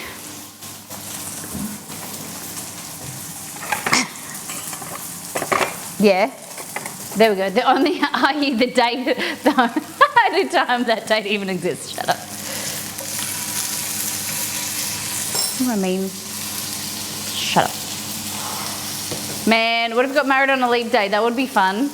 Yeah, I know people that were born on a leap year, and they do either the first of. I'm not going to give Chester this fat. You can have a piece of chicken, okay? They either celebrate the day before or the day after. Okay, cold egg. Okay, cut that chicken into chunks in a medium bowl, add the corn flour, sauté seasoning, whisk until smooth, add the chicken chunks. Okay, so I'm going to... I don't know if these are rip or these you just meant to pull the tab. But they're very confusing how to open. Because there's perforations, look. Oh, that's taking photo, but.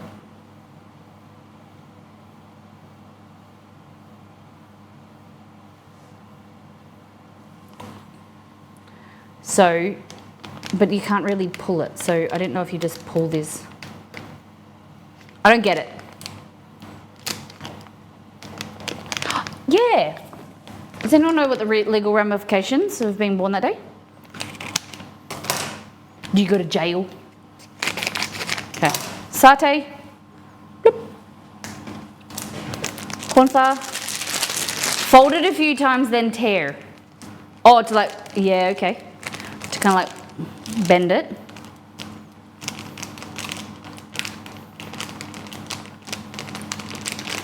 So the best way to do this is make the batter first, but we're going to YOLO it. From what I've heard, that you get a lot of people hassle for being 29th February because a lot of people think your ID is fake. Really? Yeah, so it's like being born on Christmas. I just cross my legs and not let the kid get born until the day later.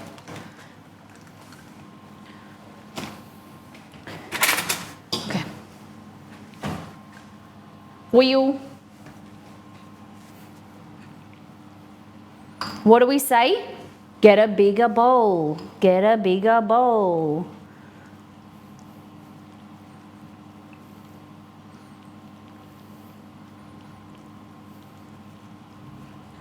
When in doubt, get a bigger bowl. Shh, shh, Chester.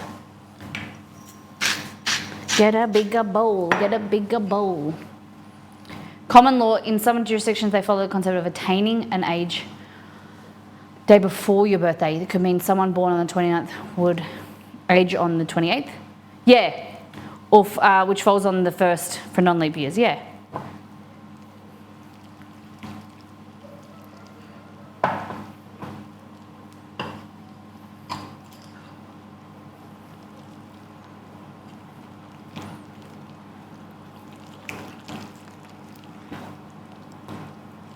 Gucci on, Louis Vuitton.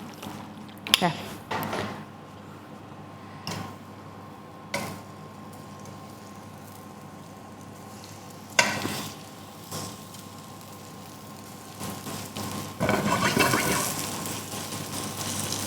It's kind of like eggy. I don't really like doing.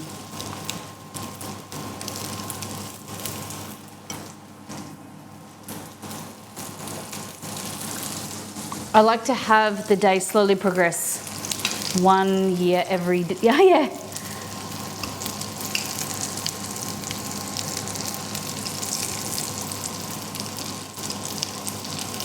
Oh, I got a question. You know Irish twins? Is it born in the same calendar year or within 12 months? So Irish twins is when you have 2 kids like within a certain time frame, but is it within a calendar year or 12 months to be classed as an Irish twin? Because it like have to be like born within 2024, like you have one at the start and then one at the end, or is it, how does it work? 12 months or less. Okay, cool. Cheers.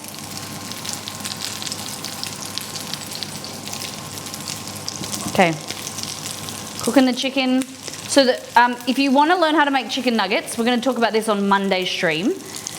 But it's good, if you want to get them crunchy, is add a bit of corn flour, cornstarch, or like tapioca starch.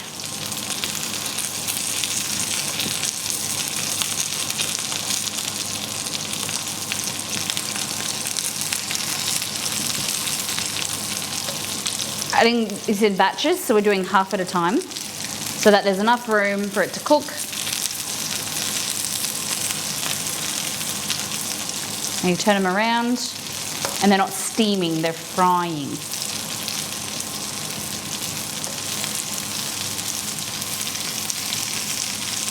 How do you even recover in between, right? I couldn't imagine having 2 kids born in the same year. My brothers were June and November, so that's July, August, September, June, 18 months apart. And like, my mum said that was hard. I like the idea of like 18 months. You'd be scrambled. 18 to 24 months. Being like close together in age that you kind of like are like in nappies, doing all that like and they're young enough that they can kind of grow up together, similar age. You're in nappies and then you're kind of out of nappies. But, you know, I'll take whatever I can get.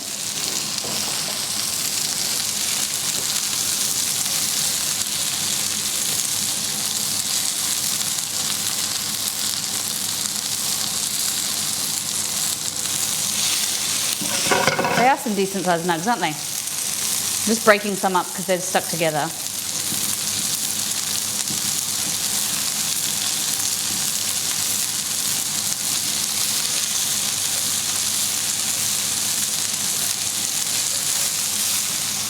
I think the older child to have some independence, yeah, but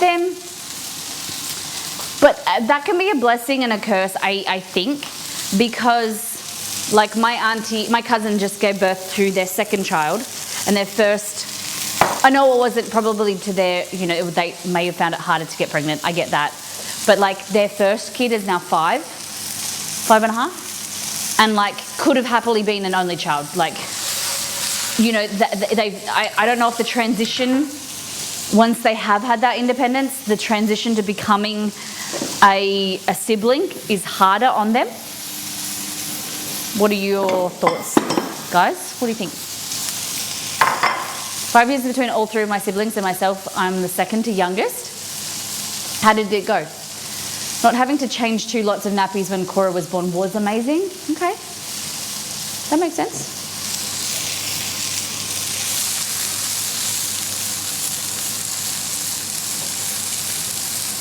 Because there was 4, like my brothers, they were like 16, 17 months apart. And so they grew up like really close. And then there was 4.5 years difference between 4.5 and 5.5 years between my brothers and I. So it was good for me growing up because I had like the protection of brothers and they were doing, so I could do everything that they were doing. Like, it made me grow up quicker, but I don't know. I think there's pros and cons to everything, isn't there?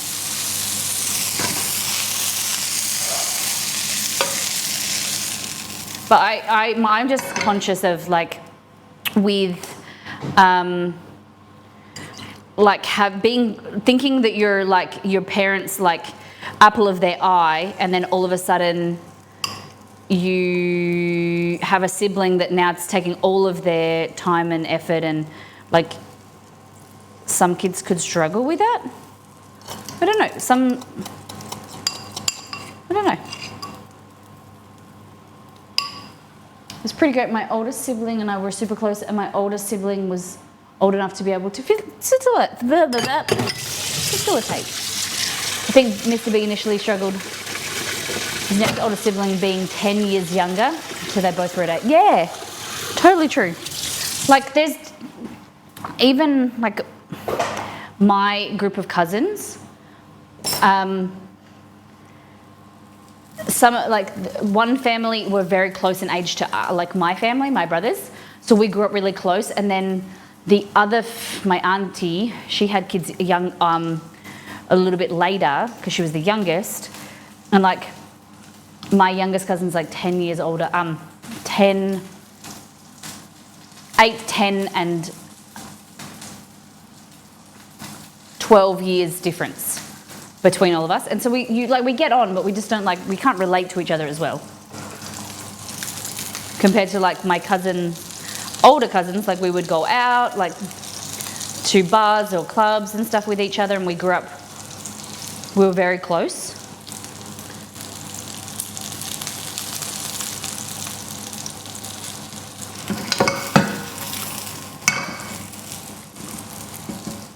All right, cheesecake's looking good. Oh, it's grown. It's got some cracks, but like I said to you, I don't really care too much.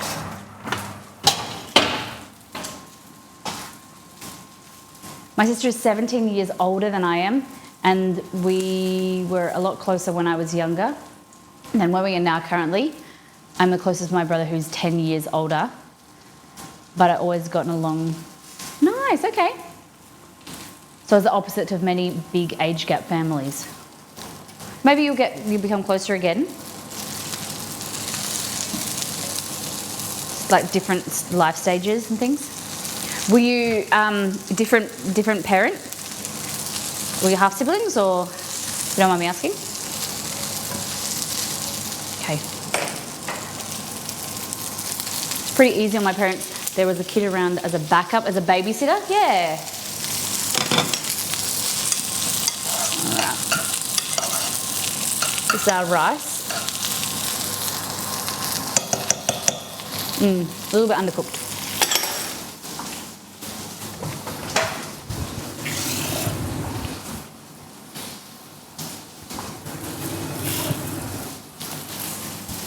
Shorter grain rice. I'm gonna hack it just a little bit. It's garlic rice, but it's got salt, but I think it needs some stock powder. Sorry, HelloFresh.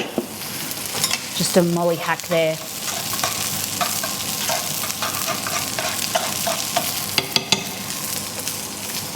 So much better. Okay.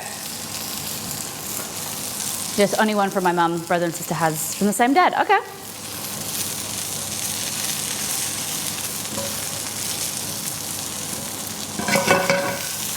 Nice. Put that back in there. Keep it crunchy. Another thing, if you're like making fried nuggets or making nuggets, you want to keep them crunchy. Serve them as soon as possible. Like, don't put them on a plate or a tray because they'll go soggy in the meantime. Like, you want to try and serve it nice and warm, as fresh as possible. Okay, we're just gonna go with this. A little bit of salt. And I don't have a fork, so I'm just gonna try a piece here with a spoon.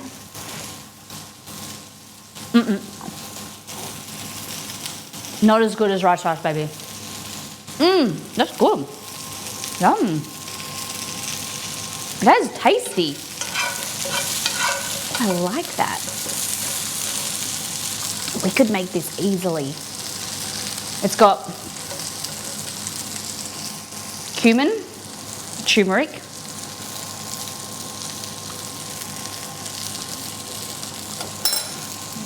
coriander. I could probably look at the ingredients. No,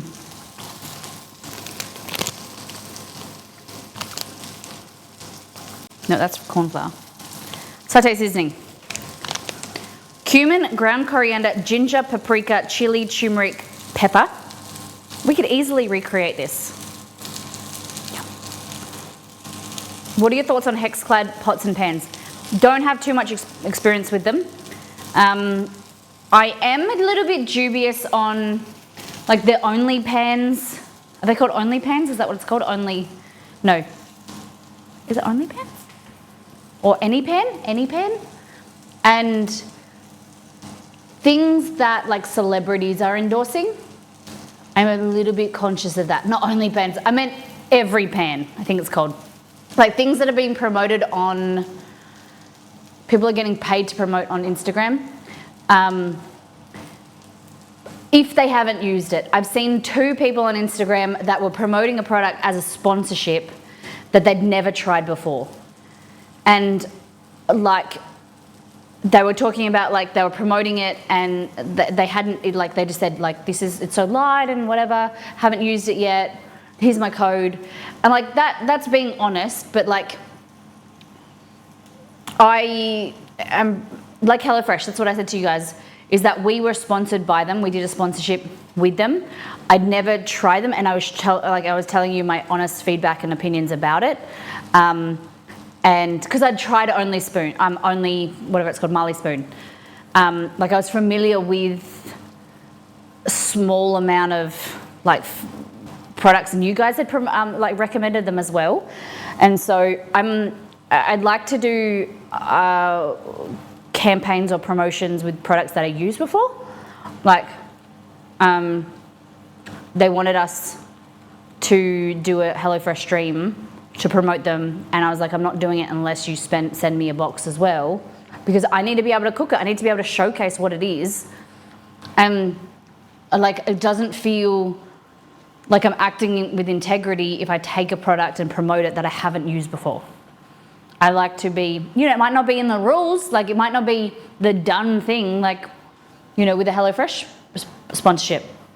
I said to you that there's some things like some are more tasty than others, but overall, like each person's gonna love like certain recipes and some don't like as many. Like what I like the taste of, you might not like the taste of. What something you like, I don't like.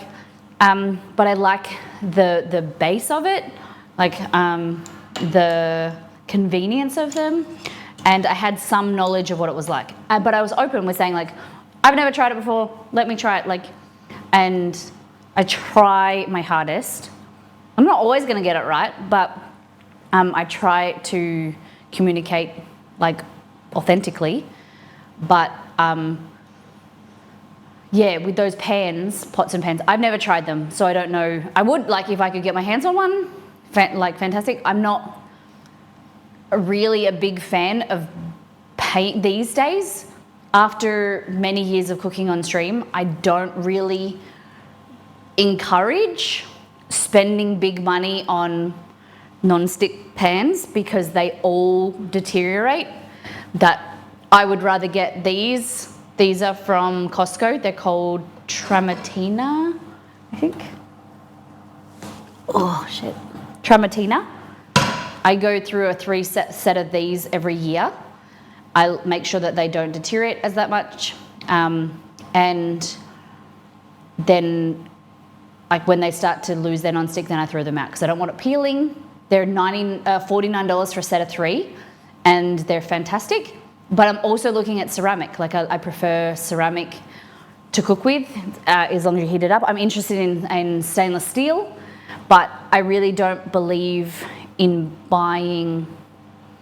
I don't know too much about the Hexclad, what the technology is, but I don't really believe that you should spending thousands of dollars, hundreds of dollars on one pan, thousands of dollars on a set for them to deteriorate. Like I've bought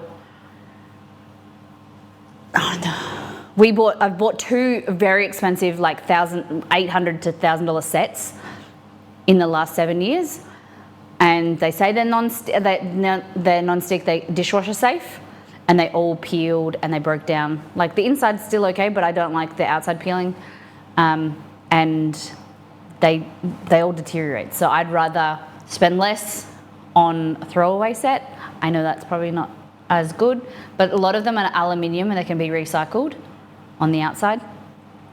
I'm not really sure exactly these ones, but I try and I get a year and a bit out of them. Because if they're all going to end the same way, why spend $300, $500 on a pan? I can't remember the exact name. They don't break down, not 100% non-stick, but it's rare that anything does. Okay. Stoneware pans. Do you not like cast iron? I have cast iron, like a ceramic cast iron. I really like that. That's what I was saying before. And I do really enjoy that. I only have a really large one or a really small one, like that size. I don't know what you would say. That's an 8-inch maybe. And then I've got this one. These are Aldi. This is a knockoff called Crofton, and they're fantastic. And then this one as well. So I have normal cast iron, but I only cook with these three like non-coated ones when I'm making steak.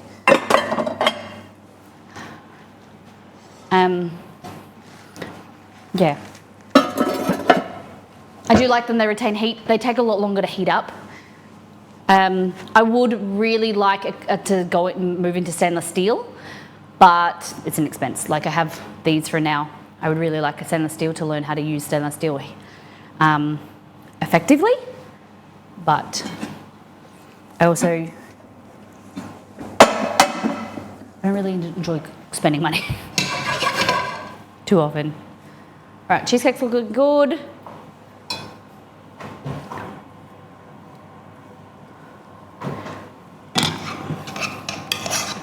Nice. Good. Okay. So, toss the salad. I wouldn't really call it a salad, babe. Oh, there is a salad. You got this stuff. Okay. Lemon juice and a drizzle of olive oil. Again, get a bigger bowl.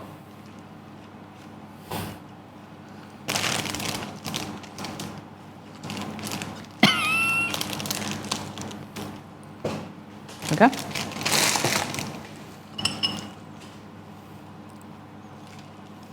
Beautiful.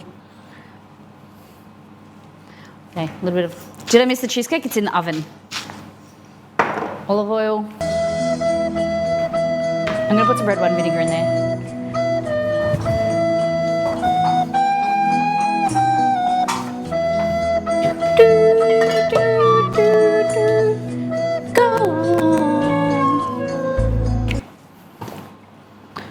I was listening to the girl that I posted in Discord, the glucose goddess or whatever.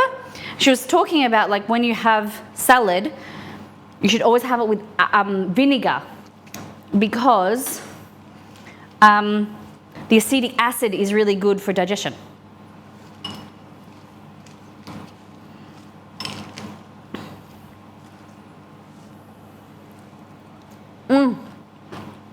Crumble on the cheesecake? No. I've never heard of crumble on a cheesecake before. Delicious. Okay.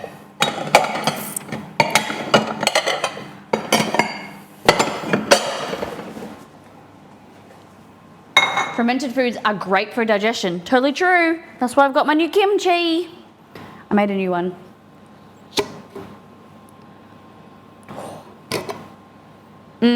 Ferment my little babies. Smells good. Okay, so I'm gonna lean over because oh, it's not. What did I say? It's sauerkraut. Yeah, you were right. I'm wrong. I said the wrong thing. It is sauerkraut.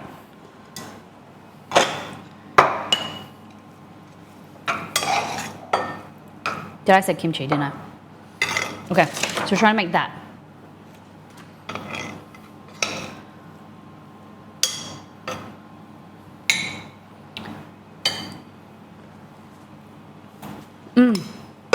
Yum. Okay. Okay. And then here we're going to put some salad.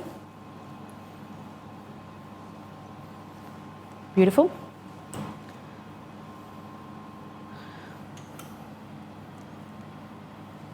Nice.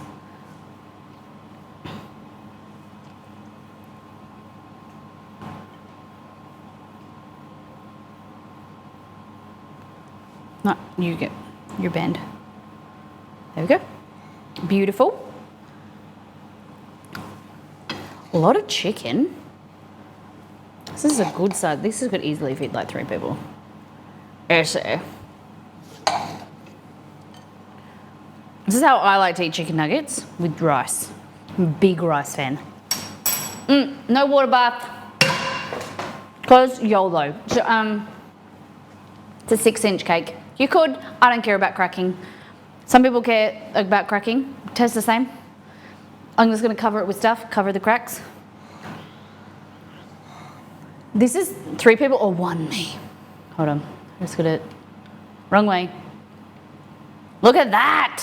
Could do with some nuts on top. I would like some nuts. And then we're going to add some of this. And then we're going to do some of this. Like that. A little bit this action. And then we go here. This kind of looks like chimichurri, but it's not. It's like a Vietnamese Nam Chim sauce. There we go.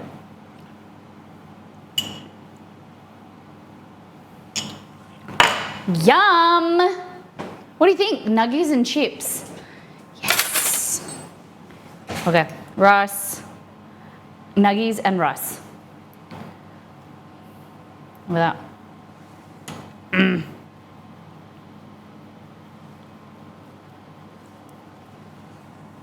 I'm so excited. Oh yeah.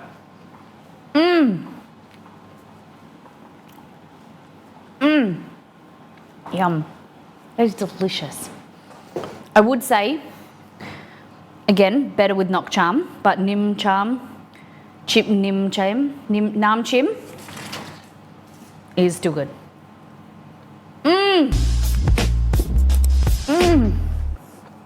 Yum. And then yummy salad.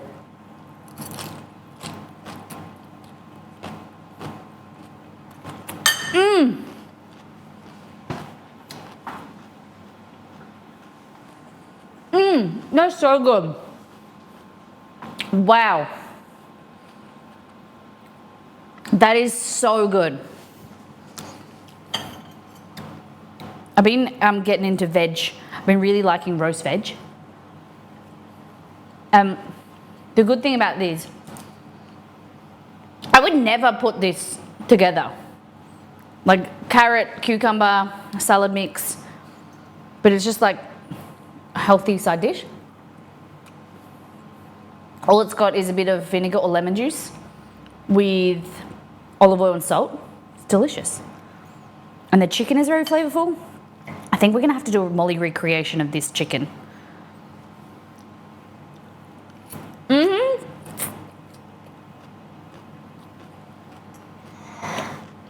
Go for it, G Money. Lay your questions on me.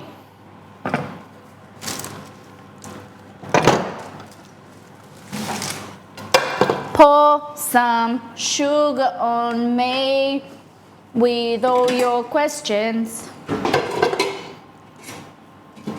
Okay, go for it. This cheesecake is looking rough. It's not my recipe, this is looking rough. Usually I never use it.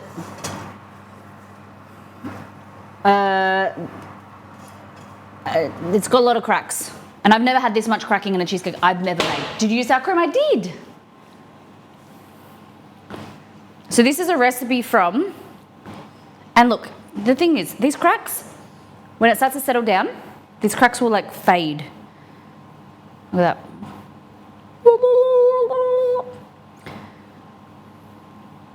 They will sink down. So the cracks will become just cover it with chocolate. No one cares if a cheesecake's got cracks. No one cares. People freaking out about like imperfections with like baked goods and stuff. I am like a 90%, 95% like, that's great. I don't ever, like, I'm not a perfectionist most of the time. And I don't like perfect is non-existent. Like, that is great. That will taste good. Why fuss over the, like, for a home cook, I'm talking about like different for like patisseries and like, if you enjoy getting it perfect and like whatever, but like, don't put pressure on yourself, other people. I'm just talking about people in general, put pressure on other people. Do you use powdered sugar? No. Regular granulated sugar? Regular granulated sugar? Yes. Like a finer granulated sugar. Hey Google, what is the cooked internal temperature for cheesecake? 150 F. On the website tasteofhome.com, they say, you can tell if a cheesecake is done by checking the internal temperature with a quick red thermometer. Stick the probe halfway into the cake. A baked cheesecake should read 150 F. Yeah, good.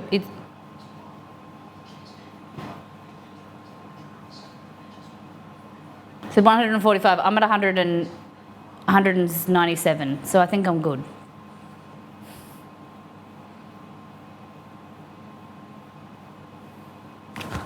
It's hot.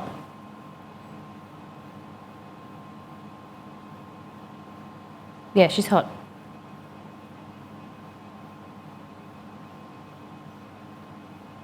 She's good. Are you sure that's hot enough? I don't think so. It's not hot.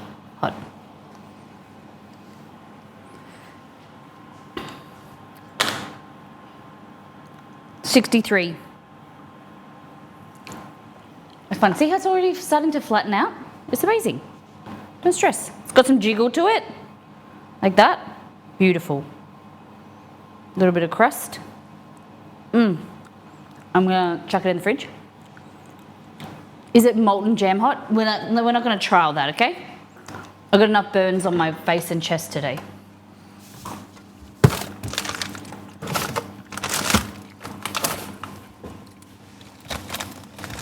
Okay. I'm not trying to make it fancy today, I'm just following a recipe. Should have put a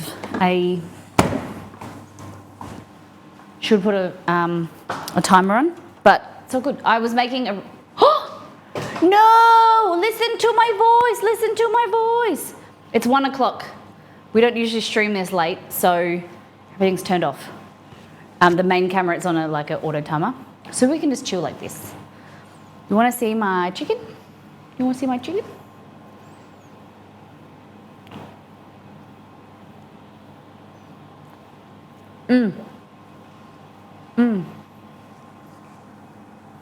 Now you can see close up all of the stuff that's on my body. Burns. So these are from the pizza oven. Burn all there. Burn there. I burnt all there. Do you remember maybe like 2 years ago, I burnt, is that the Elgato? This is the Elgato camera. This is the Facecam Pro. Yeah. Do you guys remember I burnt my finger on hot sugar and I got like 2nd-degree burns? So I don't know if you can see. I've got like scars along these 2 fingers. It's a bit tricky to see on camera. See that? I've got good range of motion, which is good. But that was a painful day. Painful, month actually. Oh my God. The one thing I have a hard time with is making a crumble for the cheesecake. When you say crumble, to go on the top or the bottom? I've never put a crumble on the top of a cheesecake before. So what type of cheesecake are you making? On top of, interesting, okay.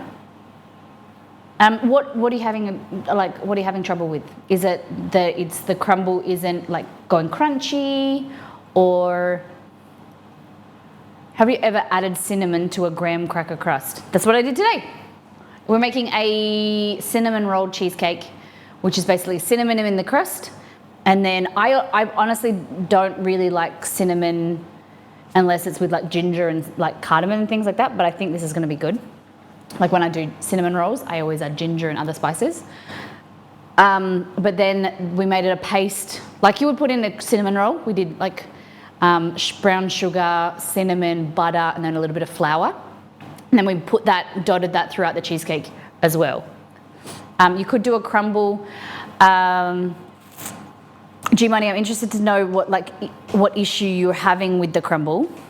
I have, in our cookbook, A Very Molly Christmas has a apple crumble pie, like a Dutch apple pie, that has a crumble on top. And same of my banana crumble muffins that are on the website. You can use that crumble recipe. Works perfectly every time.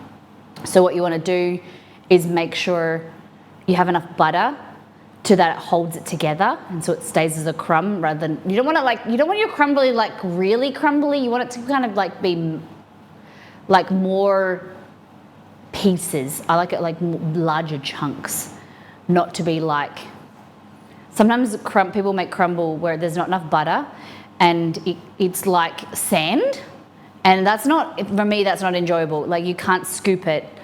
Oh look, you turn the camera back on. That's not enjoyable as like when crumble is like basically like a dust, you can't really eat it and put it on your spoon, it kind of falls off. When I make the crumble, it comes out doughy.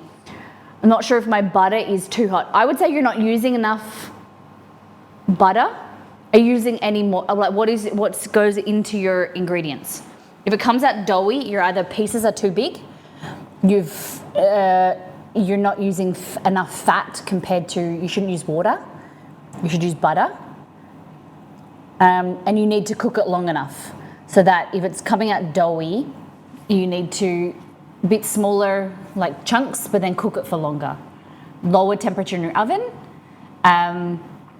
and cook it for longer. So sometimes if you put it on the top and your oven is on, maybe if you're using not a fan, like, non-fan forced oven, the heat is at the top, so the things are going to cook more on the surface, closer to the top of the oven than the lower.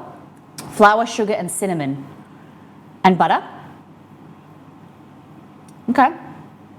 So I would just say make your crumbs kind of like, you know, like a marble size, a little bit bigger.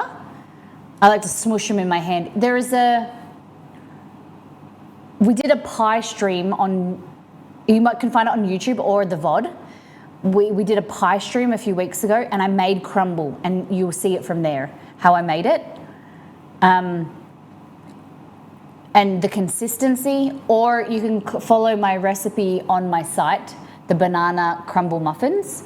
Just use that crumble on top and it's really good. And then cook it for long enough that it goes brown and it kind of like, it's like shortbread, and then it cools down, it will go crunchy. Yeah, so at 180, which is 350 Fahrenheit, you want to cook it for like 15 minutes. Cook in the oven, yes. How have you been cooking it?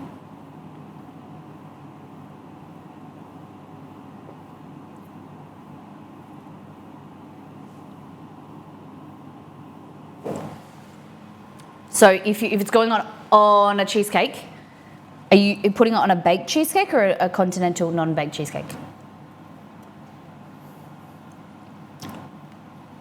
Yum.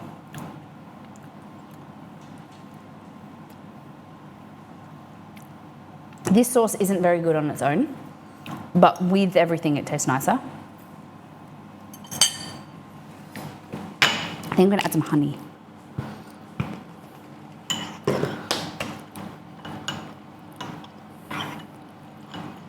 Thank you, Grumpy. Yeah, use that. The crumble from there. You can take the pecans out if you want. If you don't want to use pecans, don't use them. But that's got oats. I like oats as well, but you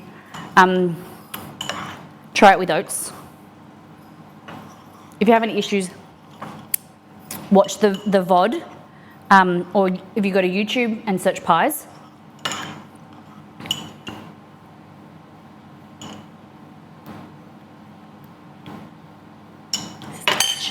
We're just waiting for our cheesecake to cool down.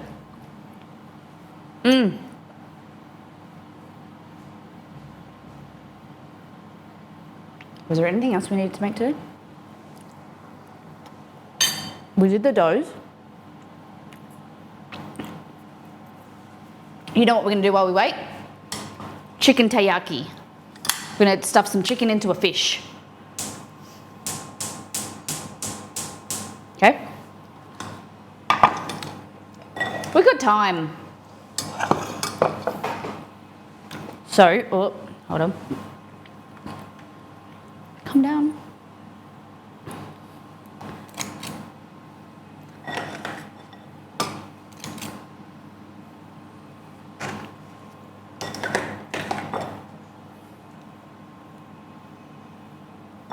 Okay.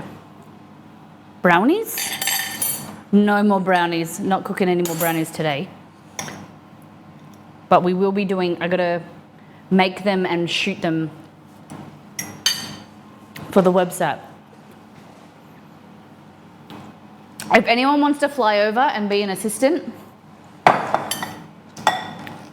help me make 6 batches of brownies and then photograph them. Jumping on the next plane.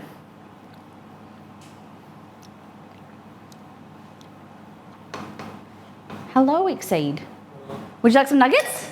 What are they? Taste it, they're really yummy. These are Thai nuggets. Yeah. So have some rice with some nuggets like this. Oh, shit. There you go.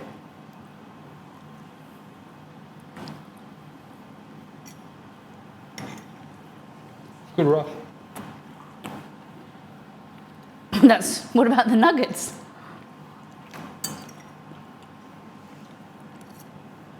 The lemon goes well, doesn't it?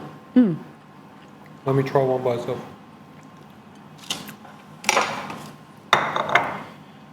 You want that? Yeah. Okay.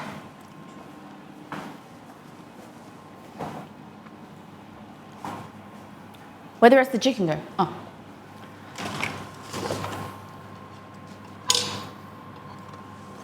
Okay.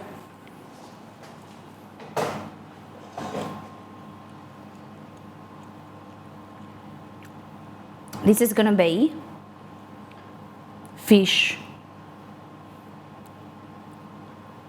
filled with, no, pancakes filled with, fish pancakes filled with chicken. Delicious. So much mess. So many dishes. Okay.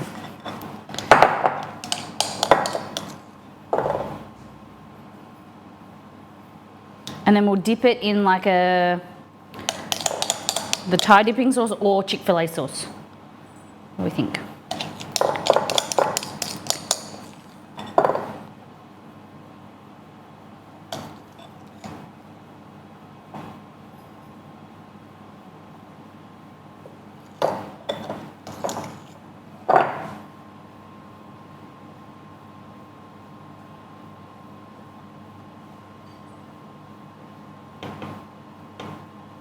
There we go. I'm running out of batter.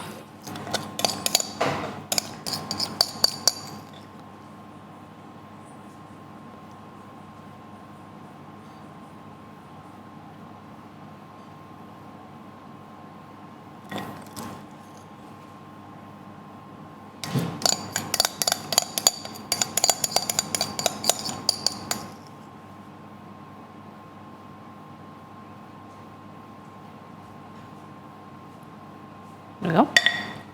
Fish.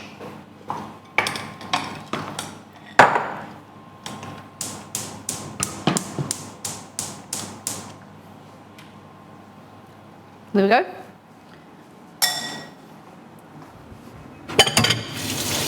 Okay. Giovanni, do you have any other questions? I make a crumble two ways. When I use the crumble oven, the crumble came out super hard. So I tried to use a heated butter and use my hand to make the crumble. Came out doughy, which I understand what you're saying. The issue is that when you make the crumble with the heated butter, you're not cooking the flour.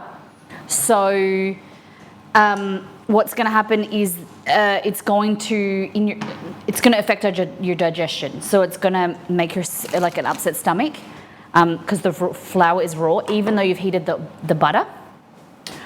What you can do is, if you're making the oven crumble, it's going to be hard. Like the longer you cook it, it'll come out super hard. So what you can do is increase the amount of flour and less butter. I like it crunchy, the crumble, but if you just cook it less, it will be more like soft, but it'll be still cooked. The thing is when you're using flour, unless you like edible cookie dough, the way that they get around that is they cook the flour first. They put it on a tray and you're meant to cook the flour. You need to get it over 100 degrees Celsius.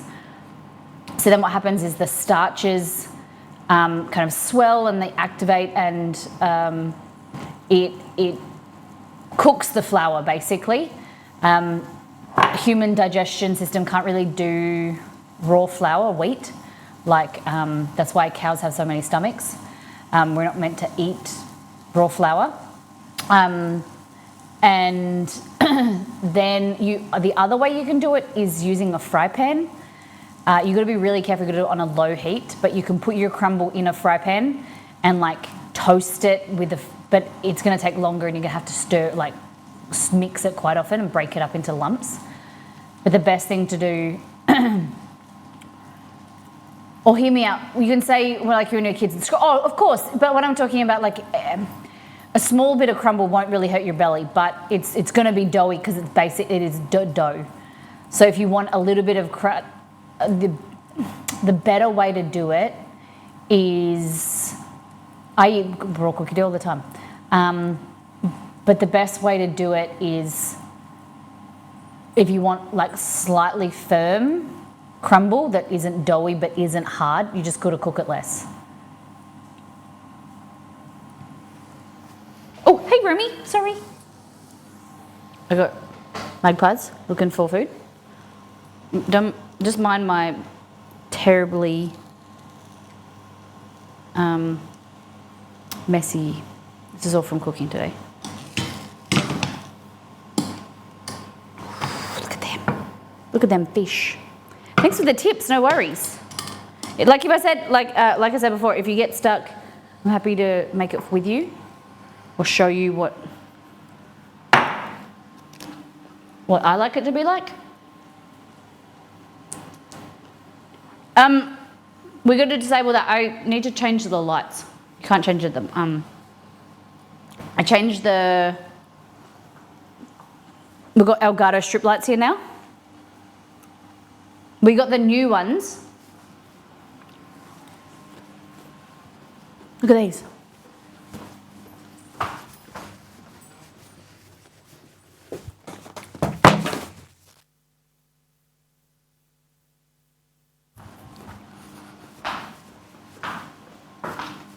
These are the new Elgato Strip Light Pro. So we're trying to hopefully get these across the top, but we need to use, it smelled like it was burning, it's not. It's the side that's burning. Okay, so these come, they aren't extendable, whereas the strip lights, the normal ones, they have an extension so they can go the whole length. But these better quality, they're higher powered, they aren't extendable. So they're magnetic, which is amazing, as well as they have like a double-sided tape. So they look like that. They're very cool. So that's what they look like. This is the Strip Light Pro from Delgado. Exclamation mark Elgato. If you live in the US, you use or in another country, you can use that code and get a discount. Or Amazon Prime Day, you can get some banger deals from from Elgato. You just type in Elgato into the Prime deals and you'll see what's on sale. So it comes with all the parts. Oh my goodness. Just comes with all the parts like that. And the best thing is the magnetic. There's not many things in the kitchen that are magnetic, but you can put it around your fridge and make your fridge change colour. So this is what we're going to be updating hopefully here. I just haven't had time to. Well, it's not that I haven't had time. I just haven't got around to it. And this is what arrived. Key Light Neo. The Wave 3 is on sale, 30% off. Do it. And so was the arm, the low profile arm. I really like that in the office. Oh, okay, we're done there. So I haven't seen this yet. Guys, this is the new Key Light Neo, which is one of their newest products. Here.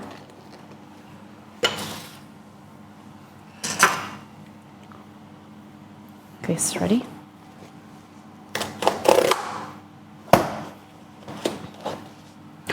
Ooh, hello. Look at that. So this is for if you work from home or travel and you do work conferences and stuff. You got an on button, turn it level 1, level 2, and then you can dial. Oh, it feels really good. And then instructions, and then all your parts in there, and so you can put it on your mount, it onto your monitor. So it's got a mount here. So you can mount it like that.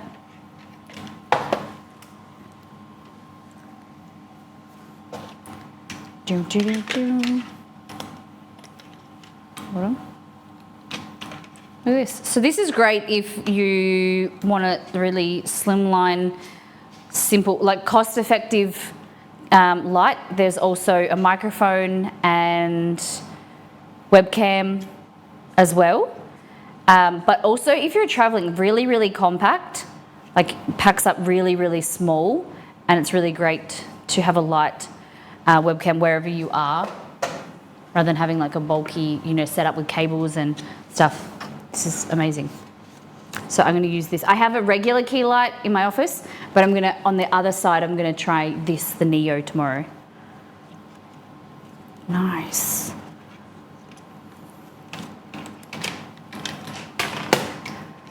I'll answer your question in 2 seconds. So that just packs up like that. Oh, upside down. Nice.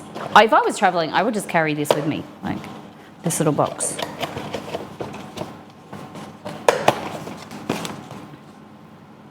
Incredibly soft, extremely flattering, creative, the way create the look you've always wanted on YouTube, Teams, Zoom, and more. Neo.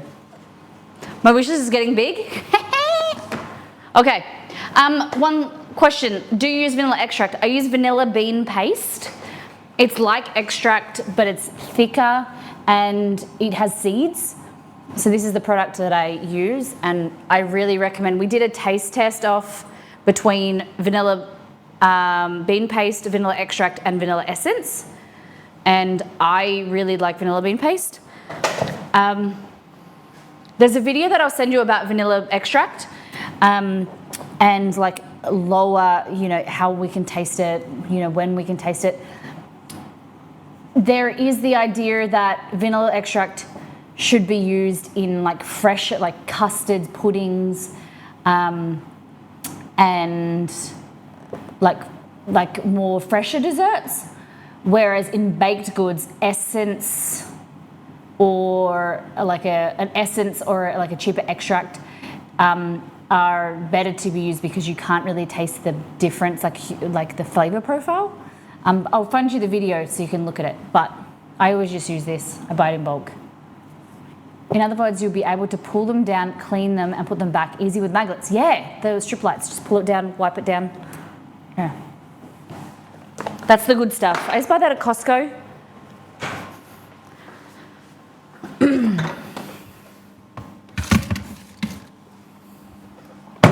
Hello, Mr. Chewy.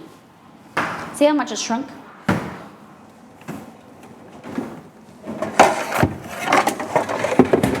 Whoop. Okay.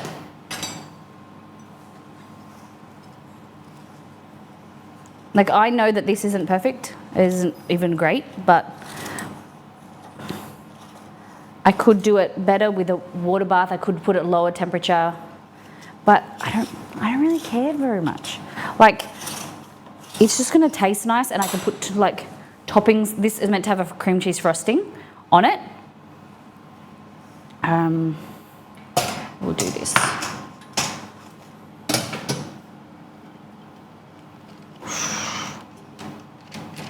That. But if it's just for me and Exceed. If I was doing it for friends or family, I would go to more effort, and I would. But I think it still looks amazing.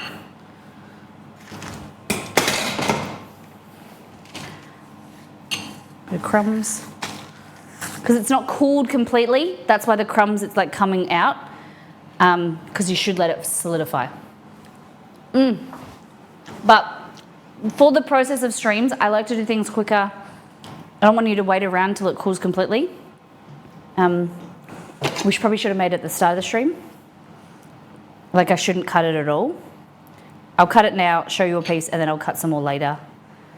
But it will look markedly different. More mess, more fun, for sure. Oh, sorry, Jess.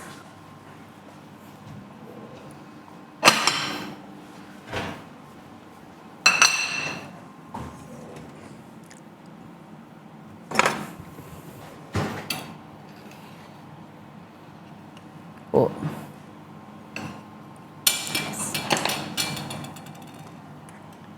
Messiness is a sign of quality. Look at that. That is your Kerry's cinnamon roll cheesecake. So what will happen is this will firm up. It's a bit molten at the moment. It'll cool down. Cheesecake can taste a little bit more eggy when it's warm. Wait till it cools down to try it again. I find that specifically with Japanese cheesecake, it tastes like eggy, and then when you let it cool, it doesn't taste as much as like that. Look at that. Let's have a taste. Very cinnamon heavy. You can tell that it's cinnamon. Oh, it tastes like a cinnamon roll, like cinnamon roll cheesecake. Brown sugar, cinnamon. It was really good. Yum. I think with like a dollop of cream. I don't really think like the cream cheese frosting on top of cream cheese is necessary. I would just rather like a chantilly cream, like a cream mixed with a little bit of powdered sugar. Yum. And then you cover the cracks. Easy. What do you think? Would you eat this? It's really good. I put the recipe in Discord, in chat. I'll pop it in Discord as well. Follow the steps. It's good.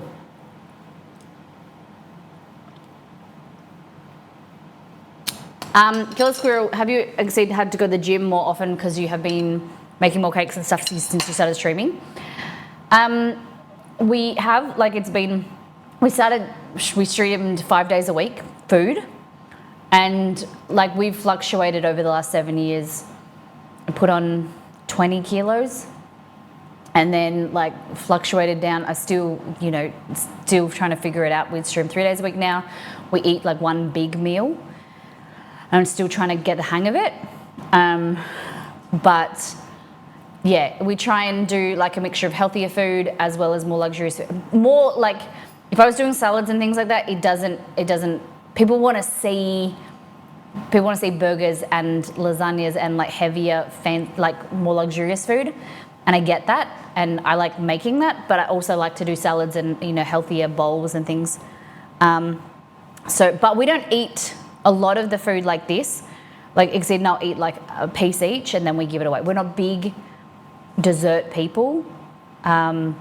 We eat like enough stuff that we'll have like try something, and this is half of the recipe for the fact of like it's Exceed and I, we give some to my brother, he's on a health kick as well, and we don't like food wastage, so we try and reduce our portions.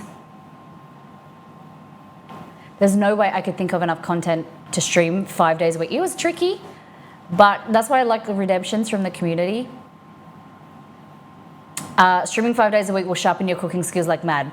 It did, this last 7 years has been a massive, massive growth in my, like, preference for, like, what I like to cook, what I don't like to cook, learning, just, like, asking questions, you guys asking questions, you telling me what you guys do in your culture, in your countries, and,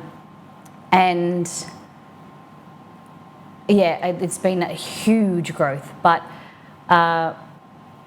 I would bake and I would cook more often, and I love to cook, but that if I didn't have to eat it, like if I could just like this, taste it and then give it away, like having it in our house. I would love to do, like I love to bake or make all different types of food. I love to do fried food. I love to do heaps of heavier meals and things. I like to taste it, and then I don't like to have it as leftovers. The grocery bill, that's the biggest expense of a cooking stream. Or if you started a brownie company, I am a bit conscious now of like brownies and like how much I'm eating them.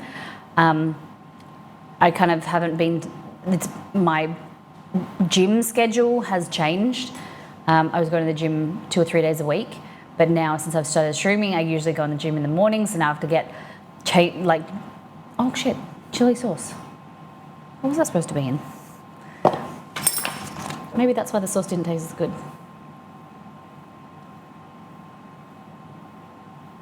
What? Oh, the chili oil is supposed to be with the salad. Yeah, with the brownies, I'm going to be very conscious of like how much I try and how much I eat, and I'm hoping that I like the idea of them. I don't eat them any. I'll be disgusted by the look of them. And I'm excited to be able to cook and then feed other people and then make them for other people's orders and stuff. I got to run. I might not be back by the end of the stream. I'll be in the office for the rest of the week, so I won't be in the... Oh my God. That sucks. That's understandable. All good. We're finishing now. But great questions. Great questions, Kill Squirrel. For sure. It's a balancing act. Definitely it's like a work in progress. But yeah, I was way fitter, and like I was a nurse, so I was way fitter, leaner. Both Exceed and I were, and he's lost 25 kilos in the last 20 kilos in the last 9 months. He said, I think.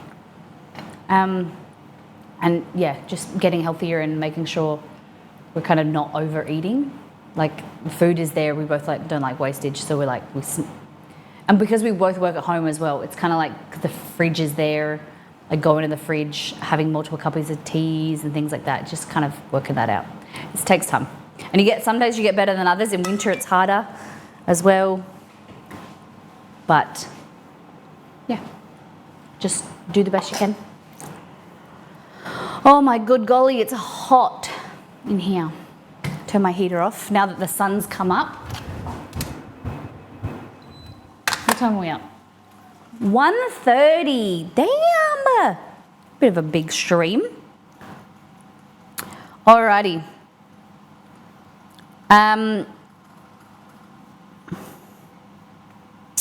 So we're gonna send you off over to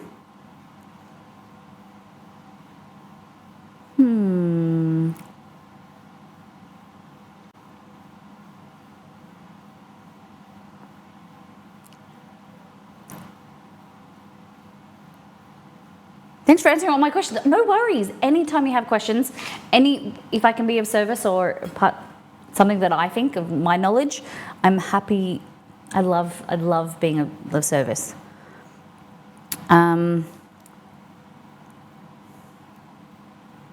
Okay. What is your DOTD? Which is your dish of the day? Were you a cheesecake fan? Were you a fan of the chicken? Enjoy your streams quite a bit. You're one of the very few cooking streamers with a clear format. Oh, thank you. I appreciate that. You've noticed that. We try and do, introduction kind of, I'm glad. All right. We're on a bit later, so see who's around.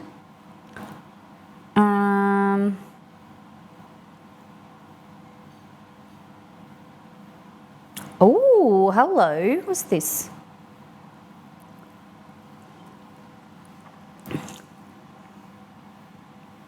Cheesecake fan? DOTD, what was your favorite? I should make another bowl. Were you a fan of the fried chicken bites with the salad and rice? Or were you a cheesecake fan? What would you eat? What would you prefer? Dish of the day? Cheesecake? What's it called? A cinnamon roll cheesecake? Oh, someone's making pizza. Okay.